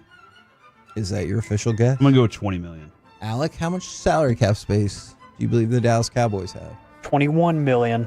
Spotrac right now is reporting it at $38.5 million, which is the sixth most in the NFL. So I know this is not overreaction to reality, and I know the answer that we're going to get all season long is, you can roll that over into next year's cap. Or you could pay Micah with it right now. But actually, that will cost you less of your salary cap. Believe it or not. If you pay Micah now? If you pay Micah right now, your salary cap available space will go up. That's the wacky nature of the fixed salary. So I know, weird. it's weird, but that's why every time, and look, you can't challenge every single thing a guest says, or else maybe they'll never come on again. So we've challenged enough, and I just am like, that's not how the salary cap works. We got to have money to pay Micah. Okay, look. Your cap hit on Micah now, what is it, like 20 million, maybe 22? I forgot what the extension number is, or excuse me, what the extra year is on that. But whatever you give him for a long-term deal, it's going to have a cap hit next year of less than that. So your salary cap space would go up if you signed Micah Parsons, which again, I know seems really counterintuitive, but doesn't make sense. I still just don't understand. They're sitting here with the sixth most cap space in the league. And I know your draft picks, let's not pretend like the Cowboys have the top pick in every round. It just seems bizarre to me that they flipped the switches on some of these contracts, including Dak's, when they didn't really do a whole lot with it. Yeah. No, we have the plate. We have the space, just in case. And that's the thing that is, it's mind-boggling to me, is they're going to be like, hey, we have the opportunity to carry all of this space over to next year. And kind of my response to that is like, hey, all of the space that you're carrying over is just what you saved from Dak Prescott. Think about it. His cap hit was going to be $89 million for this season. You know how much it is now? $50.5 million. So let's do some quick math right there. Well, you know what? That sounds like about $38.5 million. So all the cap space the Cowboys have right now could be boiled down to, I flipped a switch on a Dak contract. You know what, though, Kevin? To spend that money, I mean, obviously, again, I can roll that money over next year and have more money next year. I can do that. But to pay Micah, and I need that money to pay Micah, and I understand this. But was there even a star player out there to be signed this year, that I could spend this money on? I don't think there was a player the caliber of the Cowboys wanted that was even close to being available, and let alone like a potential trade that would have to that they could maybe pull off. They could use that cap space. All right, for. You know what? I will take that conceit and I will argue against it. Let me ask you this, because this is what NFL.com said, that the Cowboys' biggest needs are wide receiver, running back, cornerback, linebacker, and defensive line. Do you think those are all like reasonable places? Yeah. I'm not saying you need to get a star player at all of those positions. Then you can use that money to fill in starters there. Do me a favor real quick. Say that again. Say the positions. Wide receiver, running back, cornerback, linebacker, defensive line. That's 5. I have like 7 draft picks this year. If I nail all those draft picks, then I don't have any needs at any of those positions, and I got the money left over. In your face. When in the history of any team's draft, not the Dallas Cowboys, any team's draft, have they nailed all of their picks and they're like, we're set? You know what? It's time for Will to show. I bet somebody's going to text in and they'll be like, what about Broadus' Eagles draft? Fair point. So that's really good, it's probably happened before, but my point is, sure, you could do that, or you could have taken some of that money and said, hey, here's 2 starters that we really like who aren't superstars, but can fill the gap at linebacker, defensive line, wherever the hell you wanted to go. I do wonder what moves they'll make after the draft when they're like, oh, we didn't get the things and we're still light there. They'll do that for sure. And then they'll be like, okay, look at all this money we have left over. Do you then say, okay, now let's go talk to Micah and get this thing done? Or Micah's like, you know what? I'm ready to wait, guys, because I'm going to get more later. So we'll just wait on that. Yeah. But and what I'm doing, Kevin, I hope you're understanding. I hope the listeners understanding. What I'm saying is is to try and show you how ridiculous some of the thoughts Yes. can be on what they're trying to accomplish. Yes, I'm with you. Now, Corey, you brought this up earlier in the show, but I've seen a couple people text in about it.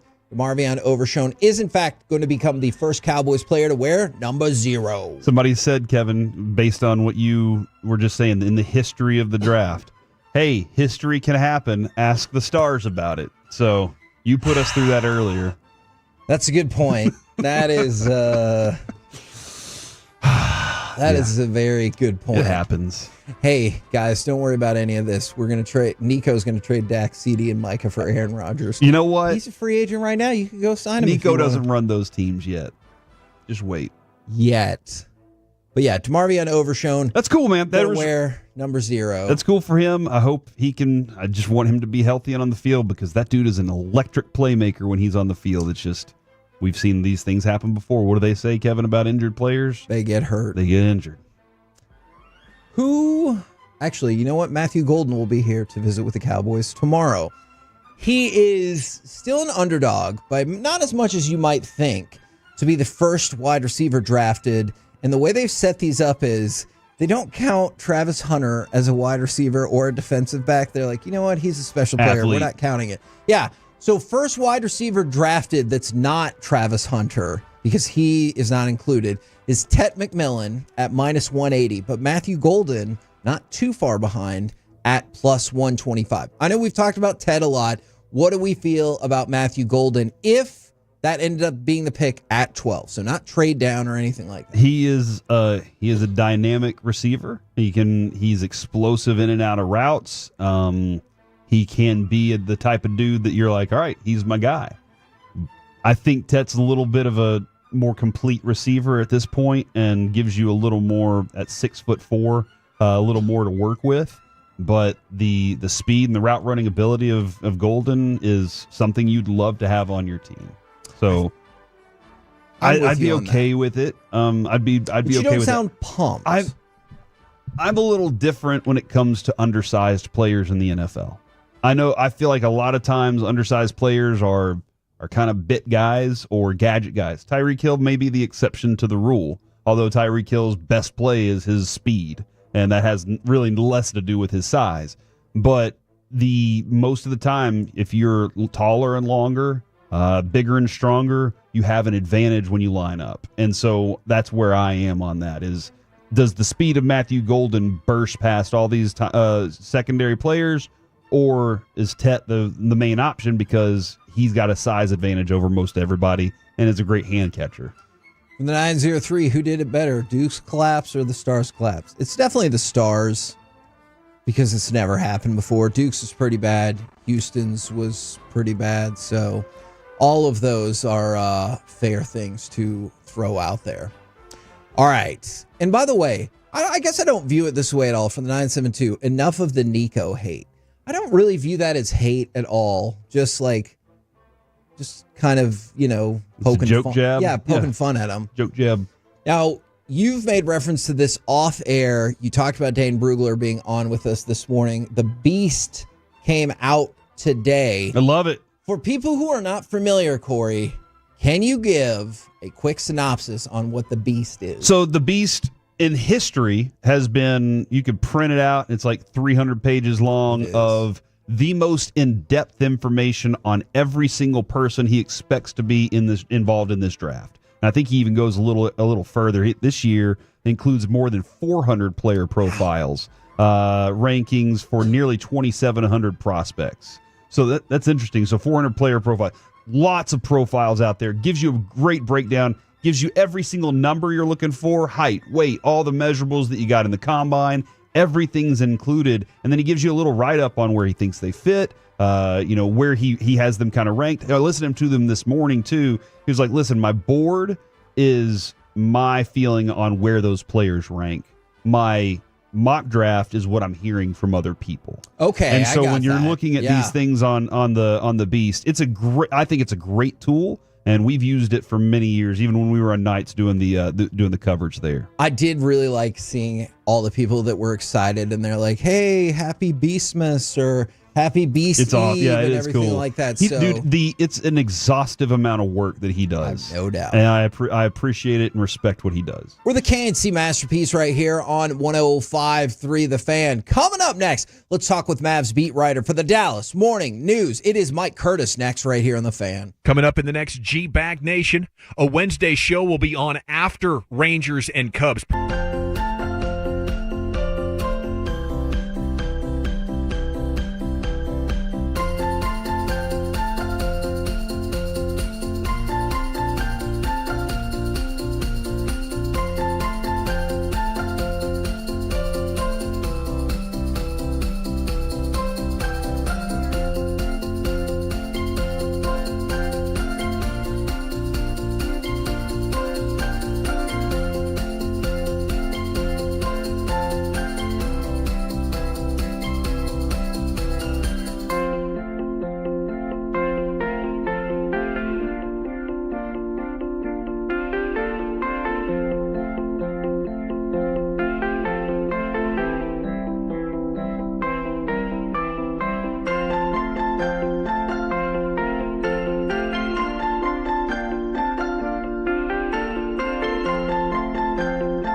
Draft on Thursday, April 24th is proudly presented by Pluckers with 9 delicious DFW locations and Rhino Shield. This segment is brought to you by Classic Chevrolet. If you're in the market to upgrade your vehicle, get to Classic Chevrolet in Grapevine. Back-to-back #1 Chevy dealership in the world. They've got more new Chevys than anyone, all priced to sell. Visit ClassicChevrolet.com. This is Texas. This is Classic Chevrolet. Together, let's drive. Based on new Chevy registrations 2023 and 2024.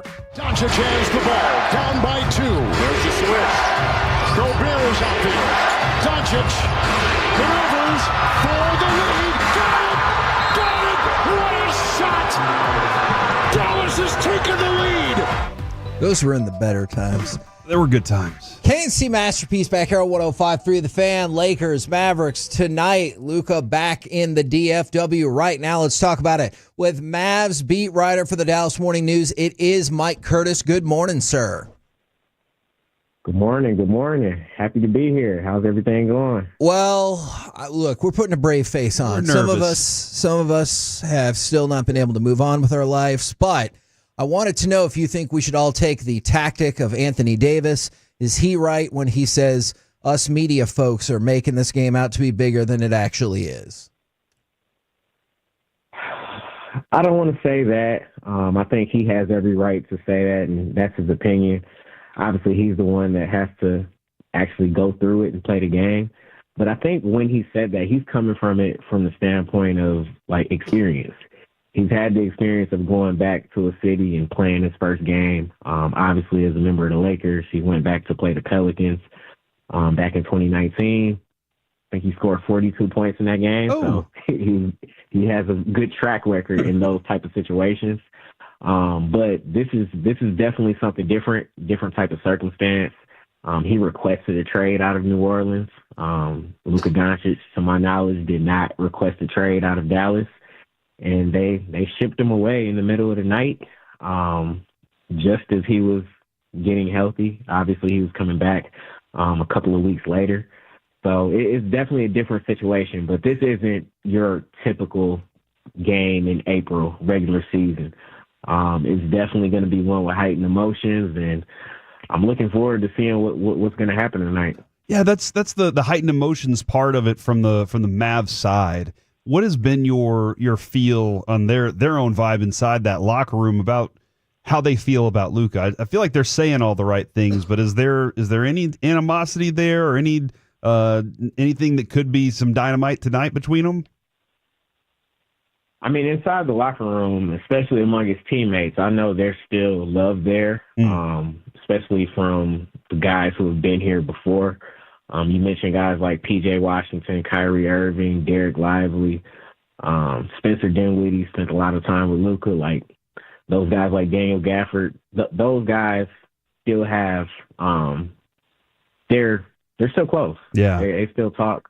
As far as where the relationship lies with ownership and the front office, I think that's a different subject, and there's been a ton of reporting out there to kind of support that. So I think what you're getting from the interviews and everything that's being reported out there, that's truly what you'll see.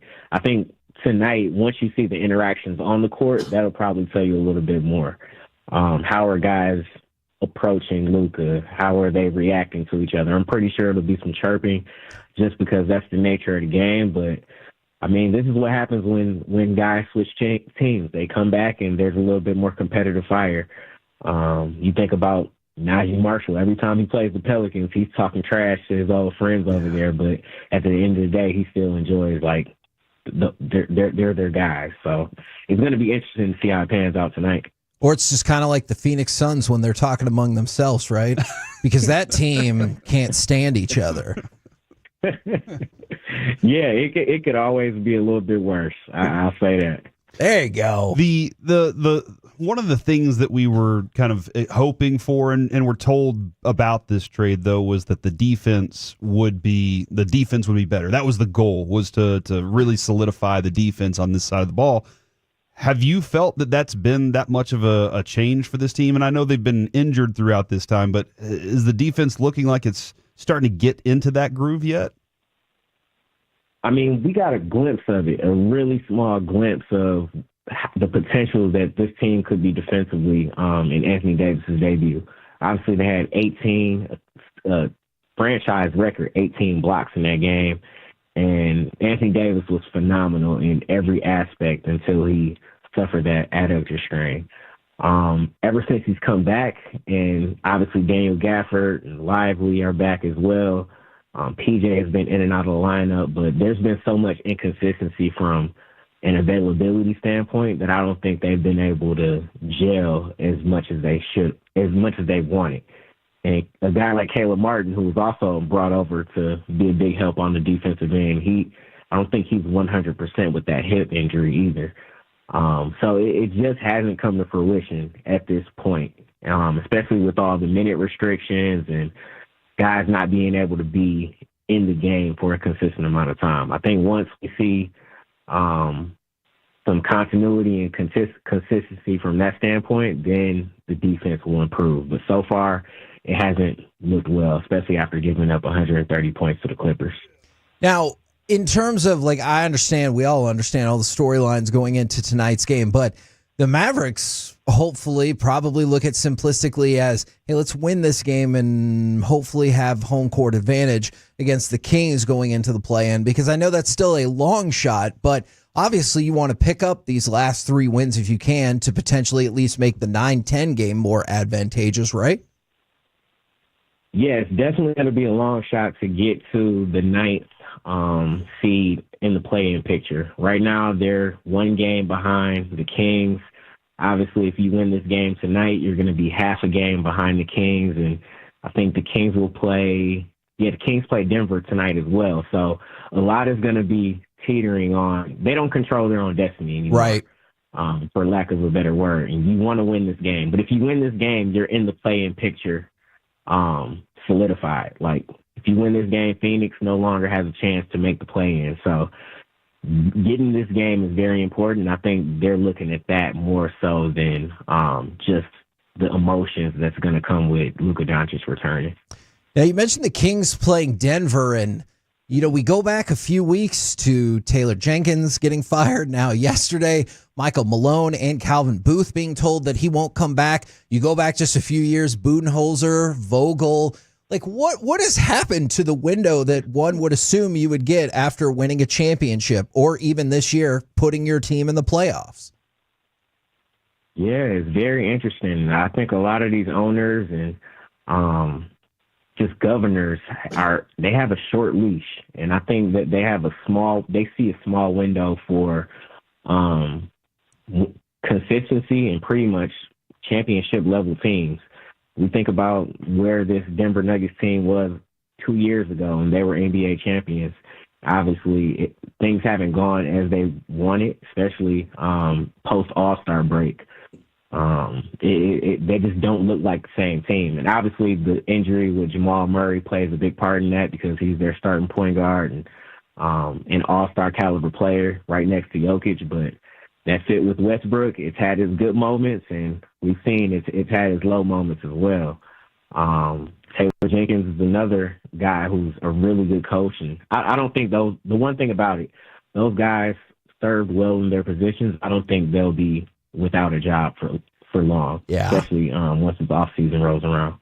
Mavs beat writer Mike Curtis from the Morning News joining us here on the KNC Masterpiece on 105.3 The Fan. I feel like Jason Kidd's always kind of been throw a lot of different looks at him, but what would you anticipate the main person kind of trying to stop Luka would be tonight? Who do you see lining up against him tonight? Yeah, that's a pretty good question. Yeah. I think it's going to be very interesting to see how Jason Kidd decides to defend Dončić. Obviously, in the first game back in February, we saw a lot of P.J. Washington on Luka. Now that Anthony Davis is available for this game, I anticipate Anthony will be a primary matchup guarding Luka. I think they'll actually take turns, but we all know once Luka loves to get a big switched out on him right back there behind the three-point line. So if he gets AD on him, that'll be a difficult matchup, obviously, but if he gets Lively or Gafford out there on that island, I'm just thinking of how he did Rudy Gobert in the playoffs. Yeah. And even earlier this season. So that's going to be interesting. I'm going to keep my eyes on those type of matchups. But I think it's got to be a team effort. You got to send multiple bodies at them. You got to send different coverages at them. I wouldn't be surprised if I see some zone every now and then. But it's going to be about limiting Luka as much as possible, especially early on. Because if Luka gets hot in the first quarter, we've seen what he's capable of after that. I know it's been tough to find a lot of positive storylines with the Mavericks this season, but I have to admit the story and the saga of Brandon Williams has been pretty cool, seeing him go from two-way player and now he's going to get the standard 2-year NBA deal. What has he meant to this team? I know not necessarily always filling up the box scores, but being there. Yeah, this is a guy who was on this team last year. He wasn't able to compete in the playoffs last year just because he was on a two-way contract, but he's been here. He's been a staple, at least for the last couple of seasons. And just the fact that he's been able to flourish in times when Dallas has been severely injured, especially in that point guard role.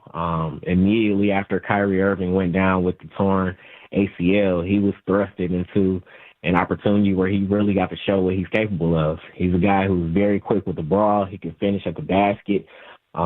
He has a three-point shot, shooting 37% from beyond the arc this year, and he's made really good decisions when he has the ball in those moments.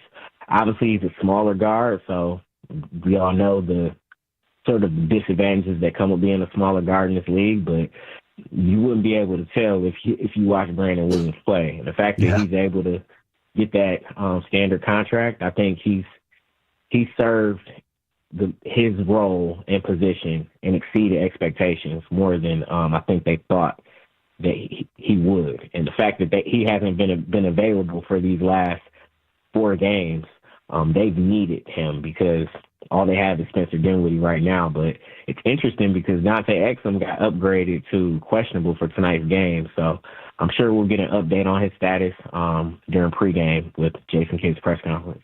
Man, thank you very much for the time. We're all pumped for the game tonight. We would love to talk to you again soon.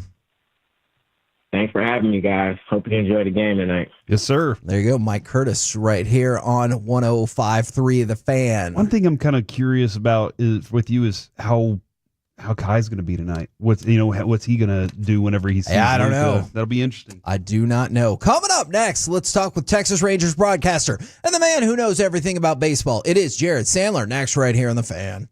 Commercial-free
5-3 The Fan. We're going to talk with Jared Sandler in about 5 minutes as we get geared up for this Rangers-Cubs game that looks like it's going to happen today. But I wanted to throw out some baseball updates for you. Did you see that this morning the Cubs put Justin Steele on the 15-day injured list with left elbow tendonitis? Last time we saw him, just a couple days ago, absolutely shut down the Rangers, giving up 3 hits, no runs over 7 innings. So we don't have to worry about him in the future? I mean, look, if you only see him again in the World Series, that would be great. I would be fine with that. Left elbow tendonitis this early in the season stinks. It really is true. And then, by the way, another pitcher who I guess had a tough go, especially by their standards, Paul Skeens. Yesterday, he gave up a career-high 5 earned runs. What is wrong? It's just something must seriously be going on between him. I think I think it's the Cardinals. Because pitching. the Cardinals were the only team to beat Skeens twice last year. And now they're the team that got 5 runs off of him this year. I don't know if they're just like, nah, we're fine. We got this guy. We can figured hit it out. fastballs off this guy. I did not think we were going to have an opportunity for this, but here we are. I'm going to tell you a story about the saddest college baseball doubleheader that's ever existed. Okay. Are you prepared? You seem skeptical that I can bring you this information. Well, Kevin, last week I did throw out a college baseball series that one team outscored the other 94-4 over that weekend. Okay. So that was pretty sad. Dare I say, this is sadder. Okay. Yesterday, give it a try. We got a doubleheader between Yeshiva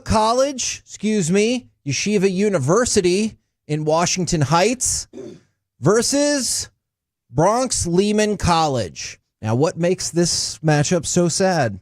Yes. The two teams came in with a robust combined losing streak of 141 games. That is miserable. Lehman College was on a 42-game losing streak going back to 2023. Yeshiva University was on a 99-game losing streak dating back to 2022. So somebody had to lose this game. And there were 2 of them. So somebody had to lose twice. Now, Lehman was 17-0 against Yeshiva. They upped that record to 18-0 after they took the first game 7-6, which of course meant that Yeshiva's University had now had 100 straight losses. But they win in the second game of the doubleheader. In the second game of the doubleheader, they won 9-5, thus breaking their losing streak of 100 games, defeating Lehman for the first time ever, and getting their first victory in a baseball game in 3 years. That's congratulations to them. They faced nice. The other worst team in college baseball and were able to lose to them, but also defeat them. That's nice. Okay, you're not going to like the next thing I say. Which would you rather have lost 100 straight games like that, or given up 3 goals in the final 53 seconds and eventually lose the hockey game? Lost 100 straight games, Kevin, I guess is the thing, because I don't ever want to see what happened to the Stars happen to them again. Okay, I just wanted to check with you on that. All right, let's stick with baseball. I got a couple more notes for you. Jackson Merrill, about a week after getting his giant extension, he is also on the injured list. Remember, he got the 9-year, $135 million contract extension. He is on the injured list with a right hamstring strain.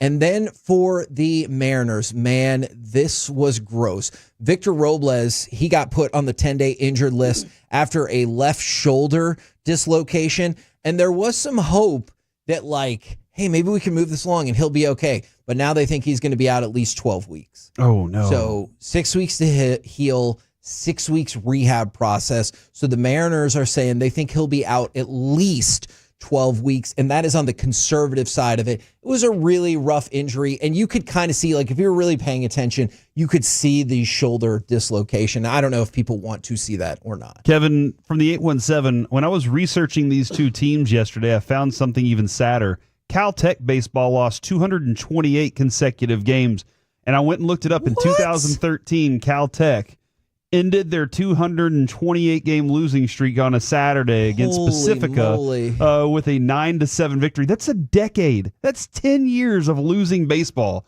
that Caltech was going through. No wins. 128 games. At what point does the dean or the athletic director just kind of look at the coach and go, you know what, guys, we're shutting this program down for the next 10 years. By the time you got to 200, I'm done.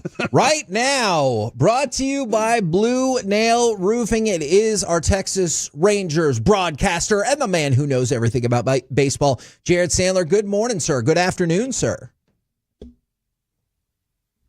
Oh, no. Oh, no. Jared hung up on us. Yeah. He didn't like because I said good morning. And he was like, it's afternoon. I don't appreciate. Well, and also, they're in Chicago. Is it the same time up there? It's an hour. Okay. No, it's the same. Yeah, so maybe he's just upset about that. Okay, well, I apologize for getting that incorrect. He's not a huge fan of your approach to the way you treated us Stars fans earlier this morning. Well, look, what about the way the Stars treated Stars fans yesterday? That's valid, but they at least left us alone after they did that. Okay. You kept going after it just a little bit. I guess there's that. Yeah. All right. In the meantime, Rangers, Cubs today, right after our show finishes on 105.3 The Fan. This time, good afternoon, Jared Sandler. Guys, I'm sorry. I don't know what happened. Maybe it's the rain that is currently moistening the field here at Wrigley. Is that like moistening it more than you would typically whenever they're watering the infield down? Yeah, I think it's just like a little extra moist and okay. Yeah, and then they'll make a determination if it can't be too watery, otherwise it's not fit for play. But as of right now, I think the plan is to get this game going on time. But it also wasn't supposed to start raining until 3, and we're a little ahead of schedule. Yeah, and I do think that there is going to be an area where there is some warm air penetration, and everything's going to be okay in between when the expected start time is and around 3 o'clock. Do you think people become weather experts in these moments where you're like, I've never heard you talk about the weather before. Now you're telling me all these things. Mm-hmm. Yeah, no, Matt Hicks and Eric Nadell both have these weather apps, and they swear by them. I don't know if I've told you guys the story, but quickly, when I was in Montana doing my first ever minor league season, you play like 70 games in 74 days, and so any opportunity to kind of catch your breath, you take. And we were in the middle of some ridiculous stretch without an off day, and it was 100% chance of rain from like 2 in the afternoon until, like 3 days later. Like it was like guaranteed, right? Like lock of the century. We're not playing. Went to go have lunch at a Mexican restaurant. Guys with me convinced me we weren't playing. Had about 4 or 5 margaritas. Oh, desperately needed the off day, and to unplug and step out of the restaurant, and they're blue skies, and we played, and I legitimately don't remember every part of that broadcast. Not a moment I'm proud of, but ever since then, in all honesty, I just forecast to me go in one ear and out the other. I assume it's going to be perfectly sunny and we're playing, because more often than not that's the case, but I'm not sure what's going to play out here today. Now, obviously, we're going to try to find tape of that. In the meantime, we're pleased with the way the Rangers are stealing bases, but the flip side, the Rangers are just about as easy as it comes to steal bases off of. What do you think is the problem there? Well, let's just start with the catchers, and then we'll go to the pitchers. Kyle Higashioka's got a lot of strengths as a catcher, but he doesn't have a cannon of an arm. And so that's never been a huge strength of his. Now, Jonah Heim does have a really good arm, and that has been a strength of his. But the reality is, it doesn't matter what their arm strength is, because the pitchers just haven't been helping them out. Now, catcher Corbin did a better job yesterday as a lefty, a veteran, someone who, is a lot more adept at that sort of thing. I imagine, that'll be a nice breath of fresh air from that standpoint. But, I thought Bruce Bochy had an interesting take that the younger pitchers aren't as skilled in the art of varying their times to the plate and doing the little things, not just picking over, but doing the little things to, catch runners flat-footed or prevent them from getting into a rhythm, because there's so much on the pitch clock or the pitch comm.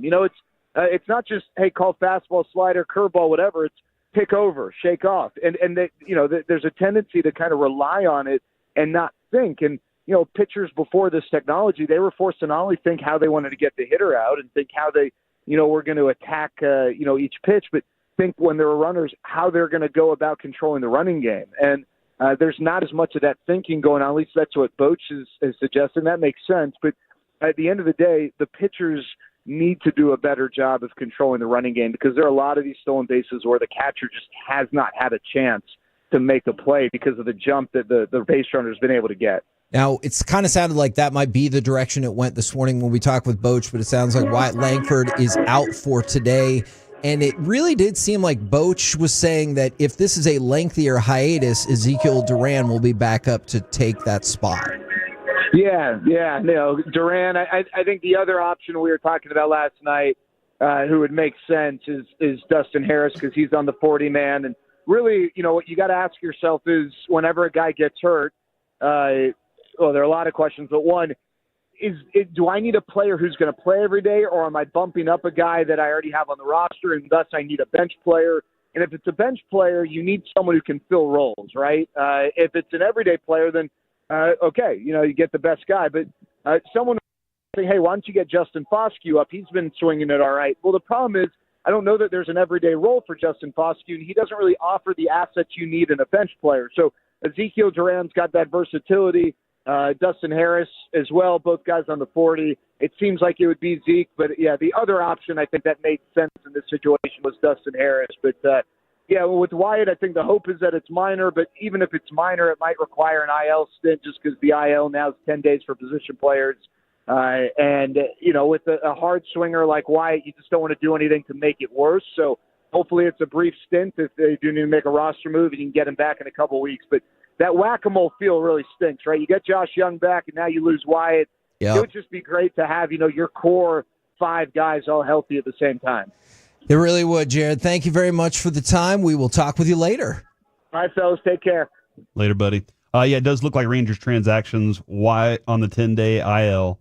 Dustin Harris recalled from Round Rock. Duran recalled from Round Rock, and Ornelas optioned to Round Rock. Wow. So that was the moves that just happened so there. fast. Yeah, and they kind of have to happen that fast, too. We're the KNC Masterpiece right here on 105 through the Fan. Coming up next, let's get your predictions for Mavs tonight and Rangers imminently. Also, what the hell was this Tigers person doing? Who knows? All of it next on the Fan. Jeff Cox, president of Berkey's Plumbing.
performance. Game Day Men's Health delivers real results. Get tested and start treatment same day. Book your free testosterone test now at GameDayDallas.com.